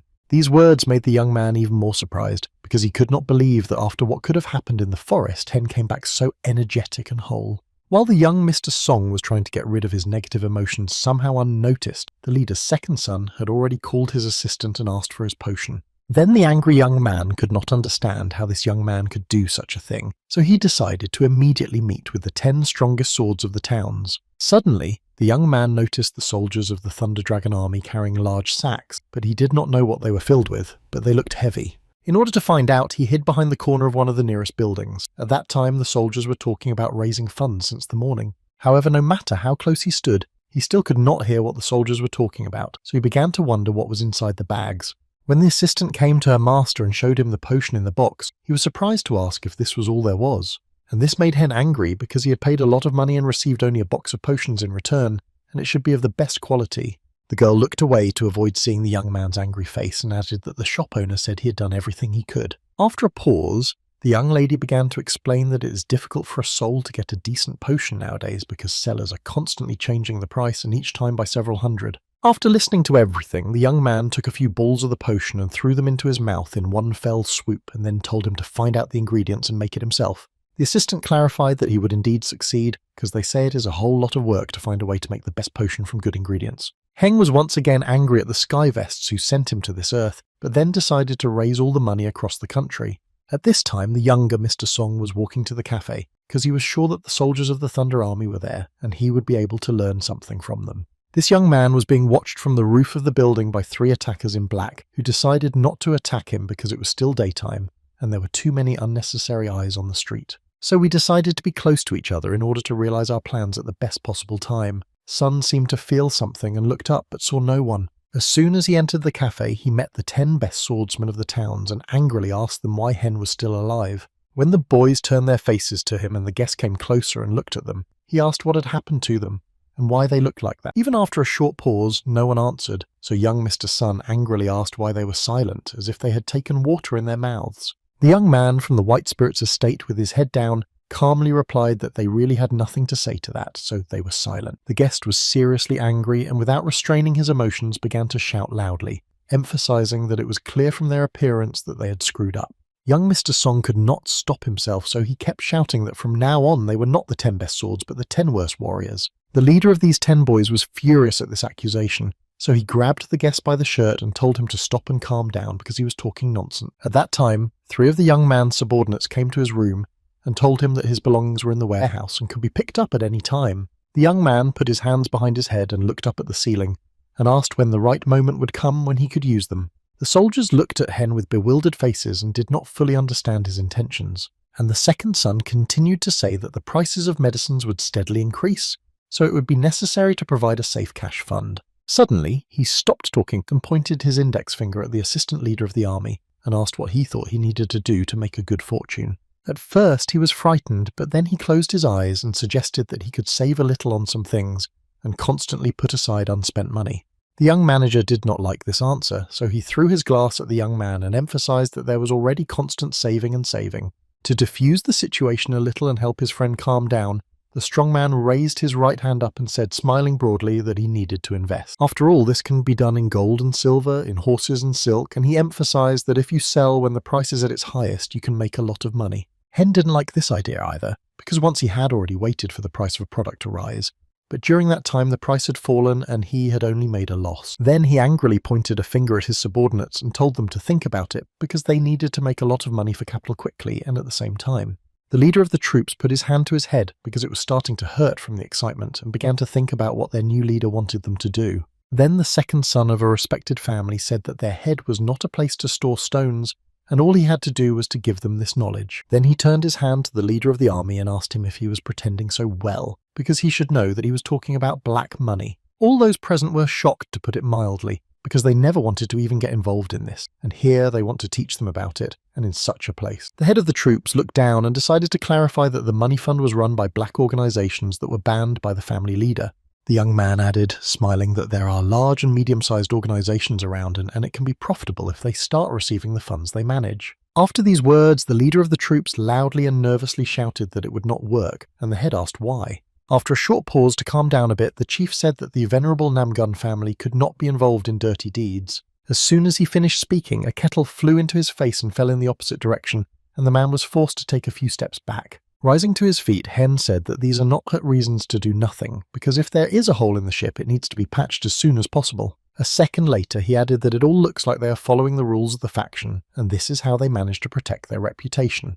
Taking a few steps in the opposite direction, he smiled mysteriously and added that he knew several such organizations, so his subordinates just had to wait. When it was time for the lunch and the leader and his eldest heir sat down to eat, they could not understand what was going on and began to ask their cook. After all, their financial situation forced them to reduce their budget by several times, and now there are many dishes on the table and the portions are quite large. The cook calmly looked at his master and told him that now their financial situation had improved so they could eat without worrying. The leader said that he was aware of the situation of the business, so he did not see any improvement with his own eyes, so he sincerely does not understand how they could improve. The kitchen worker smiled broadly and said that the young gentleman had given them enough money so that the family would not have any needs.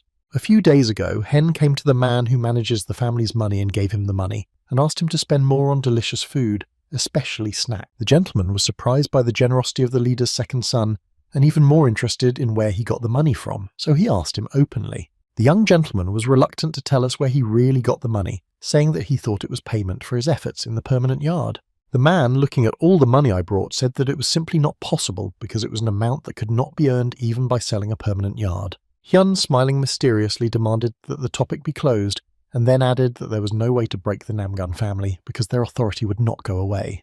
When the young man realized that the gentleman did not really want to help him, he began to take the money back on purpose so that he would decide to do it at the last minute. Of course, the gentleman who was in charge of the family finances realized that he could no longer distribute the balances, so he agreed to the offer at the last minute. And then he said that there was really no need to argue in such emergency situations, so he sincerely thanked me for my contribution to the family's financial fund. When Hen left the room, he said that the gentleman was a bit unsociable, but as long as he paid them, he could use the place to his advantage. During the lunch, the leader was called to the man who owns the finances and said that they had money for the fee for doing business, but the man did not believe him. Heng's father said that they could not use money that came to them from an unknown source, and the guest asked if the leader was hungry. When he did not receive an answer to his question, the man said he would ask the cook to take it all away because the leader and his family were not comfortable eating it.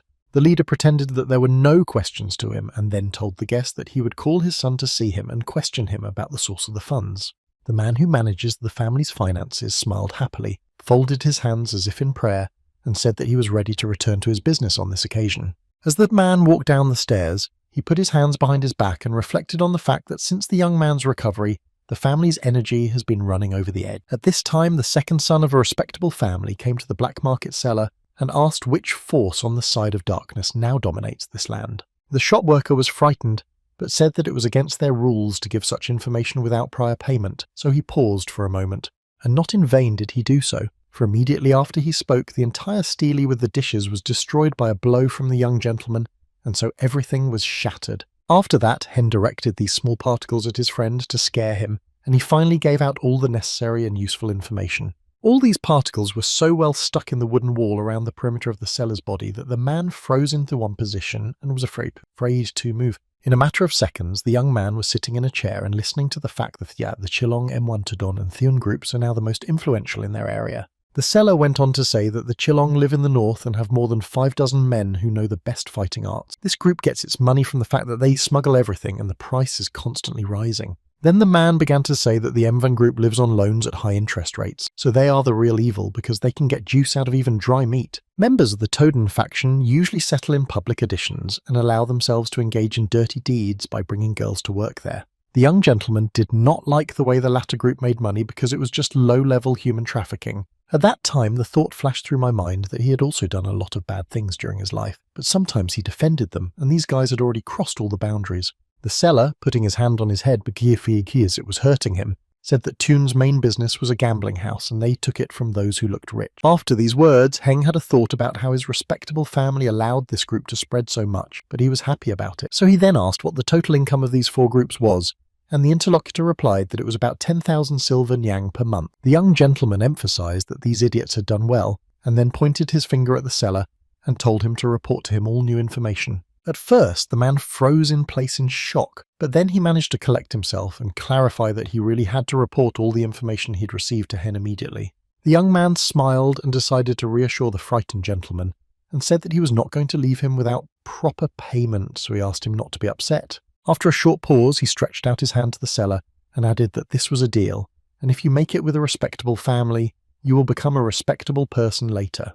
He was excited about this opportunity and said that he would do his best to live up to the expectations placed on him. Then the seller grabbed one of the young man's hands with both of his hands and said, smiling broadly, that in honor of the contract, he would treat him to a meal.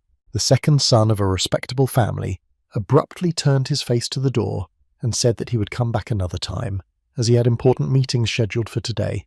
A few hours later, in one of the town's buildings, a bald man was screaming with frustration because a gentleman had set his eyes on his sacred place of work. At that moment, a young gentleman entered the room, smiled broadly and asked the man if he was in charge or if he needed to look for him. The bald gentleman froze in place and began to break out in a cold sweat, but Hen began to look closely at his face because it seemed very familiar.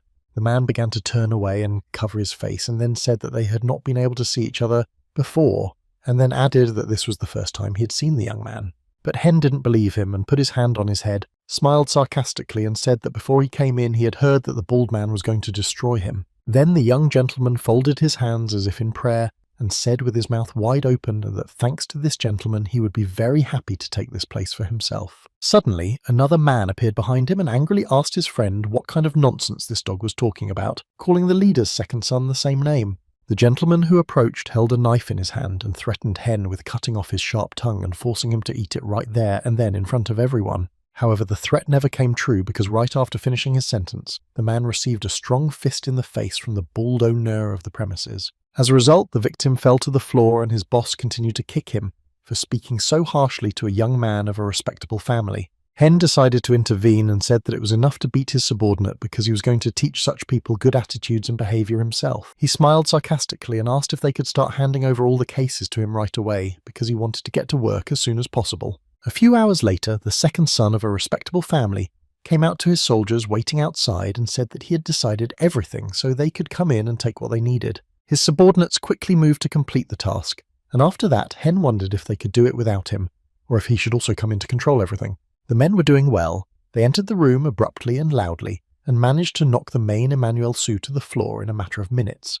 At that time, a force was standing over him with an axe on his shoulder, saying that they were still attacking him because he looked like a big piece of bread. The young manager asked to communicate a little easier, and then demonstrated that one of the precious things was broken and could no longer be used. Throwing the thing away, the man asked his subordinate how things were going with the other members of the groups, and the strongman replied that it would be over soon and they would win. The second son of a respectable family said that when everything was over, they should meet at the place where they had agreed. The interlocutor asked about another group. Heng angrily raised his eyebrows and replied that he had something he didn't need to check before he started to teach them a lesson about their dirty deeds against people. Upon completion of the mission, all the soldiers and their leader went to a cafe to have a quiet dinner and celebrate the successful completion. When everyone took their seats, the soldiers somehow changed in their faces and became sadder, and the young leader noticed this and immediately asked what happened to them. The men said that they had never dined in such a first-class cafe in their lives and were not comfortable drinking alcohol with a lady sitting next to them. Hen listened attentively but said nothing because he had never felt like this before, so he didn't even know what words to say during such an expression. Then he watched as the best friend of the army leader was approached by a young lady sitting next to him and offered him another drink in his glass. A few minutes later, a girl who was sitting next to the leader approached the second son and, smiling sweetly, offered to fill his glass. While the girl was pouring the drink, Hen asked her what her name was, and when she told him her name, he grabbed her arm rather abruptly, which alarmed everyone present. When the young gentleman held her hand, he said that they were still quite rough, so she hadn't been here long and seemed to be from a farming family. Then the young man turned his gaze to his interlocutor and looked her straight in the eye, and asked her how long she had been working at this place. The girl was very touched by such questions, so she cried and put her hands on her chest, looked down and sadly answered that she had been here for 2 months. Then the second son of the respectable family leaned on the table and asked how many full years the young lady was, and she quickly replied that she was 20, which amused Hen, and he decided to compliment her on the fact that she looked younger than her age. After a short pause, the man asked the girl how she ended up here. The lady was in no hurry to say anything, because at first she looked at her frightened colleague, who demonstrated with her eyes that she should not tell everything. The young gentleman noticed this and asked all the other girls to leave the room, and his interlocutor to stay for a private conversation. The main one started smiling nervously, asking what happened, and then clarified that maybe he didn't like the girl, so they could just replace her. This behaviour began to irritate the young gentleman, so he looked at the main lady with a menacing look and repeated that they should all leave immediately. Only after these words did all the girls present slowly get up and begin to leave the room, not even looking back because the young man's tone was frightening. As soon as they left, Han turned to his interlocutor and said that everyone had already left, so he asked if she could answer the question honestly now. The young lady was still sitting with her head down and tears streaming down her cheeks, and she did not respond to the words of the second son of a respectable family because she was immersed in memories. So Hen threw a bag of money in front of her, saying that the lady could use it to pay off her debts or buy herself some beautiful silk clothes. After a short pause, he added that he was the son of the family leader, which meant that they could protect her so she could tell them everything. Only then did she dare to tell us that she had been sold to this place for her father's debts, all because of the high interest rates and threats from the group. She stammered a bit and added that she was only 15 years old and had tried to run away once before but was caught and beaten badly. The interlocutor went on to say that even if she wanted to die, she was afraid that this debt would be passed on to her younger siblings who did not deserve it. The young gentleman listened to the girl carefully and asked if all the other girls in this house of tolerance were in the same situation or if there were others. The young lady bent down and tears quickly flowed from her face and fell to the ground, but through them she could tell that most of them were for family debts. After this confession, the strong man slammed his fists on the table and said that these people are doing dirty deeds, using debts as an excuse to take the girls. The leader of the army gritted his teeth and emphasized that human trafficking was taking place under the very nose of his parents' house and that there was violence. The young gentleman folded his hands on the table and put his head on them and began to think sadly that he should not leave everything like this. He had to finish it. A few hours later, one member of the group was attacked in his home, and the first blow he received sent him flying and falling to the floor. Rising to his feet, he frightenedly asked the attackers to calm down and talk to him, but at that moment an axe stuck near him. Hen, sitting down on a chair, warned that if the man continued to talk nonsense, the next time the axe would fly right into his head. After hearing this warning, the victim looked up at his uninvited guest and asked why he decided to do this to him now. The second son of a respectable family did not like this question, so he lifted the legs of his chair and stepped on the hand of the gentleman he had broken into the house to see. The gentleman opened his eyes and mouth wide in pain and began to scream loudly, and his face began to show a look of confusion because he did not understand why he was suffering such torment. After a short pause, Hen smiled sarcastically and asked him if he hadn't heard that he had to answer only the questions he would ask. It was difficult for the new manager's subordinates to watch such interrogations themselves, as the victim was simply screaming frantically throughout the room in pain. The young man then asked in a serious tone who was behind all these dirty deeds of human trafficking, especially of girls. When he received no response, the leader's second son added that he knew everything, so if he told him a lie, he would simply die on the spot. At first, the injured man thought for a few seconds whether he should say everything or keep silent, but decided to speak for the Toden group. After these words, the leader of his troops approached the head and, looking at something in the book, said that he had found the real information and the names of those involved. Heng picked up the book and, flipping through several pages, he said aloud that it must be information about human trafficking where all the names were written down. The second son of a respected family, giving the book to his subordinate, said that this information about human trafficking should not be here but in the Toden group. So after a short pause, the young leader, with his eyes bulging, asked again in a serious tone where all the members of this group were. As soon as they received the information they needed, Hen and his army moved to the place where these brazen people were supposed to be in order to deal with them. The best friend of the army leader was the first to go, and he was simply beside himself with rage because he simply could not accept the fact that girls were being sold in their land. The new leader said that after the showdown, several members should remain alive to justify their actions to their father. The strong man listened to everything carefully and agreed that he would not touch half of them, but he did not envy the other half because he would take out his anger on them. At that time, in the town where the group lived, one of its members jumped out into the main courtyard and loudly called out to Ku Toden, the most important among them. The young men who worked for these people were running around the square because they were ordered to destroy all the evidence before the Nam Gun family came. Suddenly, one of his subordinates ran up to the chief and pointed to the gate and said that he had a bad problem, and that Nam Gun had already arrived.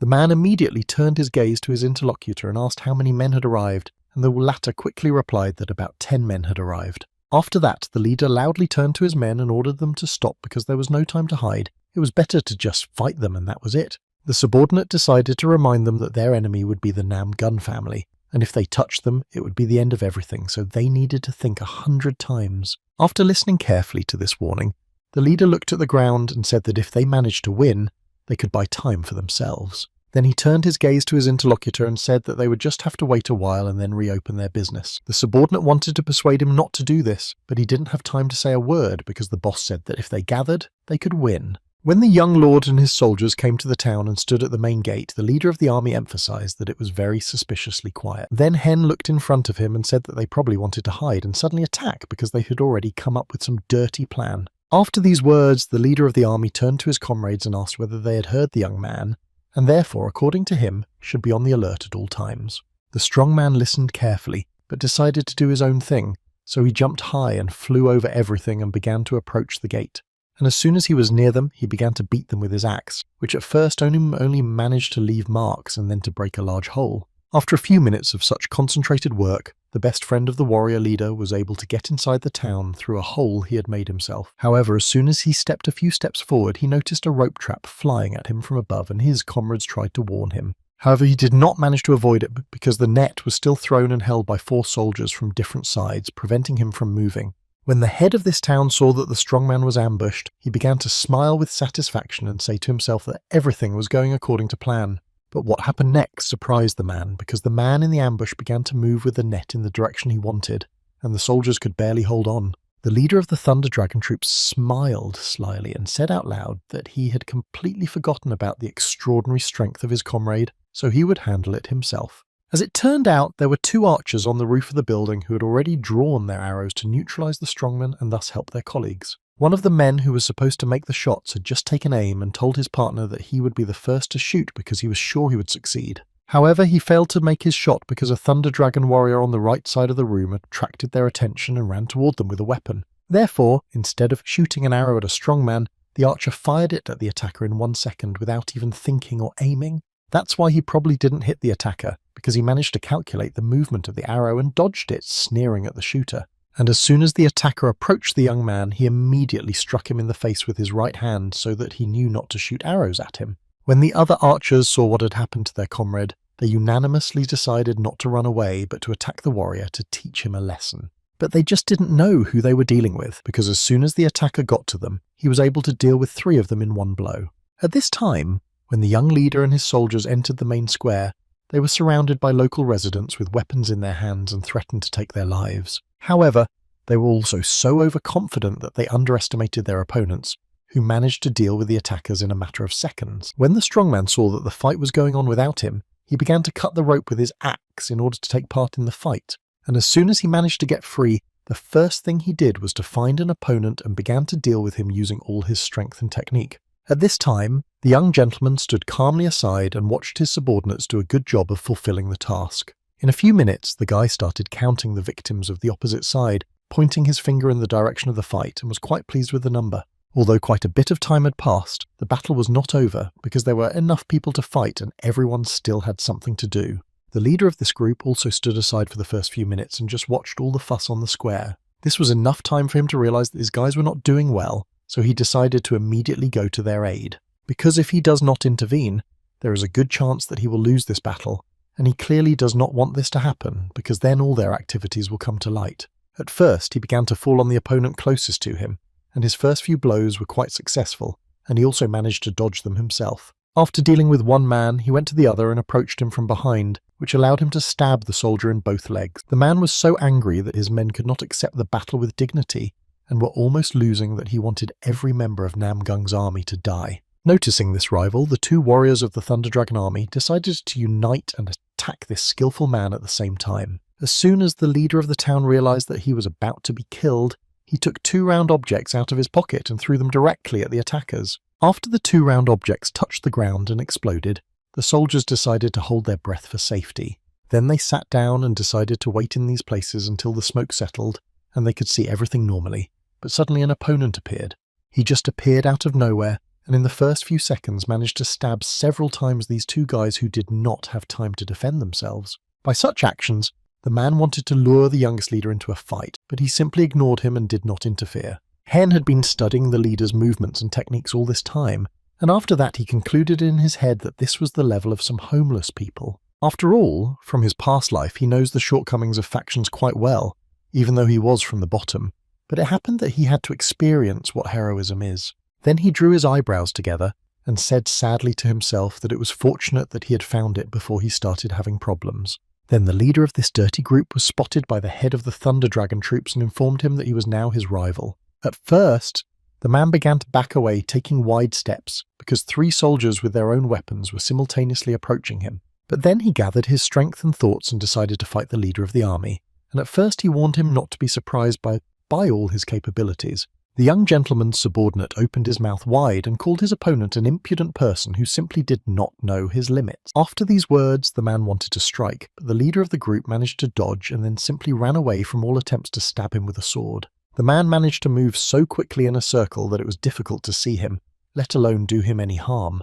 The head of the Thunder Dragon's army became very angry because he could not do what he had planned, so he stopped for a second. And just at that moment his opponent jumped up high behind him and swung his knife, saying his self-confident phrase, However, he never managed to strike a single blow because the second son of a respectable family was behind him and came to the aid of his subordinate. Heng grabbed the attacker by the face and threw him hard to the side, causing him to fly several meters without being able to stop. When the victim landed on the ground, he curled up because he could not even control the landing, and this made him very angry. However, in a few minutes, the group's leader managed to get to his feet while saying that the Namgun family had no military etiquette. So when he saw Heng in front of him, he emphasized how dare he so brazenly interfere in the battle with the leaders, but the young man only laughed. And when the young leader calmed down, he said that the garbage involved in human trafficking could not even think about any military etiquette. The head of the group realized that this guy was really a pain in the ass, so he decided to win by throwing the awl he had left. But first, as usual, he took out a round object and threw it directly at the second son of a respectable family to make it smoke. Of course, Hen could have prevented this, but he decided to do nothing and just play by the rules and the course of his opponent's battle, because he was already confident. As soon as the explosion occurred and the smoke spread around the young gentleman, his opponent quickly brought out his awl to hit Heng. The head of the town was simply confident that the second son of a respectable family would not be able to escape his weapon because of the smoke in which nothing could be seen.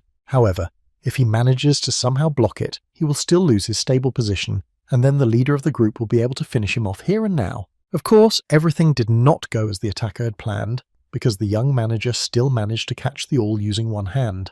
As soon as the smoke cleared, Hen did not hesitate to pull back his hand with the weapon and launch it back at its owner so that he could get what he wanted.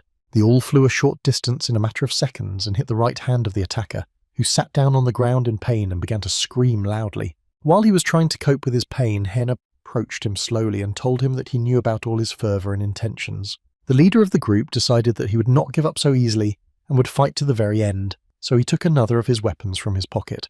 But he didn't have time to do anything with it because the new leader of the Thunder Dragon army stepped on his hand and began to pound it with all his body weight. The victim tried to get out of this trap, but he failed, and instead suffered even more, which made Hen very happy. Then the young leader decided to take more serious action, so he moved his foot right on top of his opponent's head and pressed harder. The people of this town froze in their seats because they were shocked that their leader could not resist any of Heng's actions. And after that, they realized that they had lost this fight and that they just needed to put down their weapons and surrender to at least stay alive. The second son of a respectable family looked at the leader of the group with a serious look and said that he would be the 25th and that was considered exactly half. The new leader then turned to his subordinates and told them to take the remaining survivors to the administration building and tie them together. Suddenly, the young man felt someone pulling at his clothes from below and asking for mercy, and in return he would voluntarily tell all the information he knew. However, as soon as he finished speaking, someone abruptly took him aside and kicked him in the face so that his nose even bled immediately. It turns out that a strong man did it to him, who continued to threaten him, and Hen emphasized that he did not spare the girls who begged him for it in tears. When he received no response, the second son of a respectable family sneered and said that he would not pardon such a disgusting person. After saying that, the new leader turned in the opposite direction and began to walk slowly, giving the strong man the opportunity to finish off this scum. A few hours later, the man in charge of finances came to the leader of the respectable family and told him some shocking news about his second son. The guest, holding his hands out to the side, calmly said once again that it was very good news that Hen was able to arrest the bandits who were trafficking people. The father could not understand where his son's justice came from. The interlocutor explained that at this age it is normal for energy to run high. After these words, the father froze in one position as he began to think about how his son began to fight for something that was not at all characteristic of him since childhood. The guest said that Heng and his army were showered with praise for rescuing the girls who were being sold by the bandits and handed over the thugs to the administration. The family leader began to smile broadly, for he was sincerely happy for his second son, for he had recently been so weak and now he was so active. The man who manages the family's finances said that now they don't have to worry about the young man anymore because he has once again raised the family's Chomja status. After taking one sip of freshly brewed tea, his father began to laugh out loud, saying that Hen was a good example of people who become respectable. Then the man stopped with his emotions and asked the guest if he could call his son to have tea with him, but he had already left. The leader was surprised to see his bloodline working so hard, but he was not upset and invited the other man to enjoy a new kind of tea together.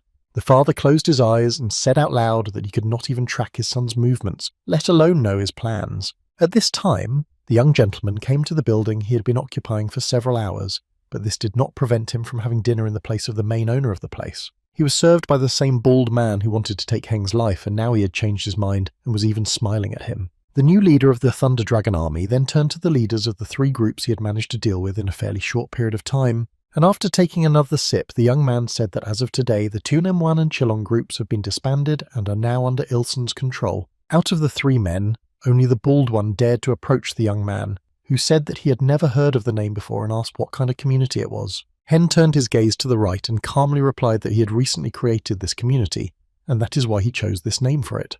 The interlocutors began to break out in a cold sweat because they could not believe that the largest group was created under the leadership of the Namgun family. Then the new leader decided to inform his new subordinates of the Ilson rules, namely that they would die in case of betrayal as well as in case of fighting among themselves and stealing. After a short pause, Hen began to report facts that could lead to the death of his subordinates, including drunkenness, human trafficking, and gossiping behind their back. Then he looked everyone seriously in the eyes and added, smiling mysteriously, that if they behaved arrogantly they could also die. The elder heir of a respectable family, recalling his feasts with his younger brother, realized that he was not even affected by alcohol. Later he found himself at the table where he decided to have a good lunch and drink today, so he asked the kitchen worker to bring him a drink.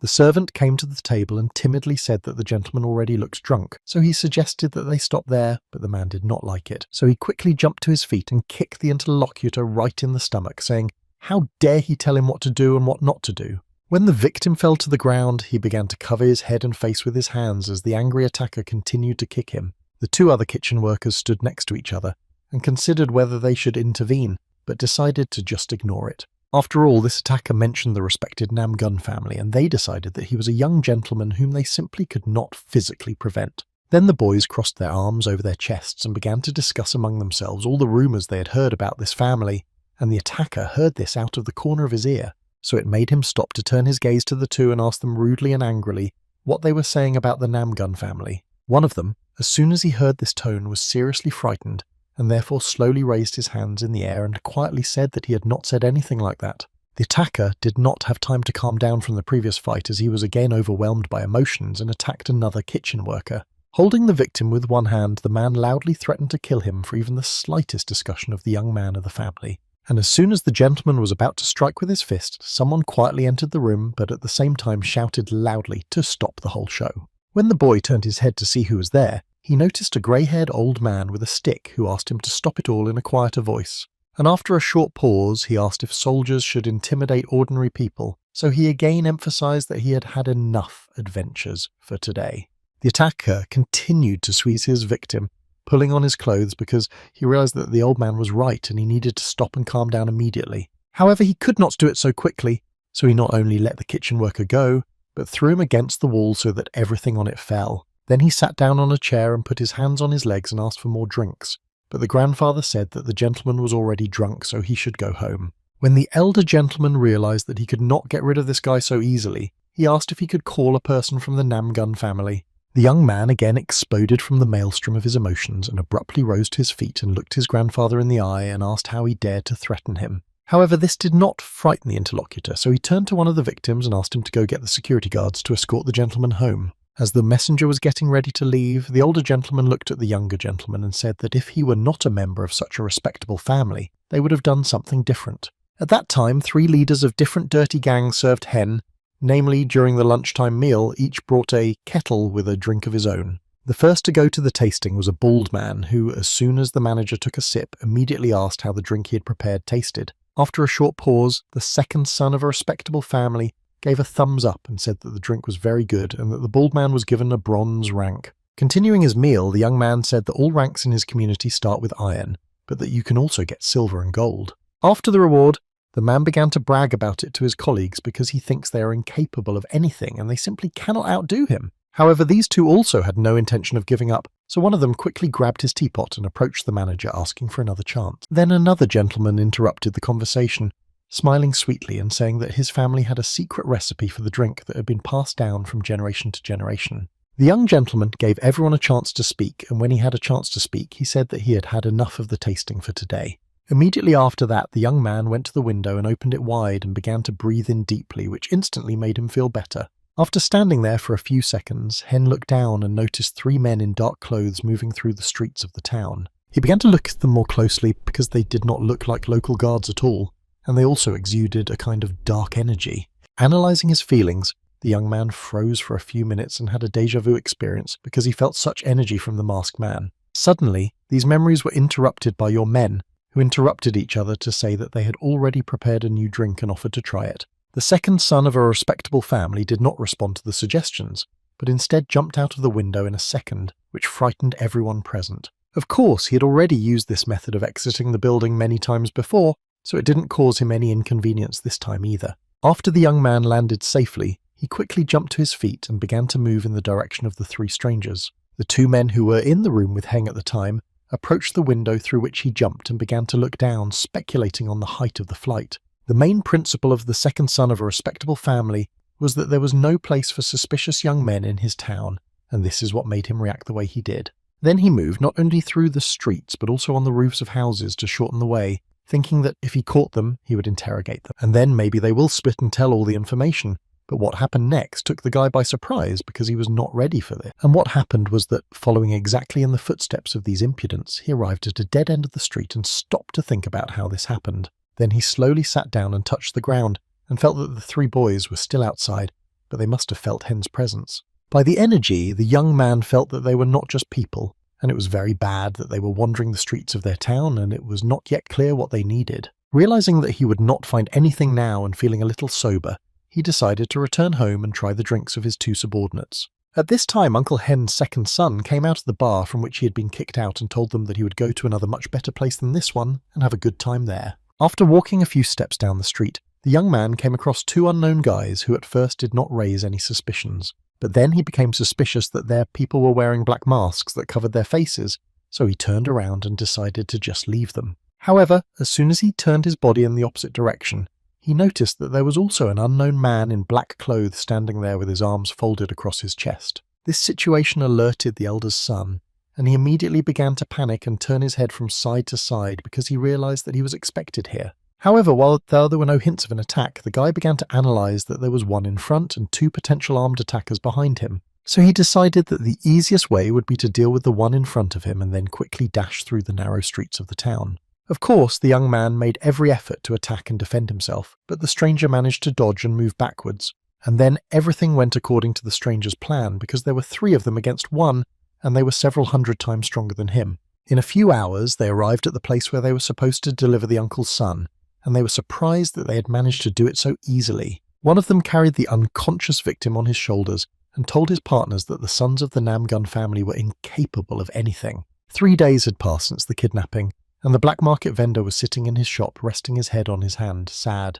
But then his emotions overwhelmed him and he jumped to his feet and threw the documents around, which he did because he was tired of translating them all the time. In order to calm down, the man poured himself some hot tea and, trying to take the first sip, thought that Hen had really messed up his work. However, he was not very happy about what happened next either, as the seller spilled a hot drink on his face due to a sudden visit from a person. It turned out that it was a young leader, but the shop owner did not pay attention to him because he was in pain, which he had caused himself. When the seller finally calmed down, the second son of a respectable family asked him how things were going, and he told him that it was a lot of work. So he asked if Hen could give him some more time to complete it, and while he was saying all this, tears appeared in his eyes because his lips were very swollen. The leader's second son poured himself a cup of tea and agreed to the offer, saying that the seller could take care of these matters and not worry. However, after a short pause, the young man asked his interlocutor if he knew the suspicious people who had recently appeared. The seller pretended to remember, and then said he hadn't heard anything, so Hen began to clarify whether the man knew nothing about it. Not getting any answer, the guy paid the seller, and told him to find out where the unpleasant guys who were here 3 days ago were now. The interlocutor began to panic because he already had a lot of work and now he was being thrown another task, so he asked for an assistant. After the man finished his sentence, the young gentleman leaned sharply and loudly on the table in front of the seller, and the latter was seriously frightened by this gesture. Then the guest looked the salesman in the eye and asked him about the lack of labour, and the man timidly replied that it was true. After a short pause, Hen smiled sincerely and said that he should have mentioned the problem right away, and then added that he would send someone to see the gentleman. The seller breathed a sigh of relief, but a few minutes later he said that the Thunder Dragon troops would be too small, requiring about 100 men. The young gentleman simply did not want to listen any further, so he slapped his interlocutor on the back and told him that he could use all his people. And then he said that he had recently created the Ilson community by uniting the bandits of 3 groups, so their total number is quite large. The seller listened attentively and at the same time reasoned that this cruel guy would now be able to solve his problems for free. But then something happened that even the interlocutor did not think of. Hen asked him how much he would pay him for using his people, At that time, the uncle's black-haired son came to him and told him that his brother had been gone for 3 days, but it did not bother him because he was always disappearing somewhere. The elder continued to wipe the leaves of his plant, saying that as soon as one problem is solved, a new one is sure to follow. The son went on to emphasize that there was no place around to hide from their influential family, and therefore assumed that something bad could have happened. These warnings prompted the man to assume that his son could have been kidnapped by masked allies, and that this was probably how they wanted to trap him. So after these reflections, the elder turned to his child and said in a serious tone that he would deal with the situation himself. Leaving the room, the man finally turned to his son and told him to shut up so that there would be no unhelpful rumours in the town. Just a few hours later, my uncle came to the forest where the masked ally's hut was located and kicked the door to show his anger. And as soon as the dust settled, the man loudly addressed the owner of the premises and menacingly ordered him to come out to him because there was something to discuss. The masked man began to move slowly towards the interlocutor, asking him what had made him so angry, and the latter immediately asked about his son.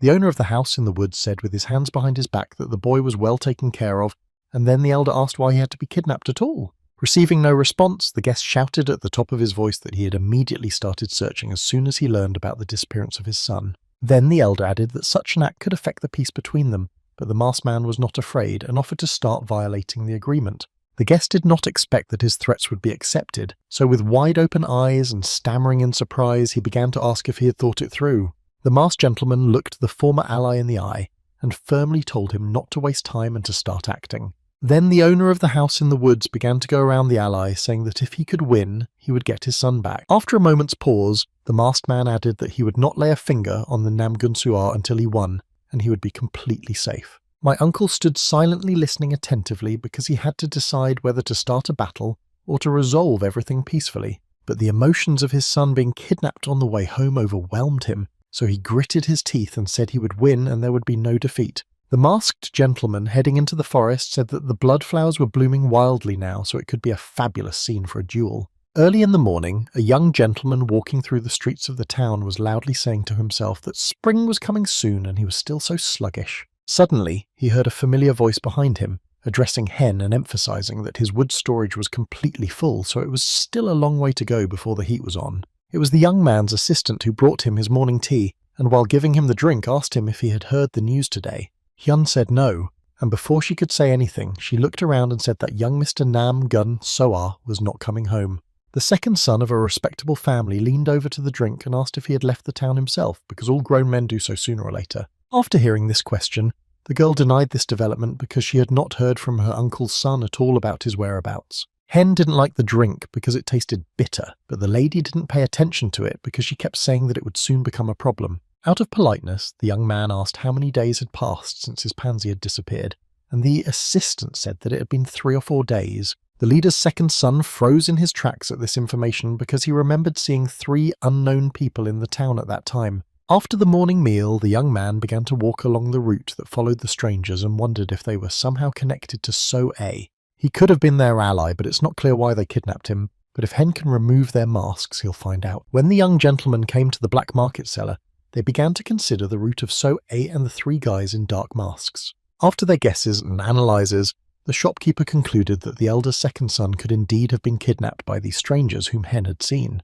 Then the new head decided that the search could be reduced to 3 locations and only then turned to the leaders of the former groups. When the men heard what they had to do, they began to smile with satisfaction because they hadn't done such dirty work for a long time. Hen then told the seller that he would go with the leader of the Thunder Dragon army and that if there was any news, they should be informed. At this time, in a house in the forest in a deep underground room, the elder's son was sitting tied to a wooden post with his eyes closed. A masked gentleman came to him with his assistant in black and told him that a gang of bandits was gathering around their hideout. Then the young man added that this development should warn them about the illegal invasion of their territory. The masked man said that they would change this place. For the moment, this would be the best solution, and before setting off, the chief emphasized that they did not need to reveal their identities. Suddenly, another guy in black clothes interrupted the conversation and shouted loudly about the alarm, which means that they are in danger. After listening to all the information, the assistant turned to his leader and said that a group of bandits was already moving in their direction,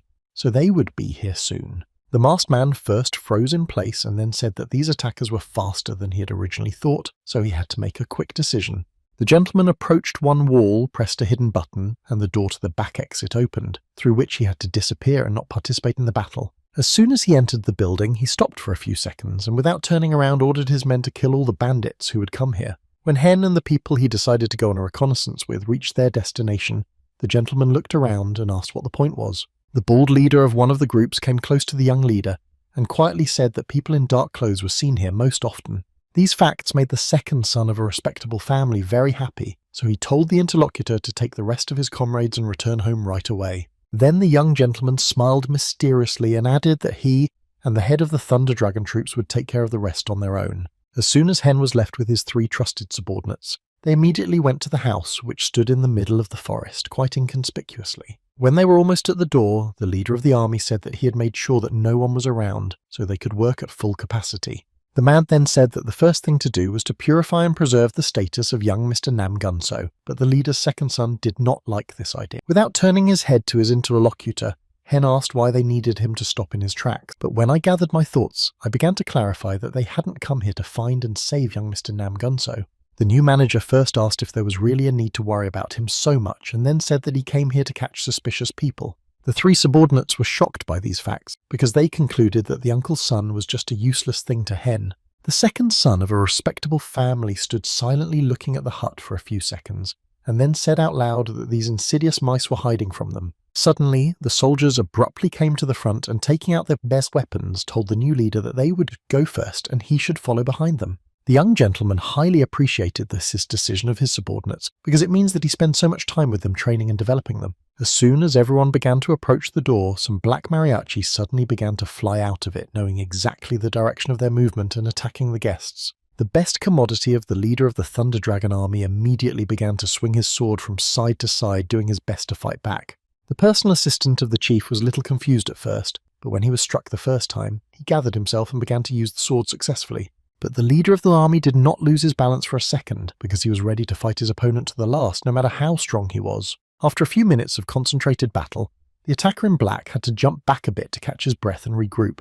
As soon as he succeeded in doing everything he had planned, he turned into a black, long mirage in 1 second and headed straight for the leader of the army. However, the attacker had the advantage of moving quickly, but he also used some unknown magic that turned the weapon into a fire sword. The leader of the army felt the warmth that was spreading from him, and therefore no longer attacked, but decided to defend himself in order to stay alive. However, suddenly, in 1 second, a red-hot blade touched his arm, wounding him and causing him a lot of pain at the sight of the cut. Instinctively, the wounded man grabbed the cut with his other hand and fell to his knees as the pain continued to pierce his entire upper limb. That's why he didn't even notice the next blow. It didn't hurt him, but it made him fly back a few meters and hit the nearest tree. When the opponent started to approach him, he naturally looked up at him and could not understand who this guy was because he was so skilled. Then the leader of the Thunder Dragon troops felt the same energy from this guy in black as the mountain bandits they had been dealing with. Then he turned his gaze in the other direction and saw other attackers like him fighting with his colleagues, and it was not yet clear who they were. At first, the man decided to shift his focus to the person who was currently opposite him and deal with him in a manly way. However, he did not have time to strike first because the young man in black quickly ran around him from the side and ended up behind him where he was hard to see. And of course, since he was in such a favourable position, he did not waste this chance to strike the leader right in the back and was shocked by it. The victim's best friend and his personal assistant saw what happened and began to say their colleague's name loudly and angrily. However, in a matter of minutes, everything turned out to be different than everyone imagined, as the guy in black could not even get the tip of his sword into his opponent. It took him by surprise and he froze in shock, and at the same time the leader of the army turned sharply to face him and said, "I got you!" Immediately after that, the man struck a blow that threw the opponent several meters back, not allowing him to at least somehow regroup. The victim hadn't even landed yet when the leader of the troops began to follow him, raising his sword to strike again. While they were moving simultaneously, the gentleman managed to emphasize that he had seen this military equipment before and knew how to fight it. Then something happened that made Heng's subordinate freeze in place in surprise as the black-clad opponent grabbed his wrist holding the weapon. And of course, he also raised his sword high in the air in order to deprive his attacker, an offender, of his right limb with a single blow. However, he was not destined to do so, because in an instant he felt a severe pain on his left cheek from a kick that did not belong to his opponent. As it turned out, the young leader of the Thunder Dragon army came to the aid of the leader himself, who got rid of the attacker with a kick. Looking at the young man in black, Hen asked his subordinate what kind of security he had, because you can't win with just one skill. Then he turned his gaze to the leader and told him to remember that winning with a near-death experience does not mean that everything will end in the same moment. While the two were talking, the strongman was thrown back by his opponent so that he flew backwards and landed against one of the walls of the house. Following him, the personal assistant of the leader of the Thunder Dragon army landed nearby, which meant that they were surrendering their positions. When they were around each other, they were ashamed to admit that they could not cope with the tasks assigned to them. However, when Heng's subordinates remembered how they had trained with him and what hopes he had for them, they gathered themselves and decided to continue fighting. After all, after so many victories before, such a defeat would simply damage not only their pride but also their authority in the town. So then they stood opposite their opponents and each took out his weapon and emphasized that even if they had to die, it would be with these insolents. But suddenly, people in black clothes fell to the ground unconscious in 1 second, and this made the soldiers of the Thunder Dragon army freeze in place, because they didn't know what had happened. But a second later their new leader appeared and asked them who was going to die. Then the young gentleman angrily decided to repeat what he had told them earlier, that their lives since he had taken over belonged entirely to him and no one else. As the subordinates approached Heng, they already realized that this defeat would not end well for them, so the leader said that he did not know where to put his eyes from shame. Suddenly, the second son of a respectable family put his hands out in front and, addressing the interlocutors, ordered them not to move because he felt something strange. As soon as they stopped in their seats, the young man looked at the ground in front of him and said that whoever was hiding there should come out right now. For the first few seconds, nothing happened, but then a grey spirit with a human-like appearance appeared not far from the young man. This attacker looked completely different from the previous ones, and he was different because his clothes were not black but grey and he moved faster. The warriors who came with their new leader could not understand how he could feel this way, and at the same time Hen raised his sword to accept the fight with dignity. The grey-clad opponent had been flying in the air for several minutes, and then, with a swing of his sword, demonstrated its full power to the audience. According to his calculations, this should have frightened him and made him give up, but the young man is not the kind of person who loses easily. Therefore, the second son of a respectable family gathered most of his strength and energy in one place and then directed it to his sword, which he pointed at the attacker. The robber did not expect everything to unfold in this way, so he just froze in the air with his eyes wide open in shock, not knowing what to do next. At this time, the young man began to spin in a circle on the ground, thus forming a vortex of energy and power that was to be directed at the opponent. The man in grey clothes did not dare to do anything, so he just watched silently and without moving as the two energies soon collided. And when this happened, he did not stay in his place. And of course, the wave of the explosion carried him away and did not bring him down to the ground well enough. When Hen saw with his own eyes that he had managed to deal with another attacker so easily, he was shocked because he had not even expected it. And when several minutes passed and the young gentleman reflected on his actions in this fight, he said to himself that he should not have used his sword. The aide and best friend of the army leader began to discuss among themselves whether each of them had seen the sword that the new leader had used in the battle. Then one of them froze into place and said with an open mouth in amazement that this was the first time he had seen such a large weapon since he was born. The strong man agreed with these words and turned his gaze to Hen and said that this young man was really different from all the other members of the respectable family. The leader of the Thunder Dragon army stood not far from the young master and looked at him and asked him who he really was. When everyone left the kidnapped son of the uncle, he continued to sit in the same place because he was still tied to a post with ropes. After sitting quietly for a few seconds, the young man cautiously opened his right eye to see if anyone was near him because it was difficult for him to pretend to be asleep. Suddenly, the door to the basement opened and Seo saw his brother, who had recently beaten him badly and now found him standing in the crack. The kidnapped man was surprised to ask how he could find him, but then something happened that the guy did not expect. Then the uncle's son heard his brother telling his subordinates that there was no one here and that they could return home and continue searching. These words upset so very much because he realized that he could die here. So with tears in his eyes, he began to shout loudly for them not to leave but to save him. Of course, this cry did not leave the leader of the army indifferent, so he pulled the elder's son out and began to lead him outside. A young manager standing nearby turned to his subordinate and emphasized that he was doing some useless things. Suddenly, the assistant to the chief of the army interrupted this monologue and said that they had killed everyone in this battle. Hen was a little surprised because it should not have happened. The second son of a respectable family suggested out loud that he might have underestimated his strength, but the interlocutor said that they had killed themselves. After these words, the young gentleman began to shout at his subordinate because he ordered them to follow the fact that everyone was alive to get information from them. The young man sadly began to say that he had no idea that this could happen. Hen calmed down a bit and said that it was already evening, so it was time for dinner. Suddenly, after the words were spoken, the second son of a respectable family froze in place, raising his head high in the air and carefully examining something in the sky. The force and the personal assistant to the leader of the army came up behind him and, looking also at the sky, asked what their leader was looking at there. The man turned his attention to the road home and started to hold his stomach, saying that he had to go back to the town. A masked gentleman was watching all this happening on the lawn near the house, perched high in a tree, and he made a conclusion about Hen. As it turned out, this son of the leader is strong and smart, and he is also quite good at ghosts, and this cannot but be alarming. That same evening, people came to the elder's house to tell him that Soar had returned home, and the news took his father by surprise. He couldn't understand how this could happen at all, because according to the agreement, he was supposed to return only after the merger was completed, not now. When everyone ran outside, they saw the kidnapped boy coming home leaning on the leader of the Thunder Dragon army. The uncle was shocked that his son was alive, but he was even more surprised and alarmed to see Heng and his subordinates bring him in with sneering smiles. As soon as the victim saw his family, he started crying and running to them, because he assumed he might not see them again. The kidnapped young man ran to his brother and held on to him tightly, saying that he was very scared and it was hard to stay in captivity. The elder was not happy about the return of his child, and his emotions were overwhelming, so he looked down with his eyebrows raised in an angry look. Hen approached him and leaned over sarcastically and asked why the gentleman was so upset because his son, who had been missing, had returned.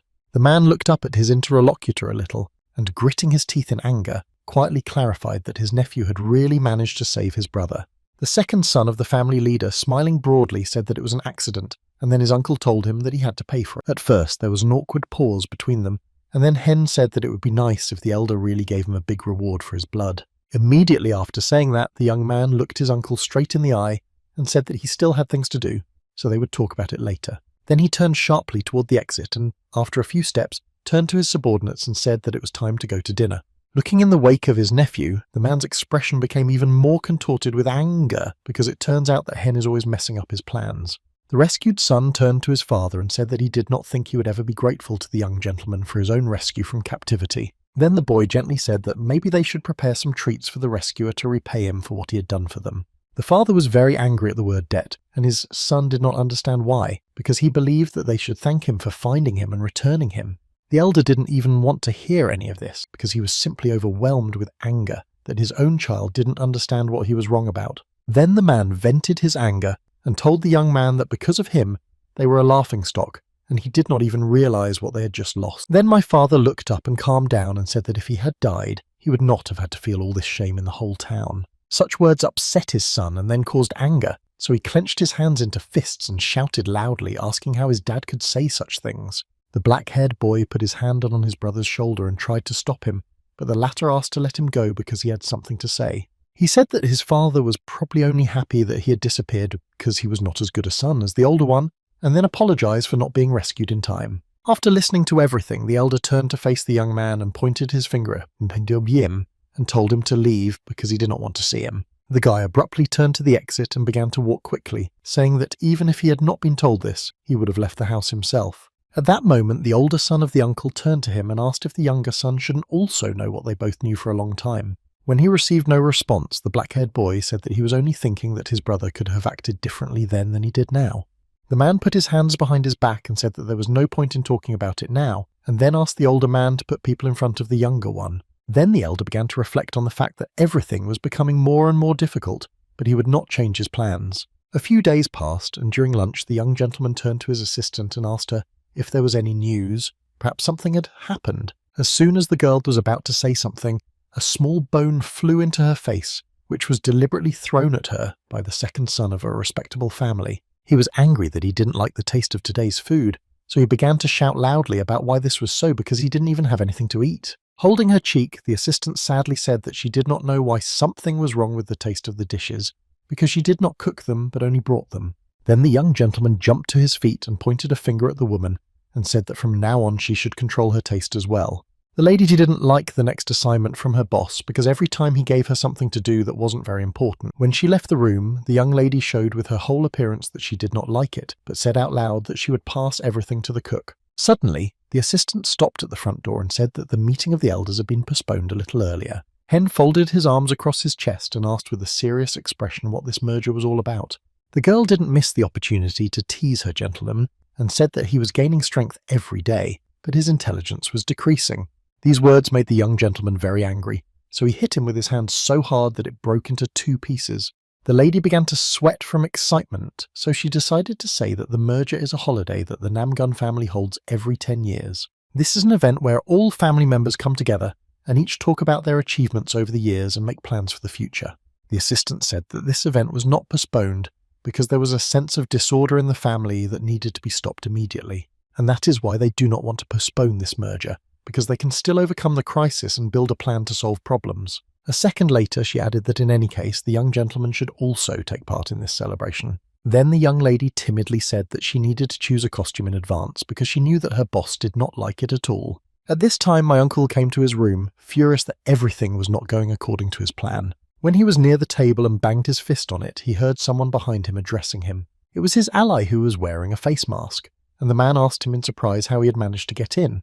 The interlocutor replied that if the gentleman had finished his business, it would have been impossible to get in. The elder was overwhelmed with rage, and he said menacingly that even if it was, why did the ally come here anyway? The guest said that there was no need to make noise because it could be a problem for both of them. When they sat down at the negotiating table, the uncle emphasized that since his son had been kidnapped, they had to take proper care not to spoil everything. The masked man smiled mysteriously and said that their plan was unknown to anyone, so nothing had changed and they could continue. My uncle angrily raised his eyebrows and said that after this incident his family would be more careful about everything. The elder jumped to his feet and loudly said that everything was confused because of the abduction of his son. The interlocutor, looking directly into the eyes of his ally, calmly said that there was a completely different reason for this mess. Then, folding his arms across his chest, he said that he had found out that Hen was very weak before, and now he was cured and defeated everyone. After a short pause, the masked man added that this young man had ruined in 6 months all the plans his uncle had been making for 10 years. With this visit, the ally decided to warn that at the merger, the elder should be careful that no 20-year-old boy would give him away. Uncle looked down sadly and said that he and his team would prepare well for the holiday. Before leaving the room, the guest said that on the day of the merger he would catch the leader's second son so that he would not say anything unnecessary. The next day, the leader of the Thunder Dragon army sat on the shore of the lake and watched the clouds float across the sky. Behind him, his friends quietly approached and asked him what he was thinking about while sitting in nature. The man said that they probably wouldn't understand him, but he still said that he felt like he was banging his head against the wall. The strongman looked down and said that he also had a similar feeling, and it was because of that last battle, which they would have lost without the leader. The leader of the troops emphasized that they could not fall on their faces because they had become the young man's personal bodyguards. Then the man said that he needed a new training method or a new skill to develop his strength quickly. The comrades did not like this idea very much, so at first they tried to dissuade the chief from doing so. The fact that he was not supported made him angry, and he said that they should not be lazy and afraid of anything if they want to become qualified soldiers. A few hours later, all the members of the army came to the young man and said they wanted some special training.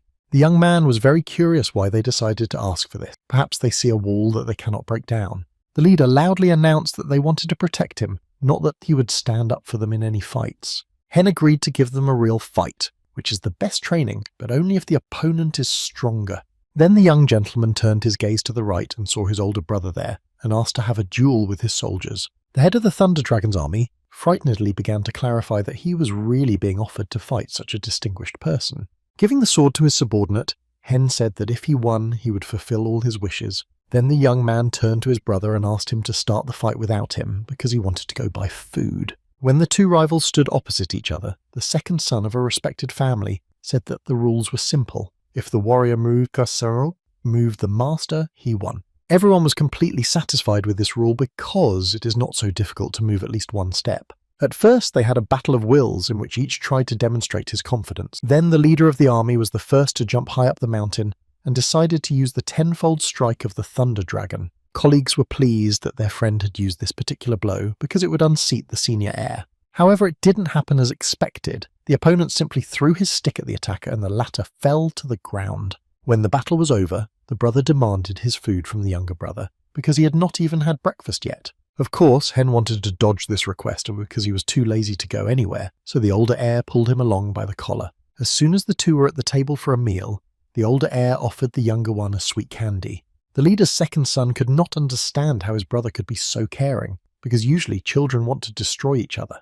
When the older man put the sweets back on the younger one's plate, the latter shouted angrily that his brother should eat himself because he also had some. Then the other man said only one word of gratitude, and this forced Heng to clarify why he was thanking him so suddenly. And the young man put his head in his hands and said that first of all he was grateful that his brother was treated, but it was obvious that he wanted to add something else. The young gentleman was a bit alarmed by this, so he asked the boy with wide eyes to continue his sentence. After a short pause, his brother added only that he was grateful for Hen's strength, which seriously angered the other man. So he went on to say that this family was making him feel more and more hardship, and in the end he emphasized that he was tired of it. At that time, the leader of the army finally began to regain consciousness at the battlefield. When he opened his eyes, he saw the strong man and his assistant. Looking at the victim, they said that he had been hit only once and slept so well. Slowly getting up, the man recalled what had happened a few hours ago and was very upset to realize that the opponent was clearly not his level. Suddenly, a new manager came out of the nearest room and addressed his subordinate, emphasizing that he was very lucky to be able to rest. When he returned to his soldiers, the young man said that he had had a good lunch with his brother and barely escaped his grasp of them.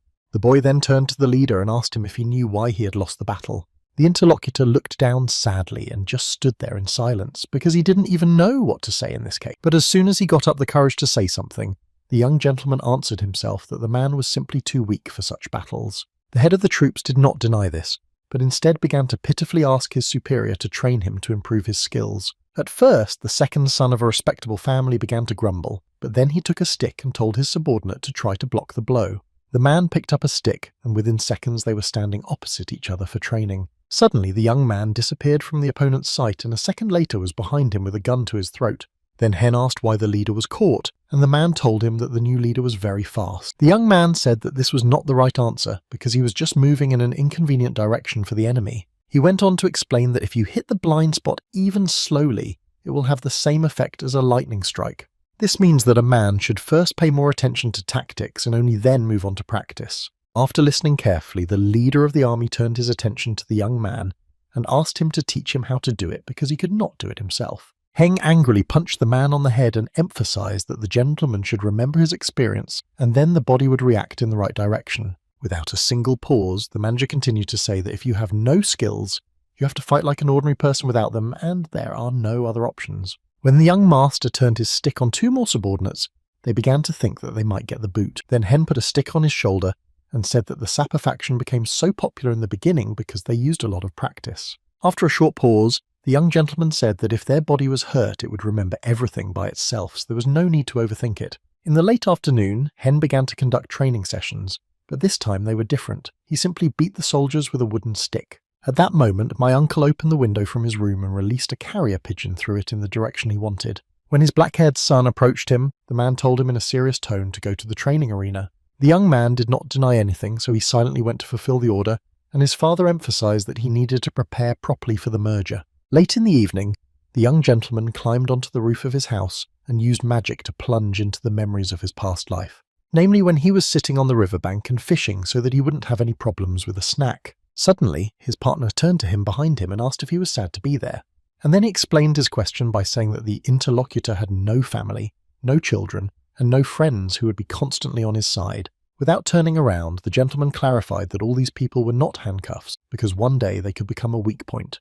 Then the fishing neighbour said that he was sad that the man would live alone, and he was sorry that he did not have a person to support him. Then Hen said in his past life that when he died, he would just lie in the ground and reminded us that people are born to be alone from the very beginning. But this did not work on the interlocutor, and he went on to say that if the gentleman continued to act like this, he would break down and there would be no one to help him. Recalling this conversation, the second son of a respectable family sat on the roof with his eyes closed and smiled sincerely because it made him happy. But then the images of his older brother and father rejoicing that he was cured appeared in his mind, and this upset him. Then the image of the leader of the Thunder Dragon army appeared, who so sincerely asked him to help him acquire the necessary skills. All this made the boy angry, so he jumped to his feet and made his hands into fists and shouted that when the Namgun family appeared, the whole world shook. When Hen calmed down a bit, he said to himself that he couldn't even have a normal dinner because of some useless thoughts. The next morning, all the members of the Thunder Dragon troops went to training and each took their place and practiced their strikes. Suddenly, a new leader approached the leader and asked if the man was improving his skills by simply waving his sword from side to side. Without waiting for an answer, the second son of a respectable family said that it was a very heavy load on his arms and legs. The interlocutor did not pay attention to these words because he happily asked if the manager had come to teach them something new. Then the young gentleman said that he had thought it over carefully, and he was not ready to see them die from the attackers, so he was ready to teach them a little. Everyone happily began to promise that they would study very hard and give their best in training. Hen went on to say that what he would teach them was not a martial art, but the ability to work alone. All those present were shocked by this information because they thought that in battle they should help each other. Smiling broadly, the leader added that weapons make a warrior stronger, but the right tactics increase his abilities. So he went on to say that now they would learn how to show strength by working not only in a team, but also by competing against a team of masters. Then he put the leader of the army in the center and 2 other soldiers behind him and said that they would consider a situation where 3 attacked 1. Not seeing his subordinate's readiness, Heng shouted at him and told him to pick up his weapon and take the right position for battle. After he finished, an energy spread around the 4 of them that could not only be felt but also seen. Seeing the misunderstanding in the eyes of his soldiers, the young master said that they would call this technique the night cry of the dragon. Every morning after these trainings, the assistant could not wake the master up to tell him that his troops had done something wrong again. When she agreed to talk to us, she said that they had been training all night and hadn't even slept, and they certainly didn't look good afterwards. Having drunk his morning tea, Hen did not pay attention to the young lady's interest and therefore calmly left her without explaining anything. After a little rest, the leader and his best friend returned to the training arena and practiced their kicks. After a few minutes of concentrated training, the boss stopped and said that his wooden opponent had moved only a little bit. The strong man sat down on the ground and said that he was going to die, because everything is not as easy as it seems at first glance. While they were resting, their supervisor came up to them and asked why they were pitiful, and clarified that they hadn't understood the main point.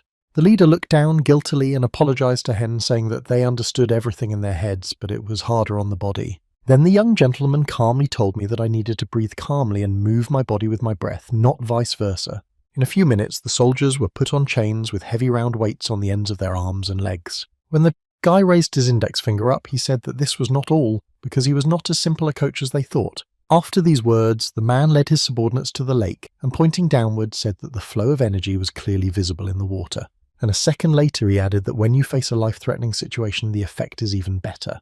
The head of the troops turned his head to the leader and asked if he knew that it was still quite cold outside, and there was still ice on the surface of the lake. One by one, the soldiers began to invent reasons why they might die in this pond, but Hen didn't even want to listen, and simply pushed the first one in. After that, he turned to his other subordinates and put his hands to his sides and asked if they also needed to be thrown down or if they could do it themselves. The rest of the boys decided that they could handle it themselves, so they took turns jumping off and then ended up at the very bottom of the lake. At first, they started to say that they were very cold, but the leader told them that they should not curl up and keep their posture. Then the leader began to knock on the surface of the water with a sword, shouting at them to react to the blows from the outside and to feel the flow of energy and push it out. For several minutes, he waved his sword in such a concentrated manner, but received nothing in response, so he asked if they really decided to die like that. Again, without receiving any response, the man angrily told them to stay there because he would rather kill them himself than anyone else. As the assistant watched all this, she thought that he was really capable of destroying his people here and now.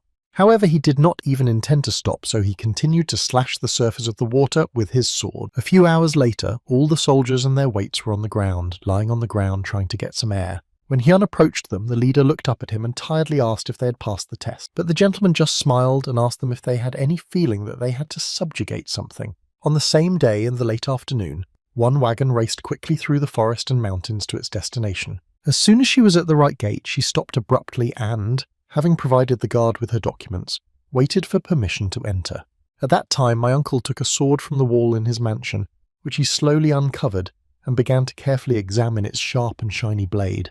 Then he abruptly closed it because his older black-haired son was behind him, and his father did not understand why he'd come. The young man said that everything was ready, and then asked if there was a need to swap their people and soldiers. The elder said that the leader was not a fool, and therefore did not need to attract attention in order not to arouse any suspicion. Finally, the son wanted to know about his younger brother, because they still hadn't told him anything about their plans. The interlocutor replied that he could not bring someone who could not restrain himself, so he should not approach the banquet hall. After listening carefully, the son said that he understood everything, and his uncle said that it was time for them to go out to the people. At that very moment, his assistant came to the masked man and said that everything was ready, so he had to get on the road in order not to be late. And as soon as the gentleman went outside, a whole army of soldiers dressed in black clothes was waiting for him, ready to fulfill their goals. At the banquet, Hen did not miss an opportunity to eat delicious food, but his assistant was shocked by the number of people in one room. But the young man was not surprised at all, because everything turned out to be completely different from what he had imagined.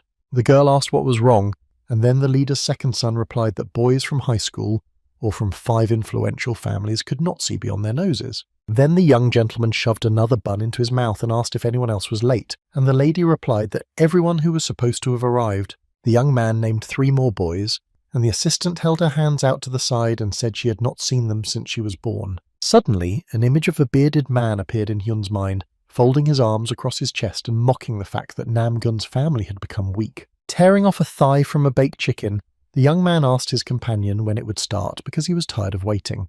At that very moment, the leader of the family entered the hall and 2 other guards behind him. When everyone saw him, they began to greet him one by one. When the young gentleman noticed how the audience reacted to his father, he was pleased that they were quite positive. After sitting down comfortably, the leader looked at everyone and asked if everyone had a good rest because he had heard that some people had a difficult journey. One of the men confirmed that the journey was indeed difficult and lasted for 3 days, plus he had an encounter with a robber. The CEO thanked the guest for all his efforts, as he had really made every effort to attend the merger celebration. Hen didn't like this kind of conversation, so he thought it was boring and started yawning loudly. Then he rested his head on his hand and said sadly to his assistant that it would be nice if something very interesting happened. Suddenly, the leader rose to his feet and spread his arms to the side, saying that he was very proud of all the achievements of his family members. Offering a drink, the gentleman added that they would continue to work on stabilizing the situation in their region. Suddenly, my uncle slammed his fist on the table and said loudly that he could not hold a glass in his hands normally when his heart was hurting. Everyone was outraged by this behavior because the elder allowed himself to interrupt the leader's monologue. However, the man was not going to stop, so he picked up his chair and threw it so hard on the floor that it shattered into pieces. After that, he said that now he didn't even have a place to sit, so he asked if he could continue talking. No one said anything, but the head of the family angrily began to move toward his relative. Approaching the shelter, he asked if he knew what kind of chair it was, and then said that if the man had any questions for him, they could solve them later. These words did not influence the uncle's decision, so he addressed all those present and said that he had something to say. And he immediately said that his family used to fight for the place of the main one among the 5 families, but now it is almost the last in this leadership. The man went on to say that all mistakes are hidden so that they do not come to light, and because of this, the family is going downhill. The elder then pointed a finger at the leader and blamed him for the collapse. Hen's father was quiet because he was very upset and could not understand what his colleague was trying to do. After a short pause, the man who spoke added that the head of the family was not worthy of wearing his title after all that had happened. The young gentleman's assistant jumped up and down in fright, saying that something unacceptable had started, but her master, on the contrary, liked it. My uncle was not going to stop and said that if he were a leader, he would not allow such an attitude towards his family. Then the gentleman addressed the audience and said that those who agreed with him should stand up in agreement, and some family members began to do so.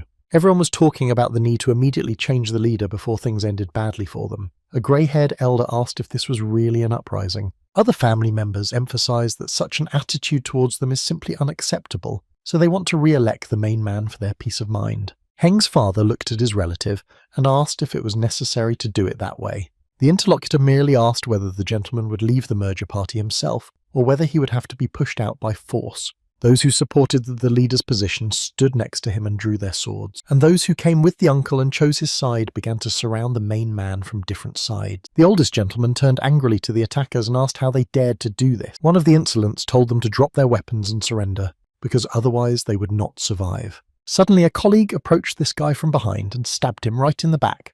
The older man was shocked by what happened next because he saw traitors among his men. Then the uncle turned to his brother and showed him the sword he had drawn to start a battle in which only one would survive. The young man's assistant grabbed her head and began to panic at this development. At that time, a group of Thunder Dragon warriors were sitting not far from the merger site waiting for something. Suddenly, a scream behind the wall caught their attention, so they jumped to their feet and began to find out if help was needed. The leader said to his subordinates that their main goal was to protect the young gentleman, and that's what they should do next. Before entering through the back door, the boss said that he needed to find their manager first. As soon as they entered the building, another group of attackers met them at the door. When the warriors saw their rivals, they were surprised that they had also gone over to the side of evil. At first, the leader of the Thunder Dragon army was reluctant to shed the blood of a respected family, but now it is a matter of life and death. These words only made the traitors laugh, and they began to whisper among themselves. This reaction did not sit well with the leader of the army, so he simply drew his sword in a second and attacked the opponents. Then,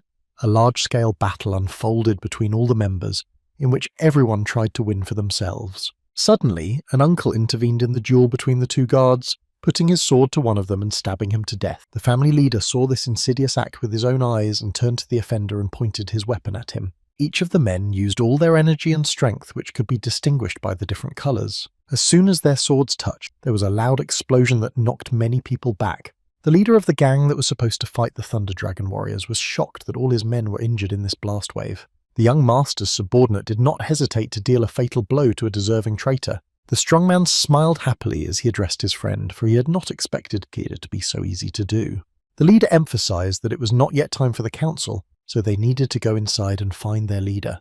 There was also a rather intense battle in the room, in which even the elders of the family took part. When the oldest of them let his guard down, one of the traitors decided to attack him from behind. However, he did not manage to finish everything because a chair leg flew right into his face. All those present were shocked by what happened, because no one had ever used such techniques in their classroom before, and as it turned out, it was Hen who did it. When the attackers spotted him, they decided to attack him at the same time to catch a big score. The leader's second son was very amused by this development, so he began to smile and wave the traitors away. Hen was so enthusiastic about the battle that he simply destroyed his opponents one by one with a chair leg. When the young man had dealt with most of the hooligans, he stopped and asked the others if that was all they could do. The other attackers were not deterred, so their leader told them to catch this young man or beat him to death. However, when everyone was about to attack, Hen was already flying high up the mountain, swinging his stick at them. During his flight, the guy on the stick used his strength and energy and landed in front of his rivals to demonstrate his skills,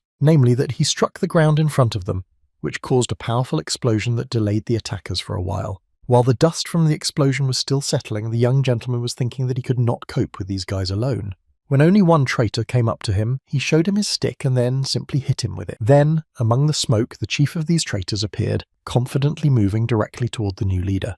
As the thug approached Hen, he told him to surrender, and then he would be able to stay safe and sound. But this scenario is not suitable for the young lord, so he threw away the stick and took out his legendary sword. When their swords touched, the leader of the traitors realized that their strengths differed from each other. Coming closer, Hen explained that it was not their strength that was different, but the fact that he was able to mix a large number of martial arts techniques during the fight. That's why the battle was quite heated, as each of them tried to show all their capabilities to the other. Having exhausted the thug a bit, the young gentleman began to move quickly around him, striking him with sharp blows. And in just a few minutes of this fight, Hen managed to take the life of this overconfident attacker. When the other traitors saw what they had done to their best soldier, they did not know what else to do. Then one bearded man pointed his finger at the leader's second son and said that he should be caught immediately. As soon as everyone began to move on Hen, the latter began to fly in different directions. It turns out that there was a strong man who used his axe and anger against the opponents. When the soldiers of the Thunder Dragon army dealt with these attackers, they approached the leader and asked if he was okay. The second son of a respectable family smiled broadly because he was pleased that his subordinates had intervened in time. Then he raised his eyebrows in anger and ordered his soldiers to kill all the traitors in the room. And everyone just started to execute the order in 1 second using their weapons. The two elders who were fighting with each other suddenly heard strange cries that made them stop for a second. After it became clear that the tide of the battle had changed, the leader turned to his brother and told him to change his intentions. Then something happened that made everyone present freeze in their seats. A masked man with his army entered the room. So the uncle began to feel confident again and said to the interlocutor that he had been preparing this plan for 10 years.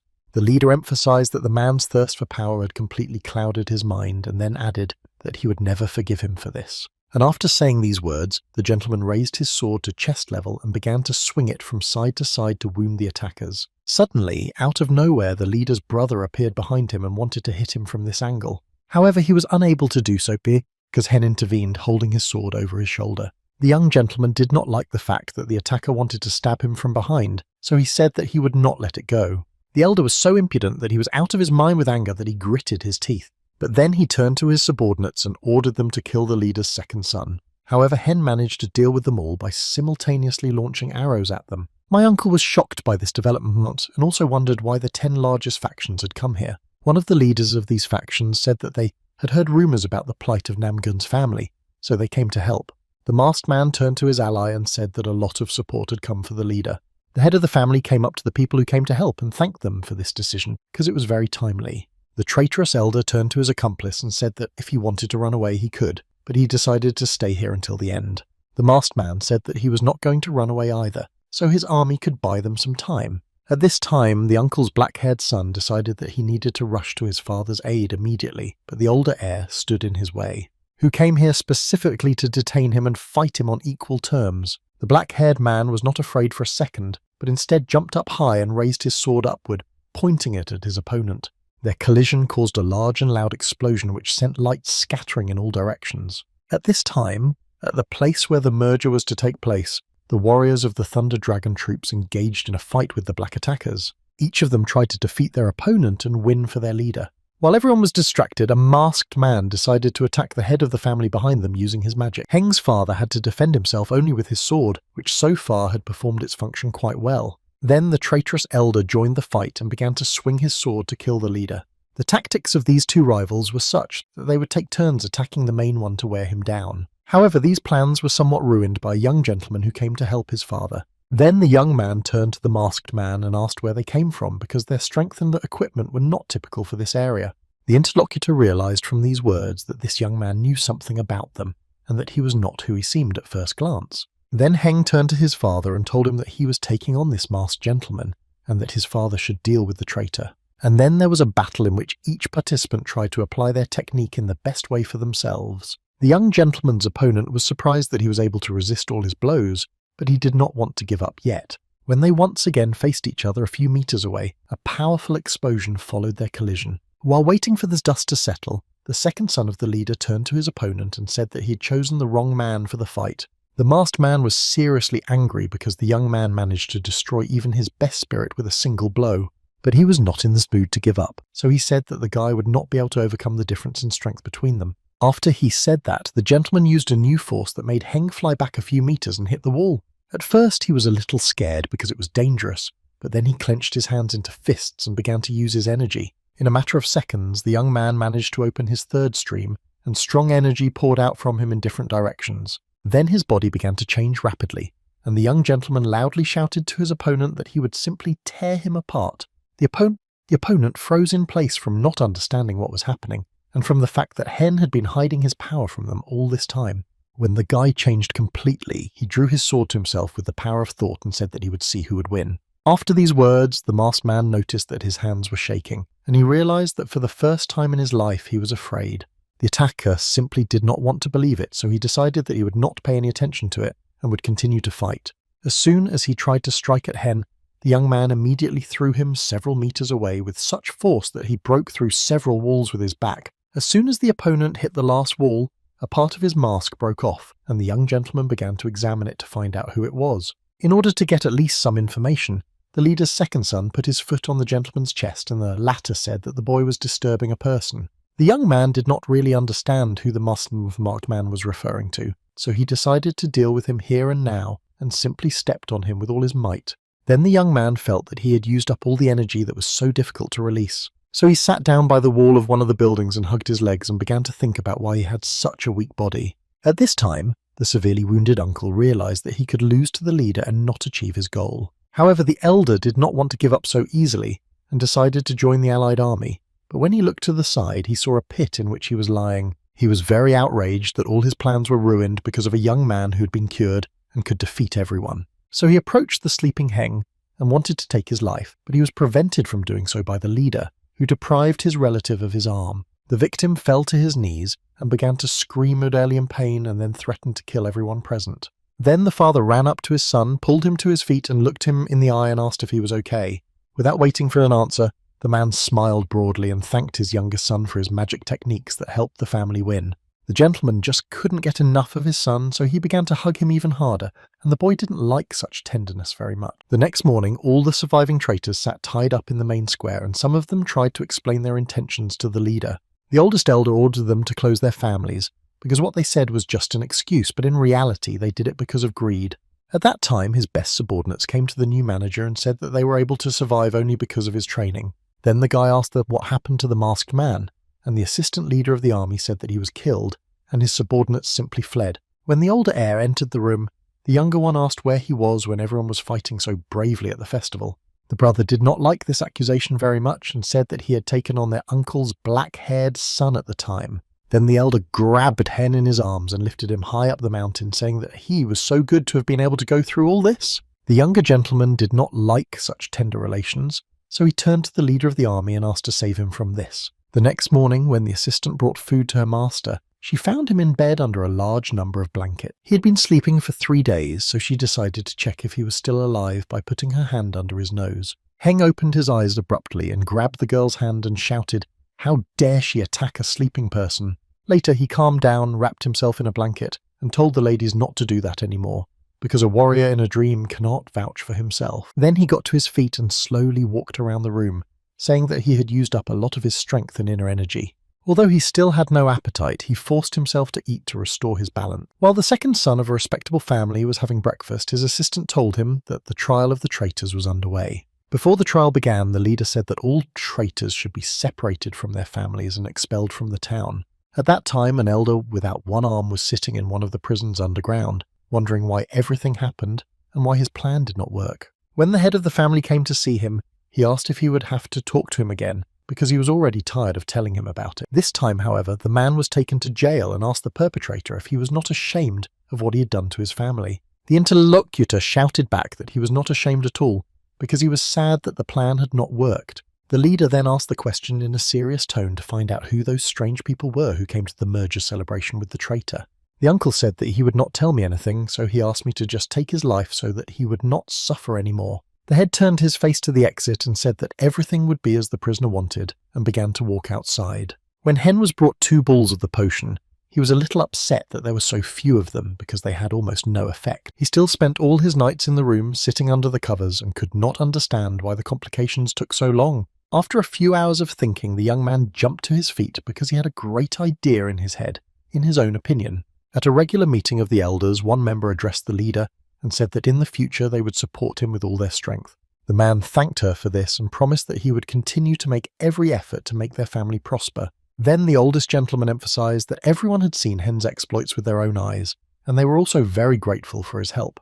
During this conversation, one of the servants entered the room and said that the leader's second son was ready to join the meeting. When the young gentleman entered the hall a few minutes later wrapped in a blanket, everyone present was shocked by his appearance. While the young man was trying to cough, the oldest man turned to him and said that he wanted to thank him and that he could wish him anything he wanted. The young man didn't have to think about what he wanted for a long time, so he immediately answered that he was planning to go on a short trip.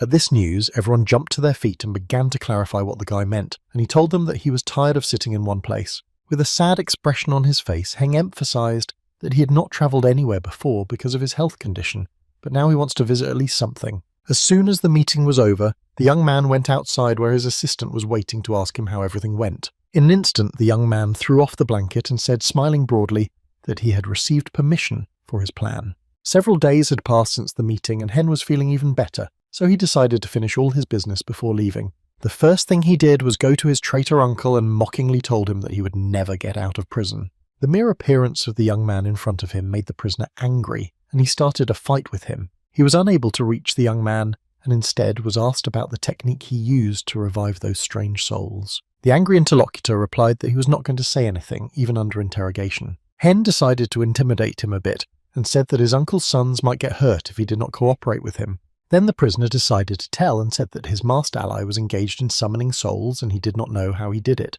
After listening carefully to this information, the young man said that he knew all this and that if his family was not in danger, he would leave. Finally, the traitorous elder asked whether his nephew would save his sons, and the nephew replied that he would definitely save such cubs. The next morning, Hen went out early and looked up and decided that he was going to go on a trip today. Looking down at the ground, the boy saw his older brother in front of him and asked what he was doing here so early. Then the father appeared behind the young man, smiling broadly, and said that his brother would go on the trip with Hen. The boy was very angry that his father was interfering with his personal reward for doing good things for the family. The leader said that Ren also deserved this reward because he came to their aid in time, and when the man leaned over to his son, he added that if they went together, he would worry less about him. Then the father decided to manipulate his son a bit, and told him that if he did not want to take his brother with him, the trip would be cancelled. After these words, Hen had no choice but to agree to his father's terms, so they stayed together. In a few hours, they loaded all the necessary things into the ship, and as they sailed away, the younger gentleman rejoiced in the freedom he had finally gained.